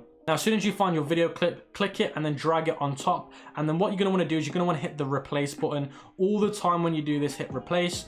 And you can see straight away when you do that, it's going to pull up this next part of the video clip, which is the trimming part. Now what InVideo allows you to do is trim the video. Now you might have a video that's 3 minutes long and you only want 10 seconds of the video. This part of the video lets you do that. Now I'm not going to do it with this specific clip because I don't need to, but I am going to be doing it with lots of other different clips, and I'll show you exactly how it's used and how it works. But in this case, I'm going to keep it the original size by clicking done. And as soon as you click done, you can see straight away it's replaced that clip. Now something that I want to go over quickly is once you select the media, which is this one here, this is our video. If you hit edit, it's going to see here where it says video edit. Always make sure that the video edit resizing option is on crop to screen, because if you put it with fit to blur, it's going to show the full video, but it's going to blur out the top and the bottom. Now you can do that, but I prefer have crop to screen. I think crop to screen is a lot better than fit to blur. Now the next stage is to change the scene duration, and the scene duration is located here at the bottom next to the timeline. Now the scene duration basically means how long does each scene last for, and you can see there's here the first scene, then the second scene, then the third script scene. Now you can add as many scenes as you want, but normally on average a scene should last between 5 and 10 seconds, but the intro should only last between 3 and 4 seconds, because if it's any longer you're going to bore people out of their brains. So how you change the duration time is you click here and you delete it to say 4 seconds, and how you do that is by putting 4 and then a dot and then 0 0, and then as soon as you've done that, it will say here, do you want to change it, and you want to click yes. As soon as you change that, now the duration will only last for 4 seconds. Now the next stage is me adding some text onto the screen, so when people read it they can connect with it, and then it gets them intrigued to watch the rest of the video. So I might want to put something like, are you working your body hard at the gym? That way when people read that, they're thinking, yeah, I am working my body hard at the gym, I'm interested in what this video is trying to say. And because this video shows a short 4-second clip of a man and a woman And because this video shows a man and a woman working hard at the gym, it means when both genders watch this video, they're gonna both connect with it. So what I'm gonna do is I'm gonna use this text here. I've deleted the other text without the bold writing because I prefer the way this one looks. I'm gonna click it and then I'm gonna click Command C, or if you're using Windows, Control C, and then I'm gonna click Command V or Control V, whether what desktop you're on. And then I'm gonna do that 3 times because I wanna use it 3 different ways. So you can see now I've got 3 different layers of text and you can see they're all identical. Now what I'm gonna wanna do is I'm gonna wanna change this one to say, "Are you?" in all capital letters. Capital letters just makes it look a lot more bold and a lot more powerful. I'm going to put "Are you working?" or body, and then I'm going to put hard at the end. At the gym, obviously because I want to connect with people at the gym that are working hard, because this product is mainly made for those that do a powerful workout. Now I've changed the text on the screen and I've got exactly what I want to say on the first scene of the video. Now I can make the text a different color, make it match my brand. So what I might want to do is I might want to change the box color to a blue to match my brand, like I said. So by doing that, you click it, click edit, and then you go to colors, and then what I want to do is go to box colors, and then I want to change that box color to my brand color. So you can see there I've done that there, and then how I've done that is by entering the hex code here. So just find out your hex code for your brand color, then enter it there. Now that's that done. I also want to change the text color because I think it's a little bit hard to read, but there is a spelling mistake, so let me just quickly change that quickly. I'm going to go back to where it says colors, go to text and change it to white. Now you can see that pops really nicely and it matches my brand, but I'm not happy yet. I want to change this as well. So I'm going to change this one just to the text to be blue. So I'm going to change this here to be blue by clicking colors again, clicking text color and changing it to that blue, and you can see straight away now that's starting to look really nice and branded. Now I'm going to change the @gym bit to actually green. Now the reason why I want to change it to green is because obviously it's all about color psychology, and obviously I want to show a green as a positive sign. So let me change the text color to green, and they give green as an auto color anyway. It's a little bit too bright, so I'm going to change that to be a little more dim so it's not that hard to read. So there we go, done. Now that's the color scheme done. I'm really happy with that. It pops, it looks a lot more professional, matches my brand colors. But what I'm going to want to do is separate this ever so slightly. I'm going to try and make this one a little bit more bigger because I want this to really pop, so when somebody sees this they're going to really read it and think, man, this is exactly what I do at the gym. So I'm moving that one there. I'm going to make this one a little bit bigger but not as big as the bottom one, and I'm going to make this one big but not as big as the second one.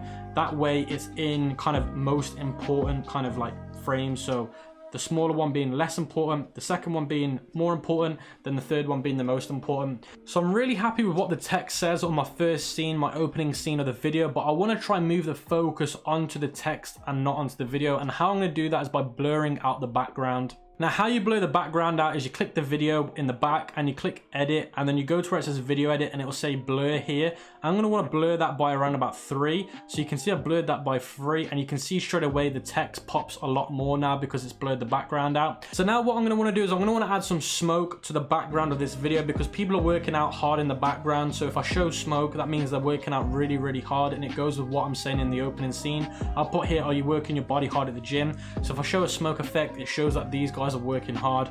Now how I do that is by going over to effects, going over to where it says smoke, and then if you hover over each one, it shows you what it'll look like once it plays. So I think this one fits this the best because it doesn't do too much, but it's enough for people to notice it. So when I click it, you'll see it's just added it there, and then as soon as I hit the preview button, it will show it in what it will look like when I play the video. So you can see straight away it shows that smoke in the background and it looks really dramatic, and I really love how that looks. Now you've also noticed when I play the video, it also shows an animation of how the text jumps out. Now if you want to change the text animation, what you do is you click on the text. If you apply a effect, it will say scene overlay. Now if you don't turn scene overlay off, then it won't enable you to edit anything else. So let me show you that again. If I click scene overlay, and remember scene overlay is the smoke effect, so think of scene overlay as an effect.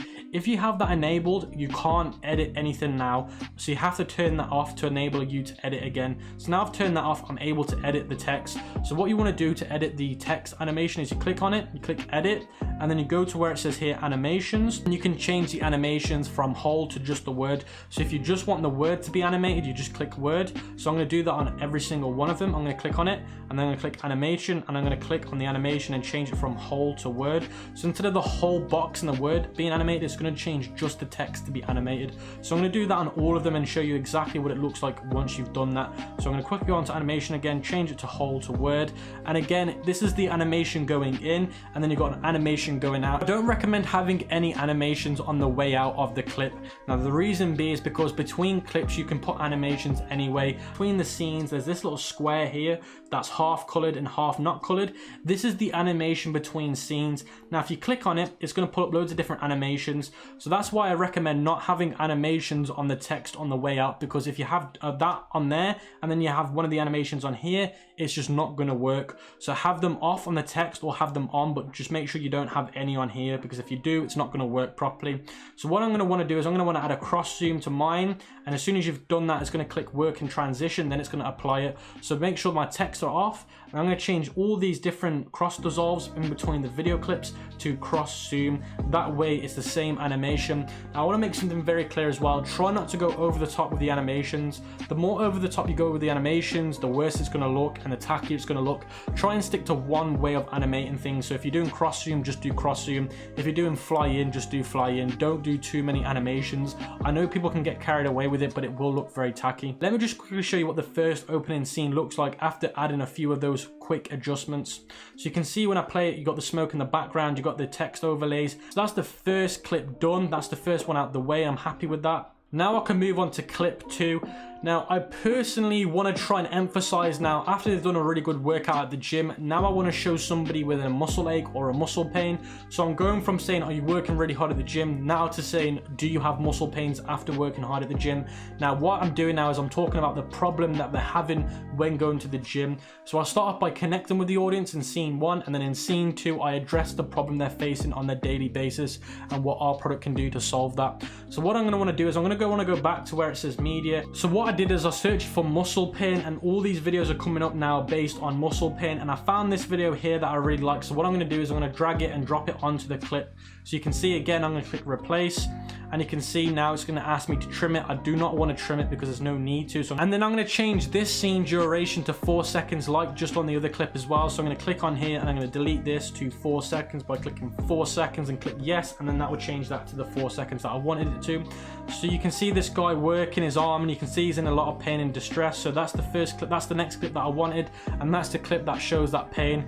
Now what I'm going to want to do is I'm going to want to delete this text because I don't want that there. I'm going to delete that, and then I'm going to go back to the other clip. I'm going to click copy or control copy. I'm going to turn that back on. I'm going to go back to my other clip and click command V or control V.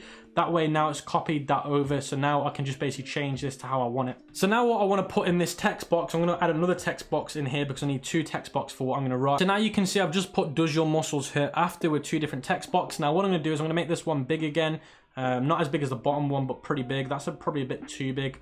That's probably the perfect size. And then I'm going to make this one really, really big because I want to emphasize on do you really hurt after the gym, after you've done a really good workout. So I'm going to try and make this as big as I can without being too big, if that makes sense. So I think that's perfect, and I think that really catches people's eyes. So I really do like that. I'm going to make sure that that's centered. Okay, perfect.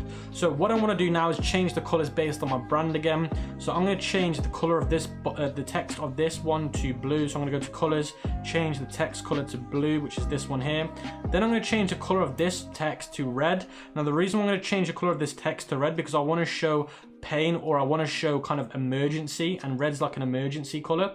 So that straight away goes from being a positive, which is green, to then being a bad negative sign by being red. So there again, I'm using color psychology to pull people in. And then I'm going to change the color of the box to blue though to match my brand. So I'm going to change box color to the blue color. So what I'm going to want to do now is I'm going to want to add my logo back to the top right, so it's on every single scene. So you can see it says logo. I'm going to click it, click delete. Then I'm going to want to go back to my other scene, turn scene overlay off, command copy. As soon as you hit command copy or control copy, you click control V, and then it'll paste it exactly where it was on the other scene. So now what I'm going to want to do is I'm going to want to add more of a dramatic look to this clip. Although it shows a guy with muscle pains, I want to add more of a dramatic look to it, which is going to really catch people out. And how I'm going to do that is by going to effects, going to where it says grunge here, and then I'm going to pick the one that looks like blood.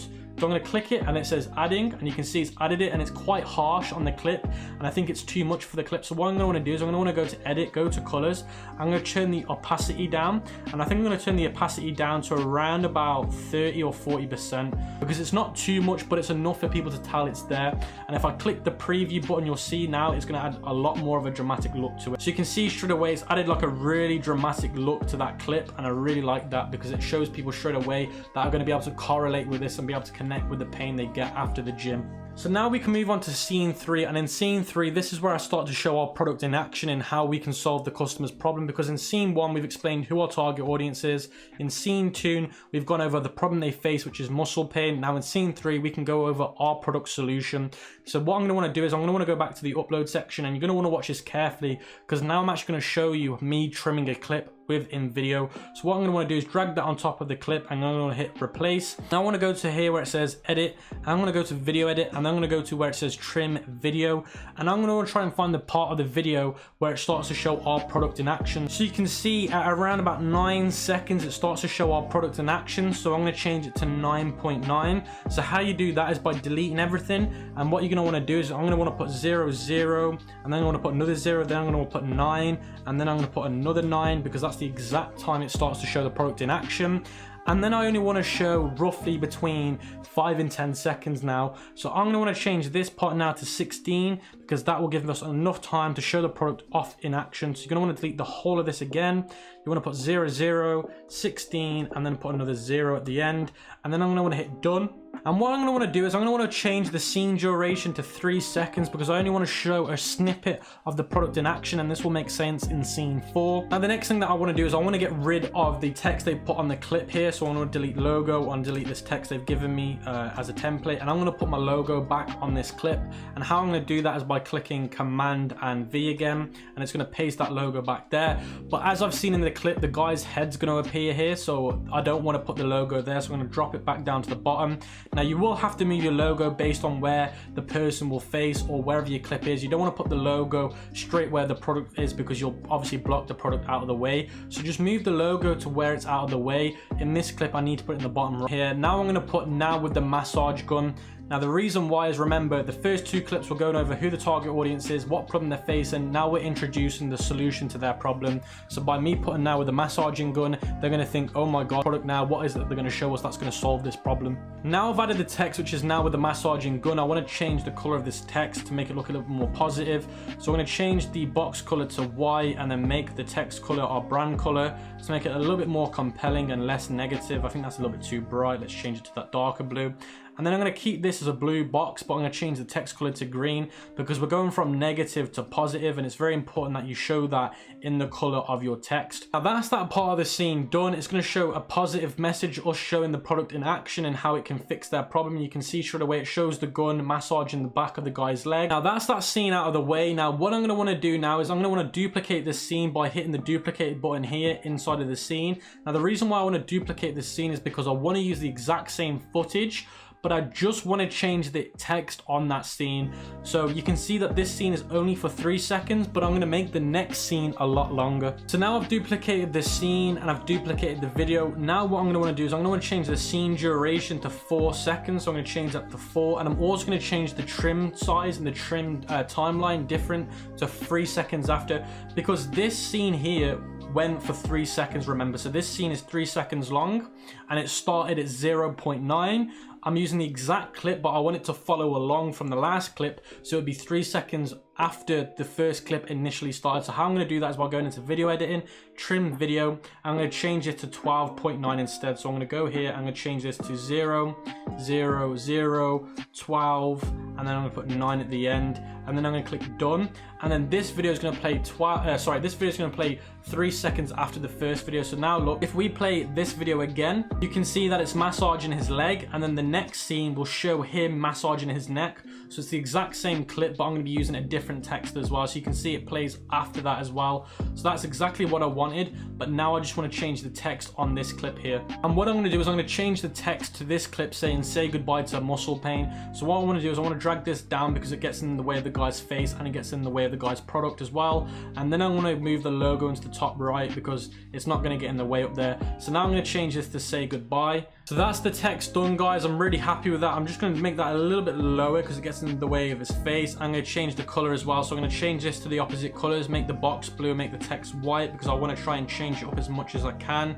So I'm going to change the the box color to that bluish color, and then I'm going to change the text color to the white color, and then I'm going to change this one to the opposite colors. So I'm going to change this to the opposite, so make the box white and make the text blue. So now what I'm going to want to do is I'm going to want to add a confetti effect to this part of the clip. Now the reason why I want to add that to this part of the clip is because this is the positive part of the clip where I really do show the product in action and how it solves people's problems when they go to the gym and get muscle fatigue. So I really want to emphasize on this is the solution to their problem by adding a dramatic confetti effect, by going to effects, going to where it says confetti, and then adding the confetti that I think is appropriate for this part of the clip. And I think the appropriate part of confetti for this clip would be this one or this one.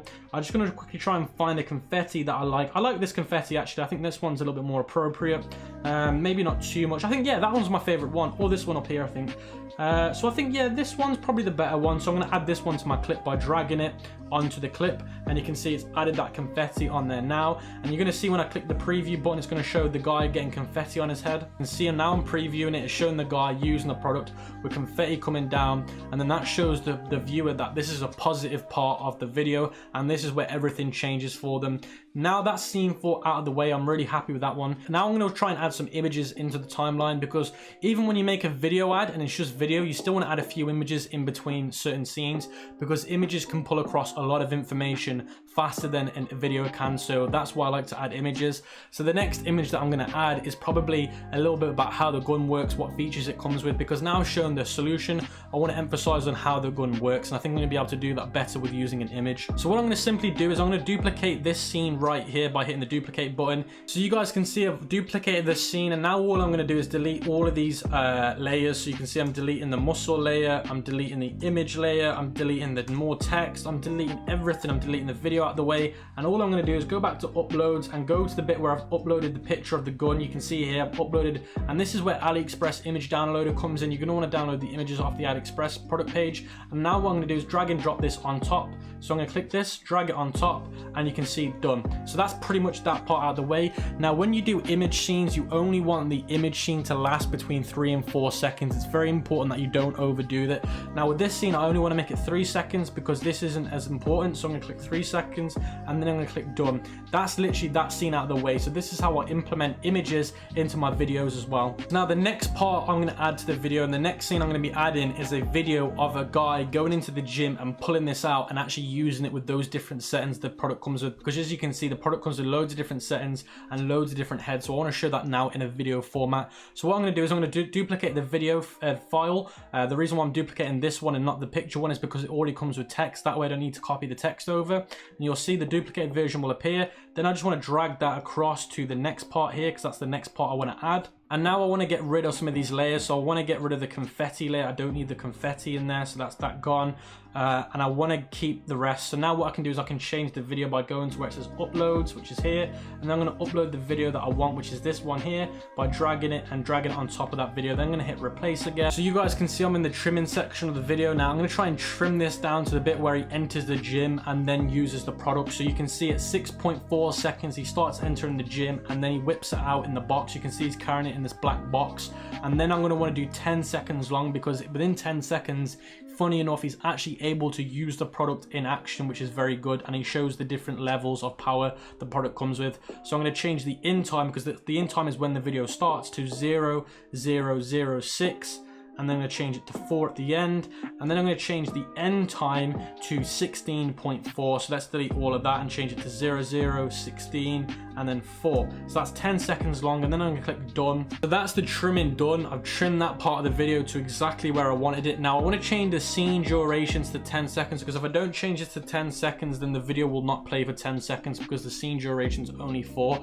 So that's been changed to 10 seconds now, and that's going to play for 10 seconds long. And let's view the video clip that I've got in there currently. So you can see he's entering the gym, he pulls out the gun, and there's already text from the video, so I need to try and cover that up with my own text. So what I'm going to do is I'm going to try and cover up text that's already on the video with my own text by putting this down here where the text did appear. I'm going to try and make it a little bit bigger, because I think if I don't make it big enough, it's not going to be able to cover up all that text it came with. Same with this as well. I'm going to try and make this a little bit bigger and a little bit longer to cover up that text it already came with. So I'm going to put that there. I'm going to make this one a little bit shorter. Actually, no, I'm going to make this one a little bit longer, and then I'm going to make this one ever so slightly shorter. and then I'm just going to make sure that this covers up the text that already comes with on the video, and you can see it does cover it up, but I need to turn the animations off, because if I don't turn the animations off, it's not going to come in quick enough to cover up the whole text. So you can see that's what I meant by covering up the text on the video. Don't worry if you download videos with text, as long as you can change it by overlaying it with your own text. So now I can change what this says to what I want it to say. So I want this to say 3 levels of power settings, because obviously the product is got 3 levels of power. A higher level to get rid of the knots, a lower level to do a massage, and then the lowest level to get rid of like lactic acids. Now I've changed the text on the overlay here, so you can see I've changed it to 3 levels of power settings. Something that I did need to tell you that's very important is if you're using clips of music already on them, like this clip, it will show audio volume under the edit video section.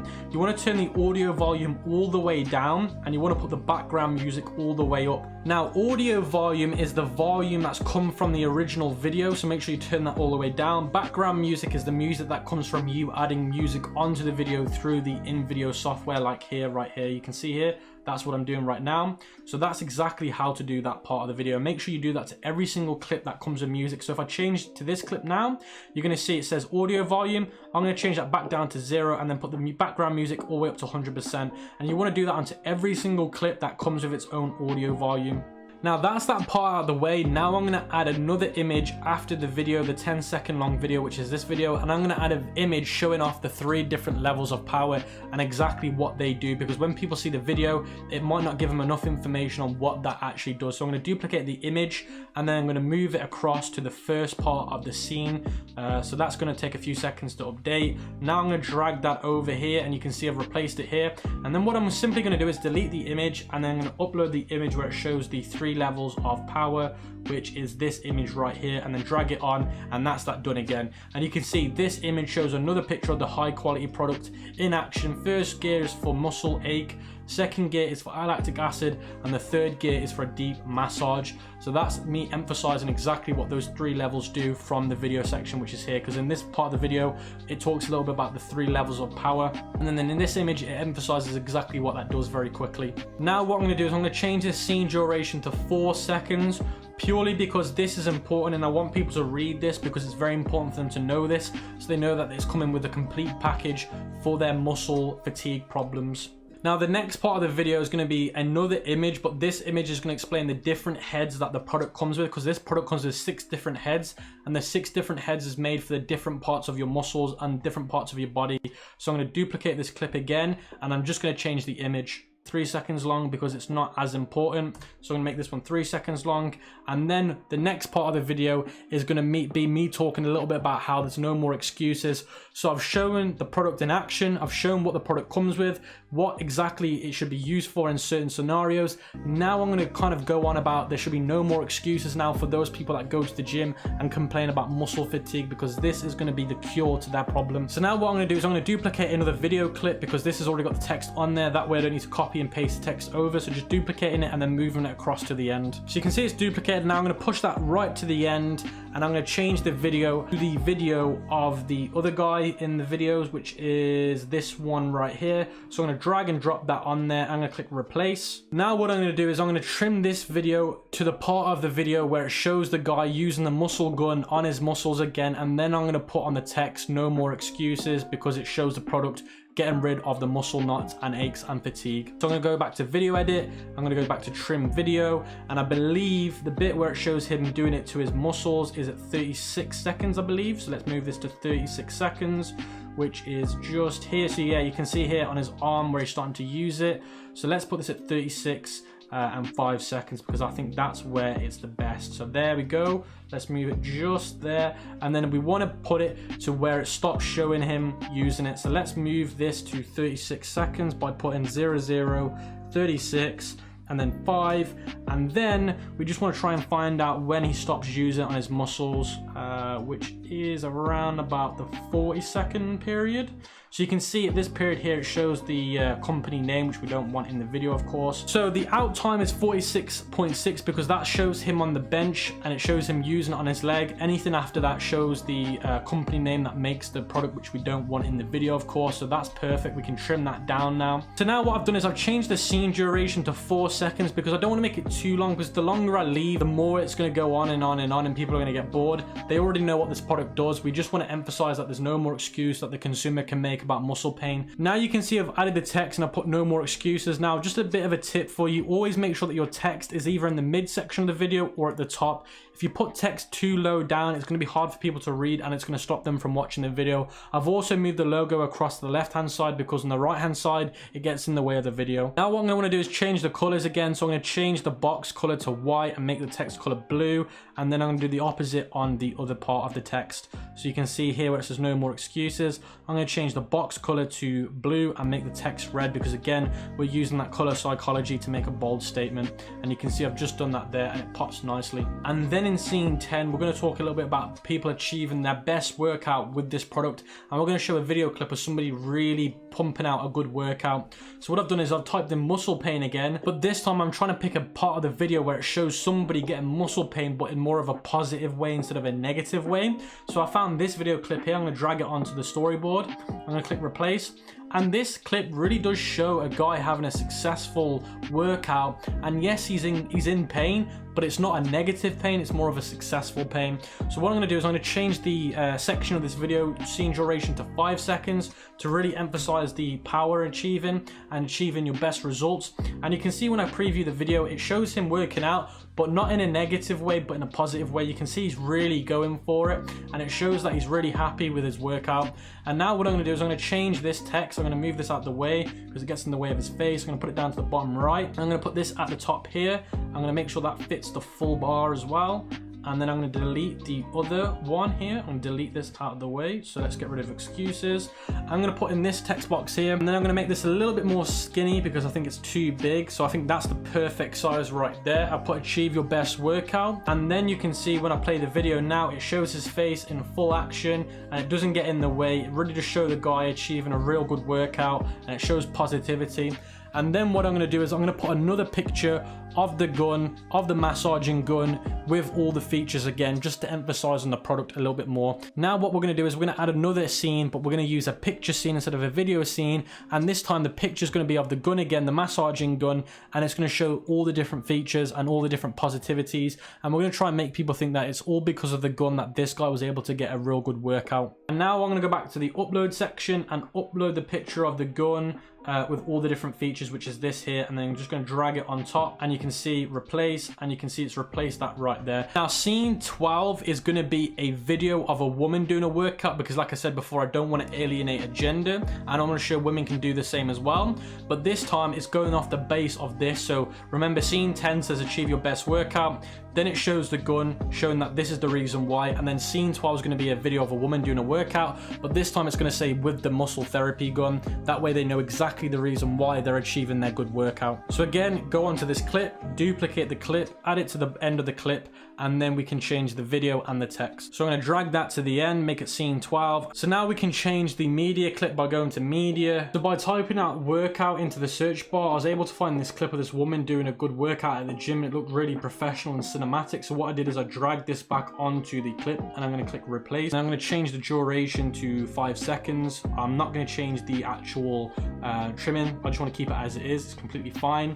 And I want to change basically the text now. I'm going to change this with the muscle therapy gun. Now what I'm going to do is I'm going to invert the colors, because on the last bit with this guy here, I put the colors as blue text and white background. So I'm going to make this one now, background is a blue and the text as white. So I'm going to click that, click edit, go to colors, and change the text to be white and then the box color to be blue. That way it's inverted and it's changed so that people don't get bored of the color scheme. So that's that bit done. Now that's that clip out of the way. I'm really happy with that, and it shows a woman and a man doing really well at the gym, and the reason be because of the muscle workout gun. So now we're on scene 13, and scene 13 is actually going to be our final scene, and this scene is going to be the scene where we kind of do an outro and we tell people to shop now, and we're going to motivate people to shop now. And I've used an image, and you're gonna wanna use an image to do this, and I've used an image to show a man and a woman at the gym, again, not alienating a race or a gender. And what I'm gonna do is I'm gonna add shop now, unleash your full potential in writing. That way it's going to motivate people to go out there and buy the product, because it's going to be able to unleash their best potential at the gym. So you guys can see I've just done scene 13 and I put shop now, unleash your full potential. Then I put www.yourdomainname.com at the bottom. So obviously you'd change that to your domain name. I've used a picture of a guy and a girl doing some press ups so I don't alienate a gender, motivate men and women to go out there and buy this muscle gun so they can unleash their full potential at the gym. So that's pretty much everything done for this video. I just need to change the scene duration to 5 seconds. You're going to want this to last for 5 seconds, because obviously you want people to read this and then take action. So to give them 5 seconds to fully read that, then they're able to take action from there. Now, something else that you want to double check is you want to make sure that all of these little animations in between each scene is changed to the same one. So remember, I use cross zoom, so I'm going to change every single one of these little square symbols in between scenes to cross zoom. So you can see here it says cross zoom. I'm going to want to change that to cross zoom. I'm going to want to change that to cross zoom. I'm going to want to change that to cross zoom. And then as soon as I've done that, I can preview and export the video. So let me just quickly go ahead and do that, and then we can move on to adding the music and then exporting the video. So now I've added the cross zoom animation effect in between every single scene. You can see here each one says cross zoom now. Now I can add music to my video by going to the music section and then going to category and changing it to sport. And then I've gone through all of these clips and found the one that I like the most. And as soon as you found the one you like the most, hit select, and then it will apply it to the whole video. Now you might not be able to hear it when you preview it, but when you export the video, you'll definitely hear it then. So now what I can go ahead and do is click preview and export. As soon as you click preview and export, it will take roughly around about 2 to 5 minutes to completely export. So once you hit the export button and it fully exports the video, it will take you to a page like this. And then what you want to do is hover over the video and hit this button here, and that will download it to your computer. So guys, now I'm going to be showing you how to make thumbnails, ad copies, and ad headlines for your marketing creatives, especially for Facebook ads. Now, what is a thumbnail? A thumbnail is something you see before a video plays, and this happens on other marketing platforms. So when you go to watch YouTube videos, before you watch the video, there's a picture, and if you hold your phone there long enough, the video will automatically start playing. So if that image didn't get your attention in the first place, you wouldn't have looked at it, and that's exactly the same with Facebook ads. So when you're running a Facebook ad, they're going to see an image first, and if they look at that image long enough, it will start playing a video. And that's what this is right here. Now, I was doing a product which was a fitness rope, which you could work from anywhere. You could use this rope from anywhere, and you can see in the thumbnail it shows that you can use it outdoors, at the office, at the gym, and at home. And then in the middle I put crush your New Year's resolutions. That way when somebody sees this on their Facebook timeline, they're going to think, wow, that's interesting, let me see what this is. Then the video will start playing. And in the next few minutes, I'm going to be showing you how to make something like this in the space of 5 minutes. Now I want to show you quickly what an ad headline is and what an ad copy is. So the writing in the bold black is the ad headline. Now your ad headline should always be between 3 and 6 words, and it should be something that catches people's attention to read the rest of the ad copy. So you can see now the paragraph section is the ad copy.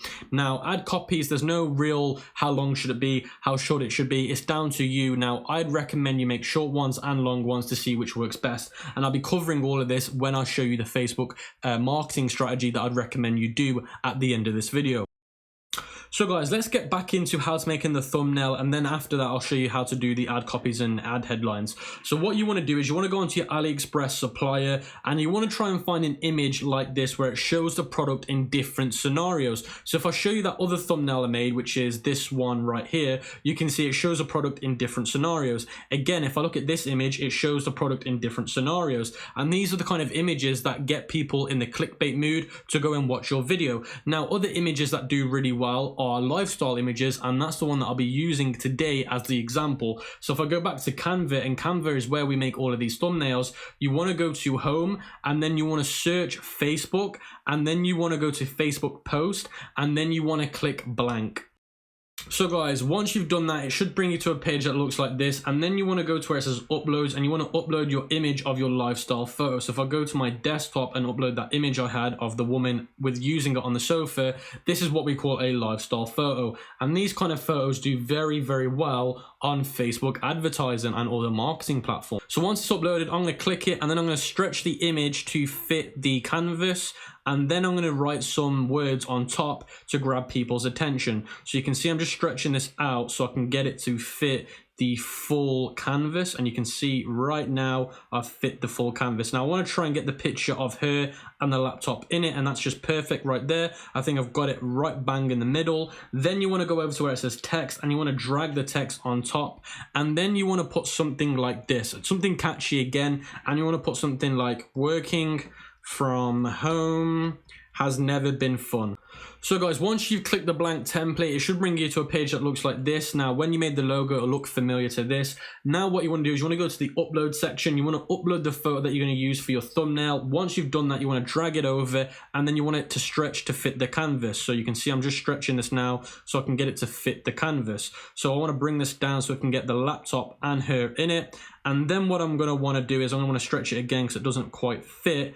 And then what I'm going to want to do is go back to the text section and then drag a text overlay over here. And then I'm going to put something short but sweet and catchy. So I could put something like have fun, I don't know, have fun working from home. I need to keep it quite short. So I'm going to think of some ideas, and then I'm going to catch up with you guys in the next few minutes. So guys, you can see I've changed the text to say best laptop stand. Now you want to keep it very short on the thumbnail. You don't want to put too much text on the thumbnail. It just needs to be short but attractive, and that's the key. Then what you want to do is you want to go over to where it says elements, and you want to get the square element, and you want to put it over the top, and then you want to shrink it so it fits the text. So you don't want it too big, you just want it as a background overlay so it makes the text pop out. And you can see that's pretty much perfect. I'm just going to move that out of the way. I'm going to center it, and then I'm going to put that back in. And then as soon as I've done that, guys, I'm pretty much ready to download this, and then I can use it. So you can see best laptop stand. And then what I'm going to want to do is I'm going to want to change the color of the square to make it a little bit more pop and out a little bit. Now, something else that I like to do to make my images pop through Canva is click on the image, click adjust, and click vignette, and I want to turn the vignette all the way up to 50%, and you can see it just makes it pop a little bit. You can see it makes it look a little bit more cinematic, and it also makes the text pop. You can also do things like adjusting the brightness, the contrast. You can change quite a lot of things in this that can make the actual thumbnail look a lot more professional. So I'm pretty happy with how that looks at the moment. I think it looks a lot more professional, and I think that can grab a lot of attention. So what I'm going to want to do is I'm just going to want to download it, and that's pretty much how you make thumbnails. Now realistically, you want to make a few thumbnails, maybe 5, maybe 4, maybe 3, but you don't want to just stick to one thumbnail. You want to try and switch it up a little bit, because when you do your marketing campaigns, you're going to be using different thumbnails to see which one works the best. So it's all about split testing, and that's the key to success with Shopify dropshipping marketing. So guys, the next stage of basically making your creative is making the ad headline and the ad copy. So I've gone ahead and made an example of an ad headline, which is enhance your productivity. Because my laptop stand helps people with their productivity, I've literally just put enhance your productivity. Then I've used a laptop emoji to grab more attention. And because obviously people take emojis into consideration a lot more now, and people love to use emojis, that's why I add them in the headline. Now I don't recommend using more than just one emoji in the ad headline. And again, you want to keep your headline between 3 and 6 words. Then the ad copy, again, with the ad copy, you can actually use some of the words from your product description to help you out. So you can see I put, do you hate having to consistently adjust your laptop to get comfortable? Then I put, if the answer is yes, you're going to love this. Then I put ergonomic design, always comfortable. Then I put basically different functions that it offers. And then I've talked about the lightweight and the sturdiness of it. And then I've put the call to action, which is 50% off, and then you put your website URL there, obviously, to get them to buy it. So basically, what I do with my ad copies is I always ask a rhetorical question, which is their pain point. So people hate having to consistently adjust their laptop to get comfortable. So that's me addressing their pain point. And then I'm saying, look, if that is your answer, then you're going to love what I'm going to be showing you now. And then I'll go over the main specifications and main highlights of the product, which is obviously the ergonomic design, the functions, the endless functions, and the lightness and the sturdiness, even when it's made out of high quality aluminum. So what you want to do, guys, to structure your ad copies, remember, is you want to ask a rhetorical question that gets them thinking, okay, yes, I agree with it. Then you want to lure them in with the specifications and what the product can do for them. And then you want to get them with a call to action to get them to buy immediately by saying something like 50% off here, or don't miss out on a discount, buy here. And then then that way you're going to get them to click the link. So that's pretty much how you want to do your ad headlines and your ad copies. Now, in terms of how many ad headlines you want to make, I'd recommend you make 5 ad headlines. Again, it comes back down to split testing. When it comes to marketing on Facebook, the more options you give Facebook to use, the better chance they have of finding something that will work best for your audience. And the same thing happens with your ad copy. I'd recommend, if you can, just make 5. That way, again, it gives Facebook more options to find which one's going to work the best for your target audience. But in this video, if you're a beginner, just stick to making 1 of these. If you're an advanced dropshipper or you've been doing dropshipping for a while now, try and make 5 of them because it will get you better results. So guys, the first marketing platform that I'm going to be covering with you guys today in major detail, I'm going to be teaching you the exact blueprint I use to get successful dropshipping stores off the ground. Now, the first thing you need to do before you can get a business manager and advertise on Facebook is you need to get a Facebook business page. Now, there's loads of videos online on how to make a Facebook business page if you don't already know how to do that. Once you've got a Facebook business page, that's great. The next thing you need to do, now this isn't mandatory, this is optional. I would recommend getting an Instagram page and turning it into a business page. That way, when you advertise, you're going to be advertising on both platforms. Now, once you've done that, you need to Google Facebook Business Manager. And once you get a Facebook Business Manager, you need to sign up for it. You literally just need to enter your email address, sign into your Facebook account, and you'll automatically get a Facebook Business Manager.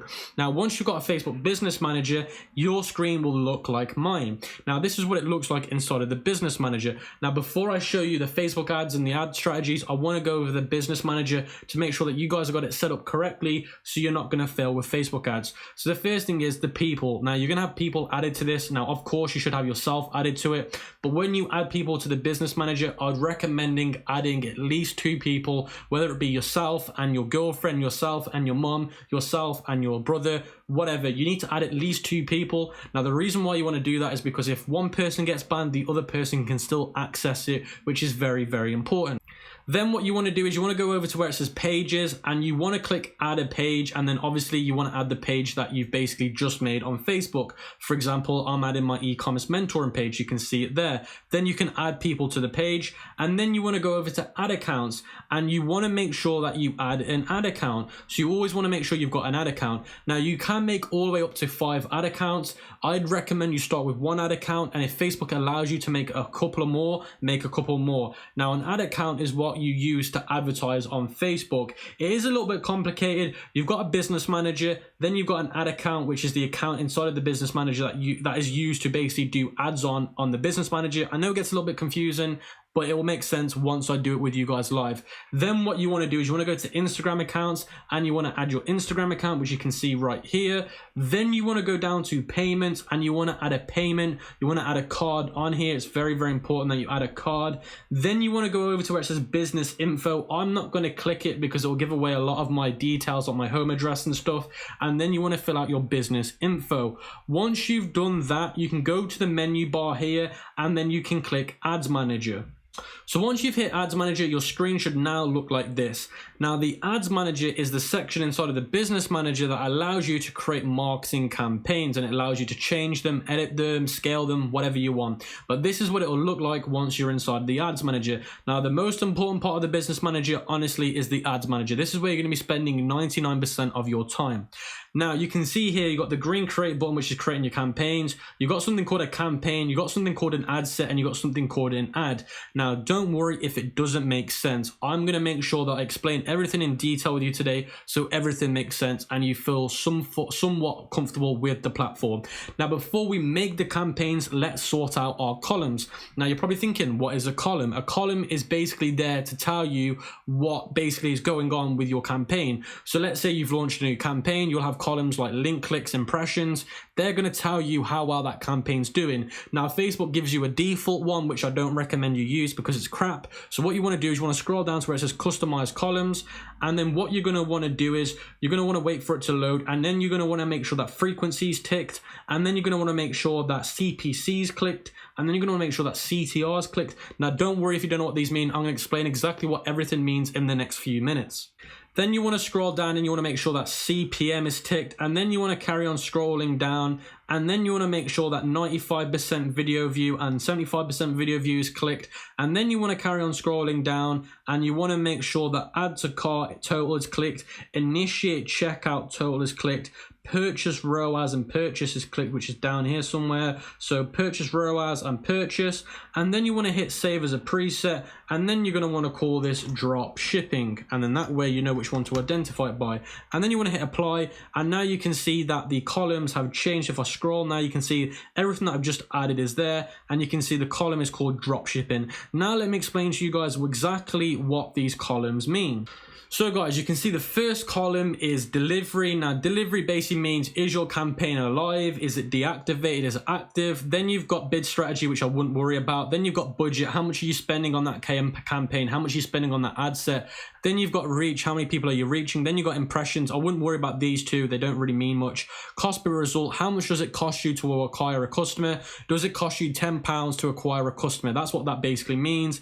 Then you've got amount spent. How much have you spent so far? Frequency is based on 1 to 5. So 5 being the highest, 1 being the lowest. Now frequency basically means how often does your ad keep seeing the same people? So if your ad keeps getting shown to the same people, the frequency might be 4. That's high. So that's what frequency means. CPC means cost per click. CTR stands for click-through rate. Cost per click basically means how much does it cost you to get a click. CTR basically means how many people are clicking on the link to go to your website. Then you got video views at 95%. Video views basically means people have watched 95% of the video. 75% means they've watched your video for 75%. Add to cart basically means they've hit the add to cart button on your website, but they might have not purchased. Then you've got something called checkouts initiated. Now that's something slightly different. Checkout initiated is when they've gone to the add to cart, but then they've also hit checkout and they've filled out their information but not bought. Then you've got purchase ROAS, which I'll explain a little bit later on because it can be a bit of a confusing situation. Then you've got something called purchase, which is obviously how many people have bought from Facebook. Then that's pretty much it. They're the ones that I'd honestly only care about or worry about, in my opinion. Sorry, I forgot one, which is CPM. CPM stands for cost per metric, and that's based on 1,000 impressions. Now, once I show you another ad account with data on it, this will make a lot more sense for you guys. Now, if you're still watching this and you're thinking, Cam, this all doesn't make sense, it won't make sense till you run a campaign, because till you've run a campaign, nothing really will make sense. But like I said, I will be showing you an ad account that's ran a lot of campaigns, so I can show you some numbers and what to look for. So now I've gone over that, guys, I want to quickly go over what is purchase ROAS. ROAS stands for return on ad spend, and this is probably one of the most important things that you remember. Now I'm going to explain how you can work out your ROAS and how does it work. So guys, to work out your ROAS, I'd recommend going to this site, and I'll leave it in the course cheat sheet, the Dropship Toolkit. Now you want to go to where it says cost of goods and selling price. So you want to put the cost of goods in here. So you want to go to your AliExpress supplier. So I'm buying this for $25.91, but then I'll also need to know how much shipping is going to cost me. Shipping is going to cost me $4.88. So I'm going to round that up to $5, and I'm going to round that up to $26. So altogether, it's costing me $31 to buy this product. So I'm going to go back to this. I'm going to type in 31. Then I'm going to be selling this product for $59. So I'm going to round that up to just 59 because it's $59.99. I'm just going to leave it as 59. So you can see that my break-even ROAS is 2.1. So as soon as you've entered those numbers, you'll get a break-even ROAS. You can see mine is 2.1. So if I go back to the ads manager, you can see here where it says ROAS, nothing's coming up. But if I go to an ad account where I've been doing campaigns, you can see the ROAS now is showing these numbers: 1.4, 4.2, 3.9, 6.4. So basically, if I've been running a campaign and this ROAS number was under the number that they've suggested, which is 2.1, so if I've been running these campaigns and the ROAS is under 2.41, I believe, let me have a look again, 2.1, so sorry, 2.1. So if this campaign said 2.1, so let's say, for example, this one here, this one's 1.42. So that is technically not making money because my break-even ROAS is 2.4. So unless that number is 2.4, I'm not making money. I'm losing money. So for example, this one here, which is 6.4, this one here, which is 3.9, I'm making money because it's over my break-even ROAS. It's over that 2.1. So that's basically what ROAS is. It helps you identify if you're making money or losing money. So guys, now what we're going to do is we're going to go and create our first campaign, and I'm going to be showing you guys exactly how I do my Facebook ads so you guys can replicate the success. So guys, the first thing you want to do is you want to go over to where it says the create button. You want to hit the green button, and then you're going to see it's going to give you all of these different options: traffic, engagement, conversions. The only one you should ever worry about at the moment is conversions. Only use conversion. Guys, honestly, I can't emphasize this enough. Just use conversions. Don't use anything else. Just conversions. Once you've selected conversions, you want to scroll down and you want to change the campaign name to your product name. So I'm going to call it laptop stand. And then I'm going to call it CBO because that's the campaign type, and I'll explain that in a little bit of time. And then you're going to want to put test because you're testing the campaign. You're testing to see if the product's going to do well. And then you're going to want to turn on this CBO little button here. So you're going to want to turn that on. And then you're going to want to scroll down and you're going to want to change the budget to 30. So if you're doing £30, do £30. If you're doing $30 US, do $30 US. You're going to want to change that to 30. Now, what does CBO mean? What does campaign budget optimization mean? Campaign budget optimization means it will spend the money on the campaign and it will spend the majority of the money on whatever's working the best. Now, it might not make sense at the moment. It will make sense after I show you the full setup. But bearing in mind, it will spend the money on the campaign and then it will spend the campaign money on what's working the best. And like I said, it might not make sense yet, but once I create this, it will make a lot more sense. Then you want to go to where it says set up ad account, and then you want to change the account country to whatever it is. Now, in terms of currency, what should you change the currency to? If you want my honest opinion, I would always put it in US dollars, United States dollars. Now, if you're from the UK and you don't have a credit card or you don't have a debit card, what won't charge you foreign transaction fees, just leave it in British pounds. If you do have a credit card where it won't charge you foreign fees, then change it to US dollars. So in this case scenario, I'm going to change it to US dollars because I do have a credit card that doesn't charge me foreign fees. Then I'm going to hit continue, and then it brings you to this part here, which is the ad set name and whatnot. Now, before you get here, you're going to need to create a Facebook pixel. Now, a Facebook pixel's already been created for me, but I'm going to go and show you how to create one right now. Now, you're probably thinking, what is a Facebook pixel, Cam? A Facebook pixel is basically Facebook's brain of tracking everything that goes on.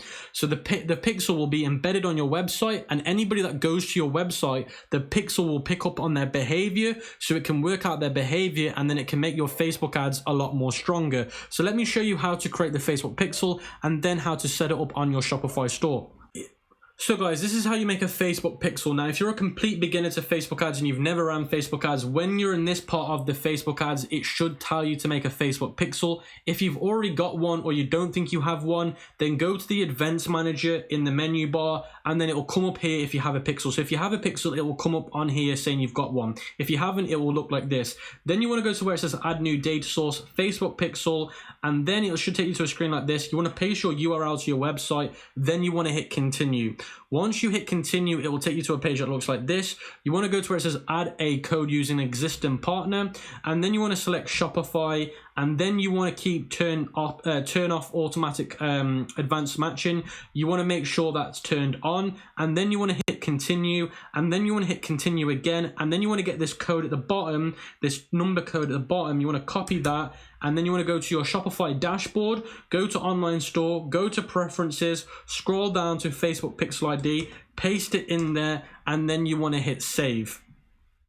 Once you've hit saved, you want to hit continue on here. Then you want to paste your URL to your website in again there. So let me just paste my website URL in that box again. And then you want to hit send test traffic. It will take you to your website, and then you want to go back to the Facebook page, and then this should light up green if it's been done correctly.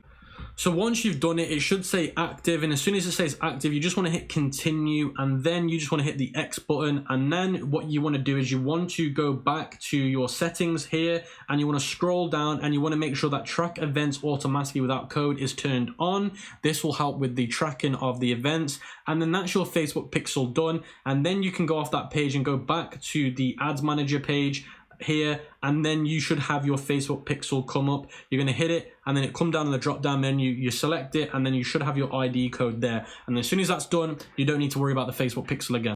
So guys, the next stage is going to where it says choose an event, and you want to scroll down and you want to choose purchase.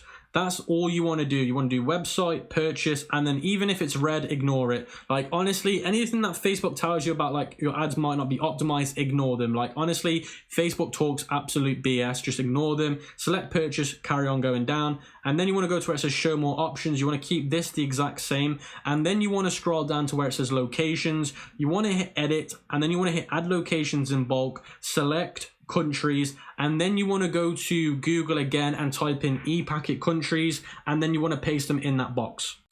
So guys, now I'm going to paste those countries in the box, then I'm going to hit match locations, and then I'm going to remove some of the ones that I don't want. So the ones you don't want are the ones that I'm going to be deleting right now. So make sure that you guys pay attention to the ones that I'm deleting.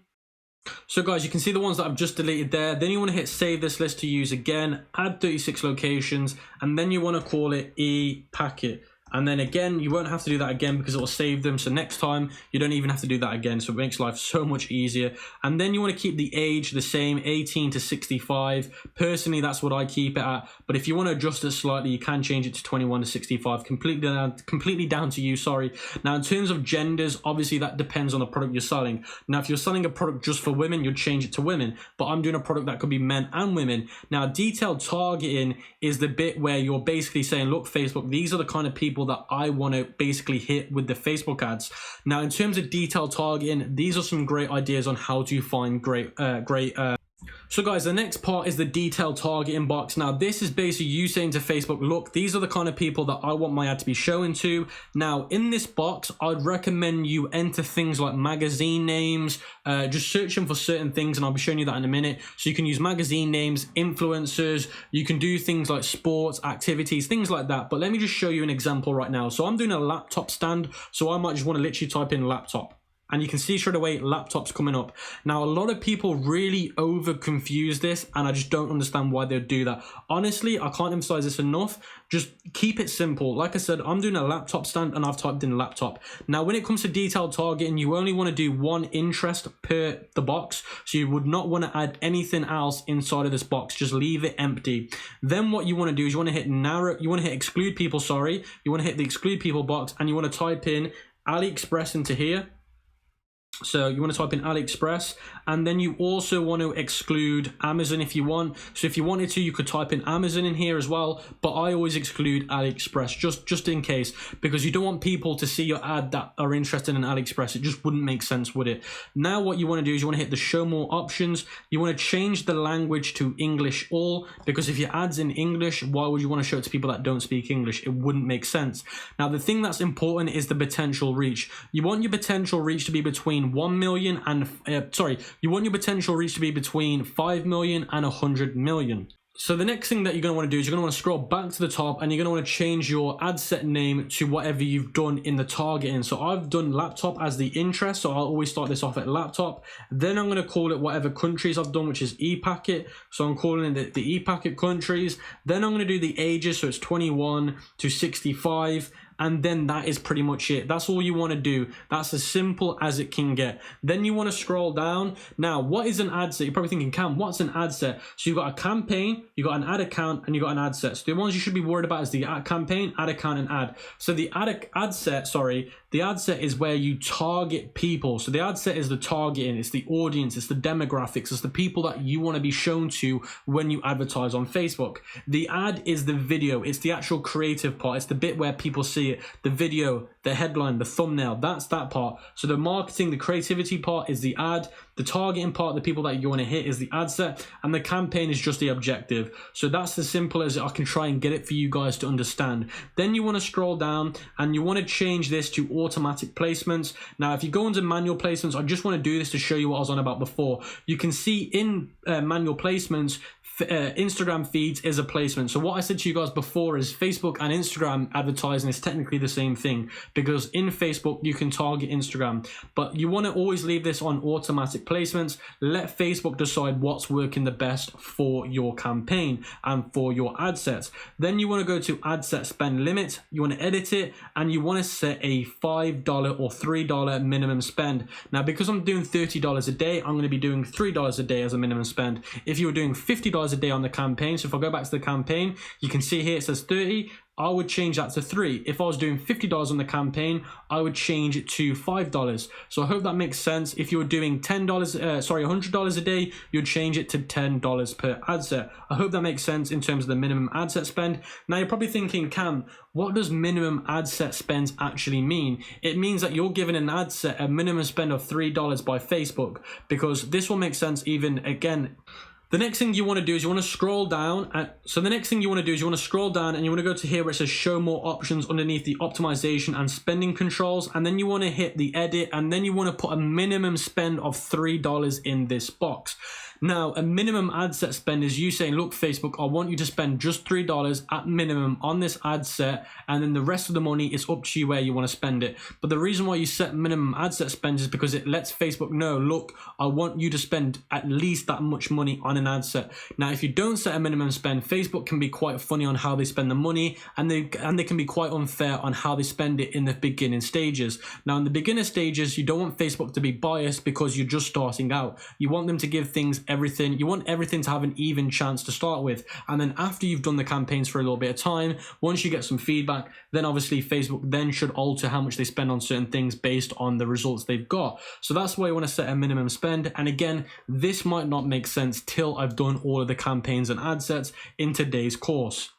Then what you want to do, guys, is you want to hit the continue button, and then you want to call the ad name Creative One. So you're just going to call it Creative One. And then you want to go down to identity, and you want to make sure that you have your Facebook business page selected and you have your Instagram page selected if you also made one. And then you want to scroll down and you want to go to where it says create an ad. And then you want to scroll down and go to where it says add media, add video, and then you want to upload the video of the video you made through InVideo that you downloaded. So I'm going to select the video I made, which is this one here. I'm going to click open, and then you can see it starting to load. And then where it says primary text, that's where you want to put your ad copy.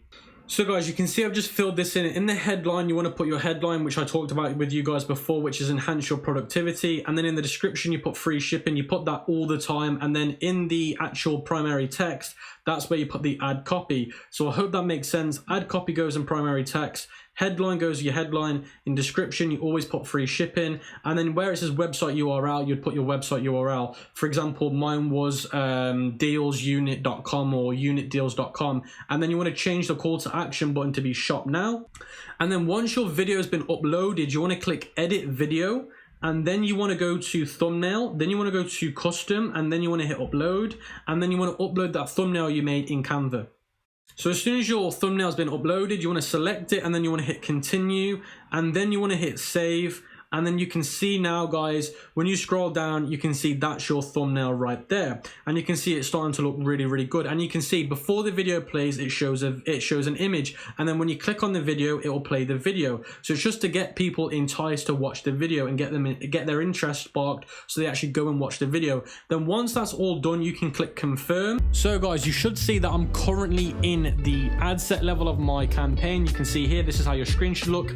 Now, don't worry, guys, you shouldn't see loads of all these other different ad sets. Ignore the other ad sets, just focus on the top one here where my cursor is, because at the end of the day, just pretend that there's only one ad set here, because that's where you should currently be. You should only have one ad set and one ad. Now you can see this one ad set here, which is what you guys should be having too. You want to hit the duplicate button, and you want to change the number of copies to 4, and then you're going to want to hit duplicate. So guys, your screen should look like mine right now. Obviously you shouldn't have this many ad sets. You should only have the amount of ad sets that are in blue. So you can see the ones in blue here. So I've only got currently 5 ad sets in total highlighted. Now at the moment, again, you should have the original ad set and then 4 duplicates. Then what you're going to want to do is you're going to want to edit each ad set. So I'm going to go into the second ad set, and I've already done this just to save a bit of time, but I've changed the only thing you're changing per ad set, guys, please take note of this. The only thing you're changing per ad set is just the interest. So you can see I've changed it to Toys R Us as well. Now the reason why we're doing that is because we want to target different interests per ad set. So let me just repeat that. You should now have 5 different ad sets with 5 different interests per ad set. Then what you're going to want to do is per ad set there should be a different ad, and let me just quickly show you that right now. So you guys can see I'm now in the ad level, and the only thing you're changing in the ad level per ad set is going to be the thumbnail and the ad headline. So let me just quickly show you. You can see that this one's now called creative 2 because again this is the second creative on the second ad set. So we should have 5 different ad sets with 5 different creatives. Now this is the second creative for the second ad set, and you can see I've called it creative 2, and if we scroll down you can see I've used a different thumbnail and a different headline, and that's all you're doing in each ad. So if I show you a different ad which is creative 3, you can see I've called it creative 3 because this creative is for ad set number 3, and you can see again the only thing I've changed is the thumbnail, and the only other thing I've changed is the headline. So that's all you should have for now, guys. You should have 5 ad sets with 5 different ads, and the only thing you're changing per ad level is the headline and the thumbnail, and the only thing you're changing in the ad set is the interest. Guys, you're going to want to leave that campaign that you've just published to launch for 24 hours, and then I'll give you the killing and scaling strategy behind it. But before I show you that, let me just talk to you a little bit about the reasoning behind what we've just done, because if you don't understand the reasoning behind it, you won't understand what we're trying to do. So the first thing we're trying to do is we're trying to work out what interest and what audiences are working best for our product. Number 2, we're trying to work out what video and what creative is working the best, because remember we made 5 different creatives. So after 3 days or after a few days, we will know exactly which one's worth pursuing and which one's worth scaling. And then the last thing we're trying to do is we're trying to work out if this product's even worth testing in the first place. And after 3 days, if it isn't, we can kill it and move on to a next product. Now, you want to follow the guidelines after 24 hours, which I'll be talking about right now. So guys, the reason why we're killing very aggressively, and the reason why I call it aggressive, is because it's a 24-hour rule. Most people don't follow 24-hour rules. They normally follow a 48-hour rule and a 72-hour rule. Now the reason why we're doing a 24-hour rule is because we're doing aggressive killing and scaling, because we're on a low budget. So we have to try and maximize what we've currently got. So the 24-hour rule is if our cost per click is higher than $1.50, we want to kill it. And I'll show you a preview on the screen of exactly how that looks and how that works. So guys, you can see my ads manager again, and you can see the 5 ad sets that are running. You can see the cost per click here is over $1.50, so I'm going to kill that and turn it off. You can see this one's under. We're going to keep that alive. We're going to keep this one alive. We're going to keep this one alive, and we're going to keep this one alive. The one at the top is going to be killed because it goes over our 24-hour rule, which is $1.50. So guys, the 48-hour rule is each ad set should have at least 1 add to cart. Now let me just quickly show you how that looks also in the ads manager. So guys, you can see on my screen, I'm in the ads manager again. You can see out of these 4 ad sets that are ran, this one got 3 add to carts and this one got 10 add to carts. So the other 3 at the top here are going to be turned off. But remember, the top one didn't get the cost per click at $1.50, so that one was already turned off. So these 2 didn't meet the second criteria, which was the 48-hour rule, which is 1 add to cart after 48 hours. So these 2 will now be turned off, and the bottom 3 will remain to carry on to the 72-hour rule. Guys, the 72-hour rule is the 1 sale per ad set. So after 3 days, you should have a sale per ad set. Now let me just quickly show you how that looks in the ads manager as well. So guys, you can see my screen, and again you can see this ad set here got 4 sales, so that one is the only one alive, so the others are going to all be turned off. So out of 5 ad sets, only 1 survived. And you're going to see a similar thing with your campaigns. You're going to either get 2 ad sets that stay alive or 1. It's normally out of 5 ad sets, there's normally 1 or 2 that will stay alive throughout that 72-hour process. Now let's move on to phase 2. Before we move on to phase 2, let's talk about the objectives and the reasons why we're going to be doing phase 2. So phase 2 is all about getting consistent sales, which is 1 to 3 sales a day. We're going to be testing similar interests to the ones that were winning. So that interest that got those 4 sales, we're going to test similar interest to that to see if anything around that interest is going to be worth scaling as well.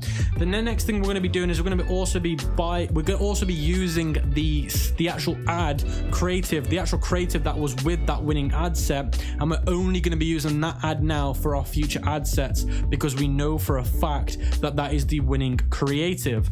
So for example, if sportswear got a sale, we're going to be using that interest, and then we're going to hit the suggestion button, and we're going to try and find similar interests around that interest because we know that's the winning interest.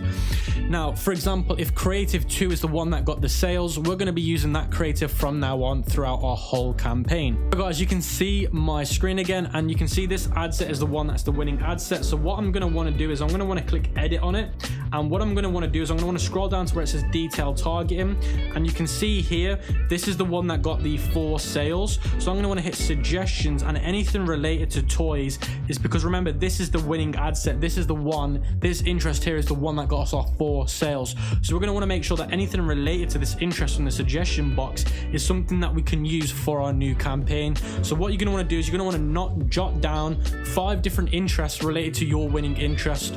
So just so I might jot down on a notepad children's clothing, educational toy, gift, child development, and parenting. I might put those on a notepad so I know when I make the next campaign that is the winning interest related to that actual interest. So they're what we call suggestions based on winning interests. So like I said guys, that's exactly what you're going to want to do, and I'm just going to show you the next stage. So guys, let's move on to phase 2 and actually building out the campaign for phase 2. So before we carry on, you should now have at least 5 new interests based on the winning interest that I mentioned before. Now the next thing you're going to want to make sure is the losing ad set should be turned off from phase 1. So from phase 1, all the losing ad sets that didn't get at least 1 sale after 72 hours should be turned off. So for example, in my case, I only have 1 ad set alive that's actually working. The next thing is you're going to want to duplicate the winning ad set 4 times, and you're just going to want to replace each ad set by a new winning interest. So let me just quickly go in the ads manager and show you this, guys. So guys, you can see I'm in the ads manager and I've got the winning ad set selected here, and what I'm going to want to do is I'm going to want to hit duplicate, and I'm going to want to change the number of copies to 4, and I'm going to want to make sure that the existing reactions are being ticked and shown, and then I'm going to want to hit the duplicate button, and then all I am changing, guys, now listen, the only thing I'm changing per ad set is the interest, and remember, you're going to want to change the interest to whatever is related to the winning interest. So just hit the suggestion button and select anything from there, but you should have on a notepad those other interests, those other related winning interests, and just change them for that. You're not changing anything to do with the ads, so the ads are going to stay the complete same. The only thing you're changing is the interest within the ad set. The ad's not being changed because remember, we found our winning ad, which is the one that's got the sales. So guys, another rule that you need to apply and you need to follow is if you've got 5 ad sets, you're going to want to change the minimum budget to $4, and you're going to want to change the campaign budget to $35. And then if you've got now 10 ad sets, you're going to want to change the minimum ad set spend to $5, and you're going to want to change the campaign budget to $50. Now the reason why we do this is because, let's say, remember in my case scenario, I had 1 ad set that won, so I've duplicated that 4 times, so I've now got 5 ad sets. But let's say, for example, in your case you had 2 ad sets that did well, you're going to duplicate each of those winning ad sets 4 times, so in total you should have in total now 10 ad sets. So if you had 2 winning ad sets from phase 1, you should now have 10 ad sets because you've duplicated each one 4 times, which will equivalent to 10, and then that means you're going to want to change it to whatever was said on there. But in my case, I'm going to give you my example. So if you've got now 5 ad sets running, you do need to make a small change to another little thing, and I'm going to show you exactly how to do this as well. So if you've got 5 ad sets running, now the only time you should have 5 ad sets running is if you've got 1 winning ad set from phase 1. So in my case, I only had 1 ad set running that did well and it got sales, so I duplicate that 4 times, which equals 5 ad sets now.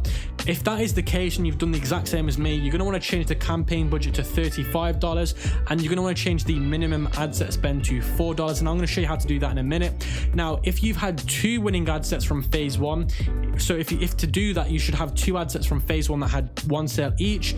That means you're going to duplicate each winning ad set 4 times, which will equivalent to 10 ad sets altogether.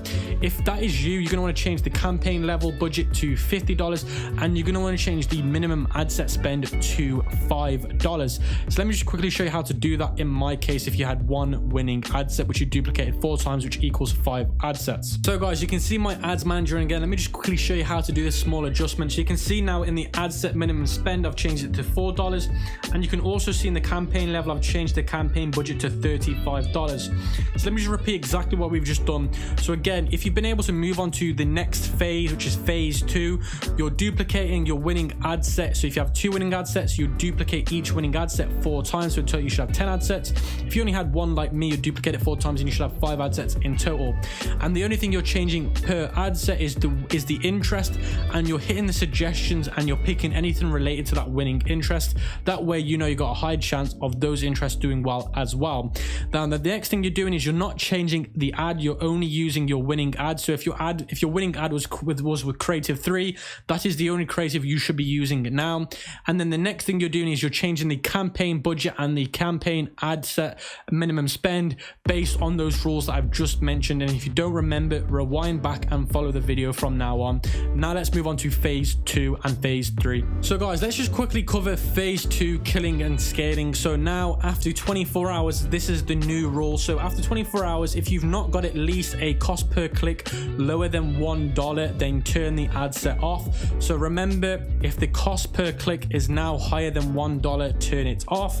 The 48-hour rule is if you don't have at least 1 add to cart or initiate checkout, kill the ad set. The 72-hour rule is 1 sale. So guys, if you don't have any of those, you need to turn them off, and you just need to follow against these rules. Please make sure you follow this carefully, because if you don't, this strategy will not work. Now, if you have at least 2 sales for the whole campaign, you can move forward to phase 3. So if you've got 2 sales from phase 2, which is your duplicated ad sets from your winning ones, then you can move now on to phase 3. If you do not have this, then you need to make sure that you reset the whole process from phase 1. So guys, make sure you follow that guideline, because if you don't, this won't work well. So let me just quickly repeat that. If you have at least 2 sales from this phase, you can move on to the next phase.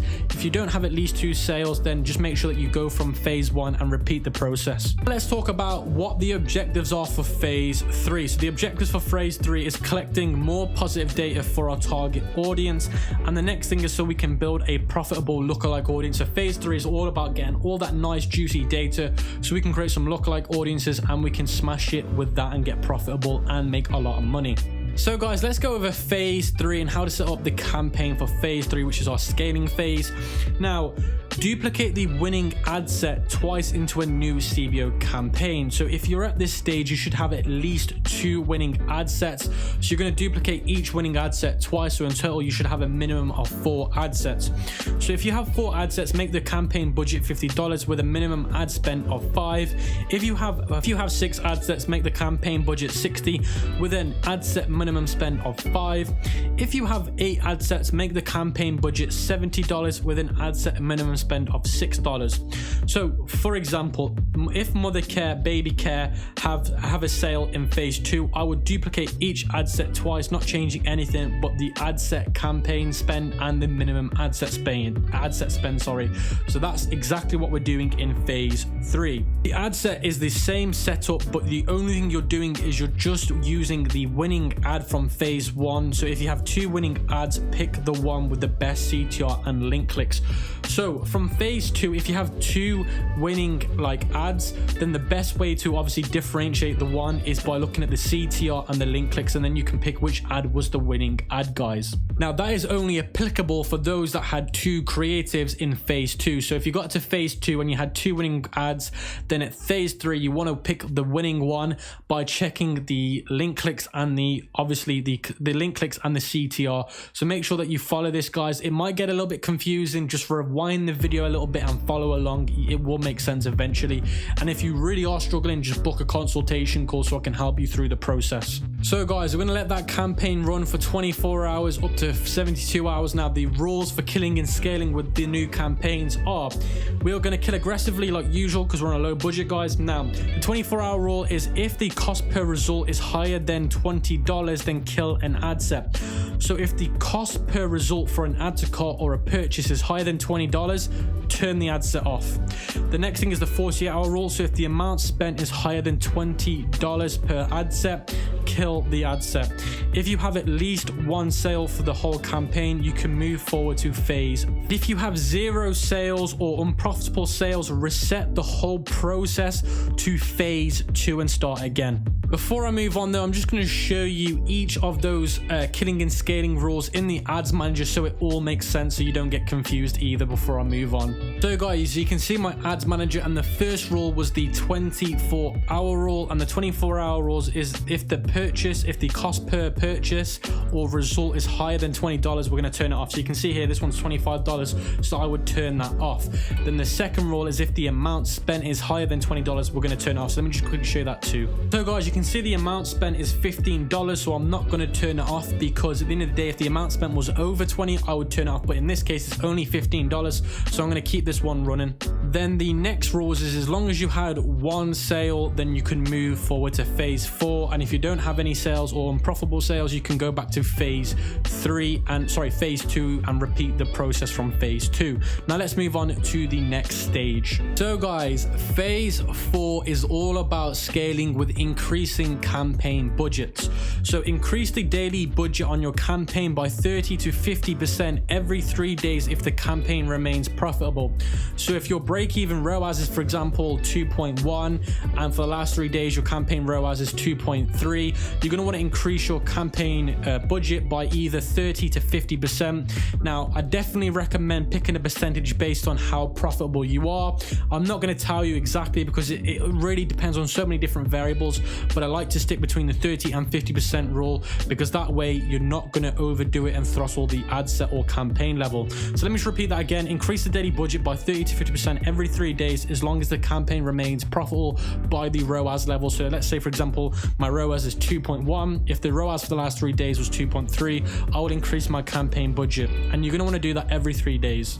If the campaign either breaks even or is unprofitable, drop the budget back down by 30 to 50%. Now you're going to keep dropping it down till you get to a base of 30. So if you drop it down, you can't drop the campaign down any lower than 30. So if you keep dropping it down and you've hit 30 and it still remains unprofitable, that's it. That's a day called. You're going to want to turn it off completely. There's no point running it anymore, because the minimum you can spend on a CBO is 30 a day. So if you can't get anything at $30 a day, that's it. Goodbye. You're going to have to move on to a new campaign with some new interests and ad sets. Now let's move on to when to move to lookalike audience scaling. So the first thing is you need to spend at least between $350 to $500, and you need to have the following, or you should have the following: 2,000 video views at 75% or 95%, or you should have at least 1,000 view content. So if you have those 3 different things, you can move on to lookalike audiences, or you should have spent at least around about $300 to $500.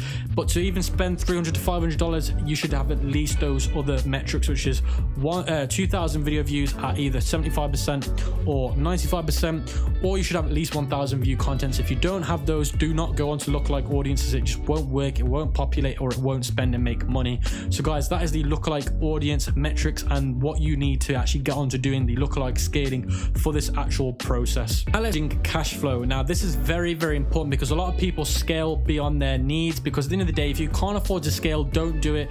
And a lot of people think they should scale even though they can't afford it, because they're thinking, oh my god, I've got the chance to scale, I've got the chance to make even more money. But if you can't financially back it up, trust me, you're not going to make more money. You're actually going to ruin all your payment gateways, you're going to ruin your trust with Facebook, and you're actually going to make yourself lose a lot of money. So let's talk a little bit about what to do when you can actually afford it. So remember, your payment gateways will take between 3 to 21 days to actually pay out. Now Stripe pay out at 3 days now, so Stripe actually updated their actual software, so it'll actually pay out for you every 3 days. Now that depends on the country, but in the UK and the US at the moment they're paying out at 3 days. Your country might also do that as well. Just check on Stripe to see if that is.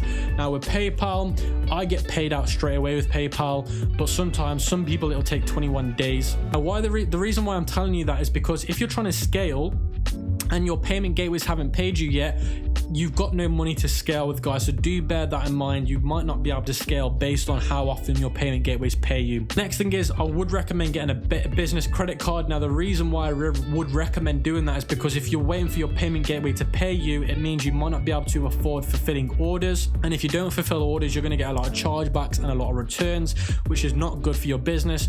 Also, you might not be able to scale your Facebook ads or pay for your Facebook ads, so it's always good to have a business credit card just in case you're waiting for that money to hit your bank. So for the Facebook retargeting strategy, what we were doing is we were doing video views at 75%, video views at 95%, view content, add to cart, initiate checkout, and purchase. They were all the retargeting methods that we were doing. Obviously, it's different parts of each part of the funnel. Then we tested all the objectives with custom creatives. So for video views 75%, we made a different creative. For video views 95%, we use the same creative as the 75% one. So for view content, add to cart, initiate checkout, and purchase, there was a different creative for those different objectives, because obviously if there's somebody that's added to cart but hasn't purchased, we made a creative saying, look, we saw you were interested and you added it to your cart, but why not now buy with our 20% coupon code? And obviously for people that initiated checkout, we could say, look, we saw you checked out, but you didn't buy. Here's a 40%. So basically each part of the objective had a different creative, because obviously you're trying to address them in different manners, in different kind of scenarios. So just make sure that when you're doing retargeting, you're doing a different creative for the different objective, whether it be purchase, view content, initiate checkout, video views. Make sure that you're making it custom to the objective. So we made 5 CBO campaigns. For example, the first CBO campaign was for 180 days. Campaign 2 was for 14 days. Now you're probably thinking, Cam, what are these days you're on about? Basically, you can retarget people in certain days, the last 180 days, the last 14 days, and I'll get onto why you'd want to do that later. But basically we did 5 different campaigns targeting 180 days was the first campaign. Campaign 2 was 14 days. Campaign 3 was 7 days. Campaign 4 was 3 days, and campaign 5 was 1 day. So that's pretty much how the campaigns worked. So we did 6 ad sets, and inside the 6 ad sets, there was video view 75%, video view 95%, video view content in 1 ad set, add to cart in 1 ad set, initiate checkout in 1 ad set, purchase in 1 ad set. So each ad set had a different objective, like I just said. 1 had purchase, 1 had initiate checkout, 1 had add to cart. But make sure when you're doing retargeting, you're excluding the one next to it. So if we're doing video views 75%, would exclude video views 95%. If you're doing view content, you'd exclude add to cart. So I just want to make sure that you understand that. That's pretty much how we laid it out. We did the campaign budget for each campaign at $200. So we did $1,000 a day basically on CBOs for retargeting. We left the CBO to run for 3 days, and we did a custom creative per ad set, like I mentioned at the start of this basically objective in terms of retargeting. We did 1 custom creative per different objective. So now I'm going to go over the Facebook retargeting scaling strategy, which is very similar to the testing strategy. So after 3 days, if an ad set didn't have 1 sale, it would kill it. If the campaign ROAS was 2.5 or plus, we'd increase the budget by $100. Day 6, if there was at least 3 sales per ad set, if there wasn't, we'd kill it. If the campaign ROAS was 2.8 plus, we'd increase the budget by $150. So that's literally how we scaled the retargeting the retargeting campaigns. So now let me cover the Facebook scaling strategy for lookalike audiences. So for lookalike audiences, these were the metrics that we had. Now for lookalike audiences, we wanted to scale these really crazy, and to scale them really crazy, you need to have enough data, because if you don't have enough data, there's no point trying to scale lookalikes to as high as you can, because you just don't have enough data for Facebook to work with. So these are the kind of metrics that we look like, and you can kind of use these for your business too. We wanted video views to be at 25,000 to 50,000, same with 95% video views. So all the video views had to be at least between 25 and 50,000. View content had to be at least 5,000. Add to carts needed to be at least 1,000. Purchases need to be at least 500 for us to even consider doing them. Now, how we scaled the actual lookalikes is we did a lookalike audience with 5 CBO campaigns. Now, campaign 1 would be view content, campaign 2 would be add to cart, etc., etc., etc., initiate checkout, purchase, all those kind of things, for example. Then we did 1%, 2%, 3%, 4%, 5%, 6%, 7%, 8%, 9%, 10% in different ad sets. Now, like I said, if you don't have enough data, this won't work. It won't spend your money, because Facebook haven't got enough to work with in terms of data. So to do 1% on its own, you need to have the data. You need need to have the numbers that I mentioned before. It just won't spend. So that's the reason why we did that. We targeted the two best performing countries, which was the United Kingdom and the United States. So we made the CBO budget $250 per day. We used the creative that worked the best for the lookalike audiences. Now, bear in mind, we used the one that worked the best in the testing phase, not the retargeting phase. Now, the reason B is because retargeting creatives are totally different to normal creatives. So now let me show you guys exactly how we scaled our lookalikes to the moon, and this is where we made the most money. So basically, by day 3, if an ad set didn't have between 2 and 3 sales, we'd kill it. If the campaign ROAS was 2.5 or above, we'd increase the campaign budget by $200. So it'd go from 250 to 450 a day. And then by day 6, if at least there wasn't 6 to 8 sales per ad set, we'd kill it. We'll kill each ad set. So per ad set, there needed between 6 and 8 sales by day 6. If there wasn't, we'd kill the ad set. Now, if the ROAS was between 3 to 3.5, would increase the budget by $200 again. So it'd go from 450 to 650. So that's literally how we scaled our lookalikes to the moon, guys. And that's literally all we did. And again, CBO scaling is pretty simple. Just increase the budgets on what is working. So guys, this is the last part of this free Shopify dropshipping course. Now I want to cover with you guys the Instagram influencer mini course. Now I'm going to be teaching you how to find influencers, how to contact them. I'm going to be showing you my phone and showing you some live chats that I've had with influencers, so you guys get an idea of how it looks, and then you learn how to negotiate with them as well. So the first thing is how to contact Instagram influencers. You want to use a website called Clout HQ. It's completely free. You don't have to pay for it. Or there's another way of finding influencers. You can search for relevant hashtags. So for example, if we're looking for a influencer in the fitness industry, we might want to search for fitness hashtags and then look for pages related to those hashtags. Then what you want to do is you want to look for micro influencers, especially if you're a beginner in dropshipping. Now the reason B is because micro influencers tend to have a less saturated audience, which means when you post a promotion with them, it has a better chance of doing more successful numbers because their audience hasn't died out based on saturation of that influencer posting too many posts about paid promotions.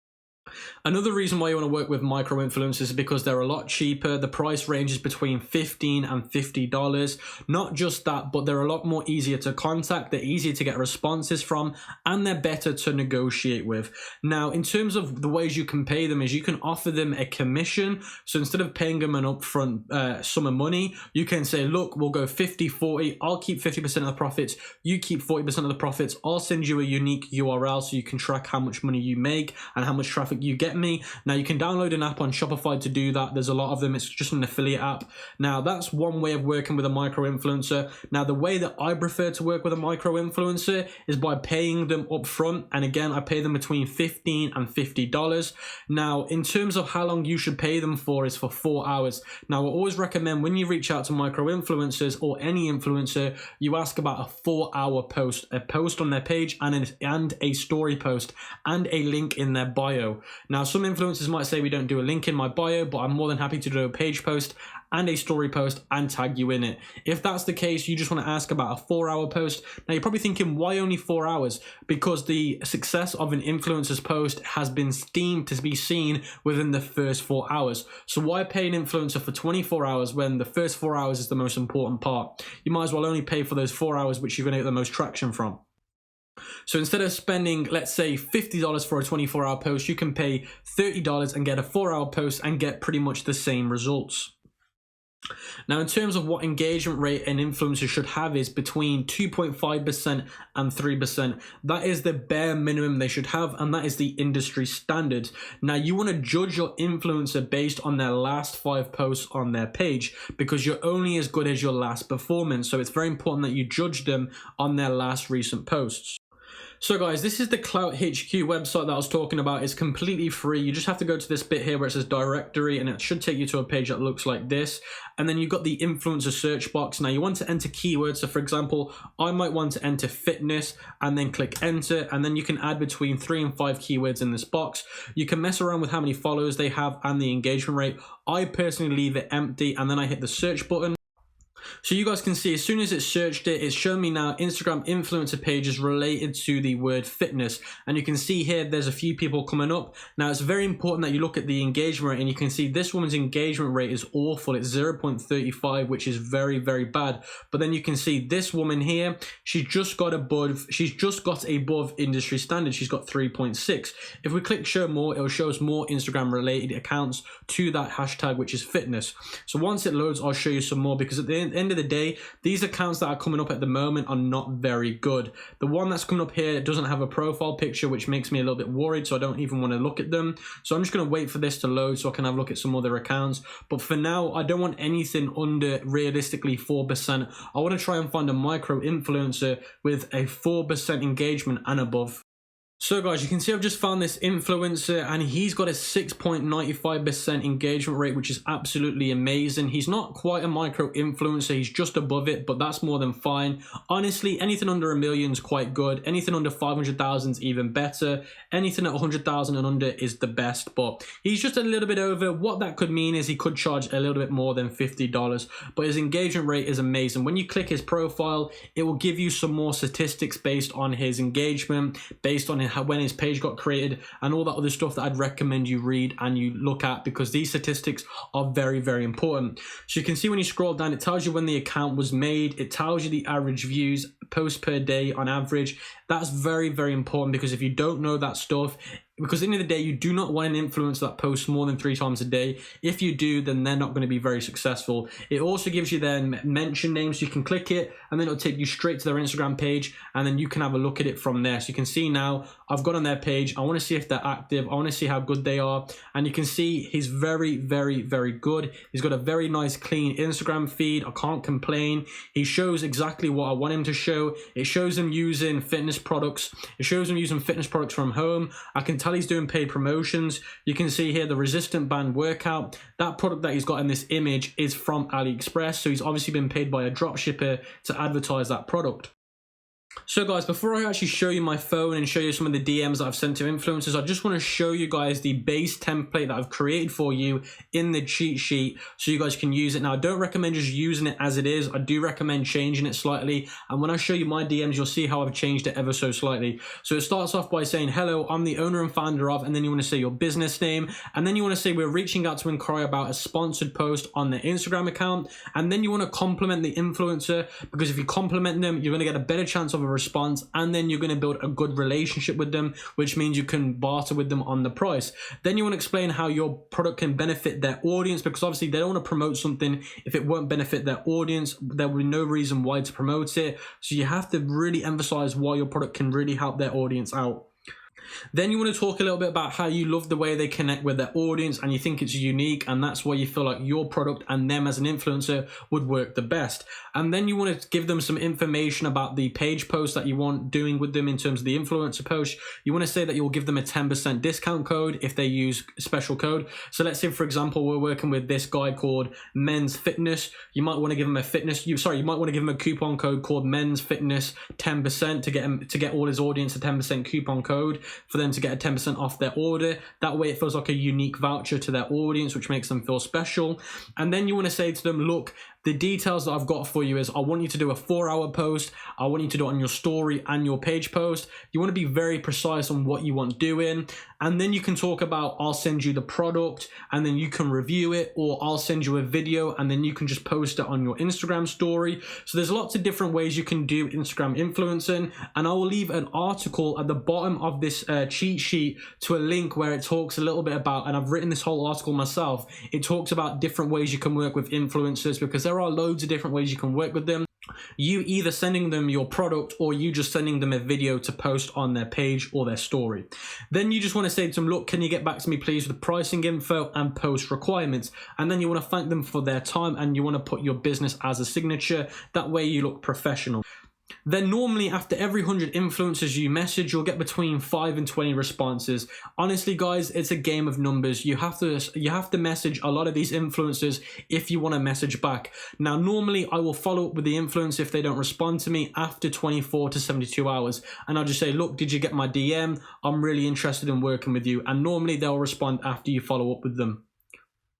So guys, this is one of my Instagram accounts that I've used recently to message Instagram influencers. So I want to show you the most recent way I'm doing it. So you can see this Instagram influencer here. I've been messaging models, beauty models, bikini models, fitness models. I've messaged all those kind of people, and I put to this one Instagram influencer, "Hello, I'm the owner and founder of Home Fitness Board. We are reaching out to inquire about a 4-hour story and page post. We love your Instagram page. We thought your audience would benefit from one of our products with the certain situation. People can't go to the gym and get fit for the summer. That's why we want to promote our home fitness solution board. Here are the details below. Your audience will receive a 30% discount code. Can you please get back to me with the pricing info and post requirements? Thank you for your time." And then I put my name. Then she got back to me quite early, really saying, "My current rates are so-and-so." And then she just talks a little bit about what's included with the price. So she's saying for a picture post, it's £20. For a video post, it's £30. For a video of her talking about something, obviously, which would be the product, it would be £50. And then she put, if you want links in the bio and stuff, then obviously it costs a little bit extra. And you can see she was really happy for me messaging her. You can see she put she really looks forward back from hearing from me, and that was pretty much it. So you can see that it was quite a good reply. I got really a lot of information in that reply. Everything that I needed to know, she got back to me with, which is important. Now, a lot of influencers that you'll message will send you something very similar to this. It's kind of like a template they've already made that they send back out to companies like us dropshippers. It's an automated message, really.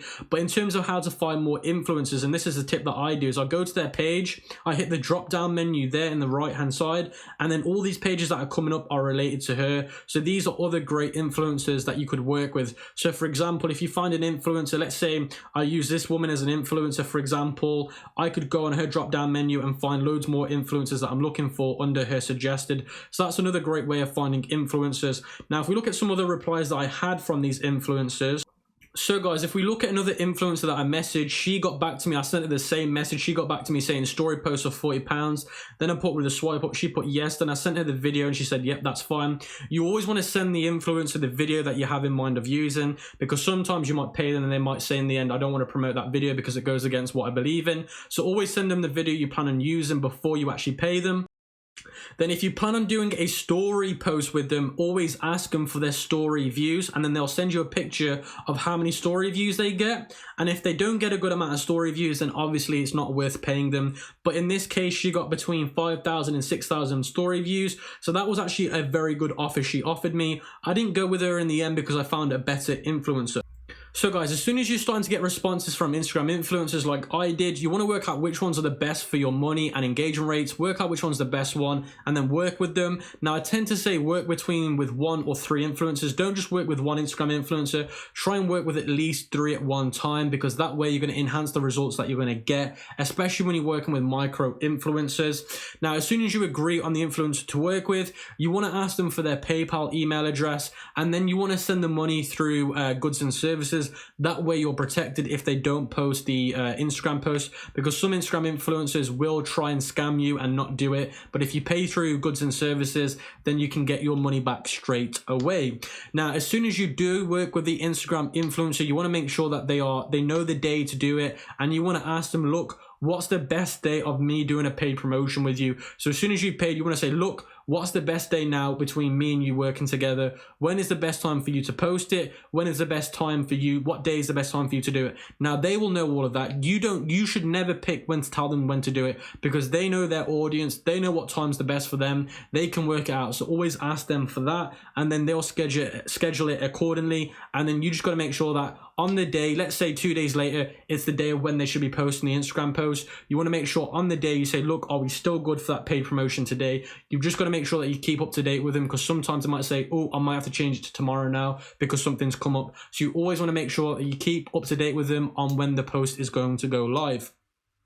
Now, once the post has gone live and you're getting some results, you want to reinvest all the money you make in bigger influencers or more micro influencers. So the strategy that I personally use is, instead of using 3 influencers, I might use 6 influencers, or I might use another 3 influencers, but this time they might be a little bit bigger. So that's how you scale with Instagram influencer marketing. Now, how you truly scale with Instagram influencer marketing is you get enough pixel data to then do lookalike audiences on Facebook advertising.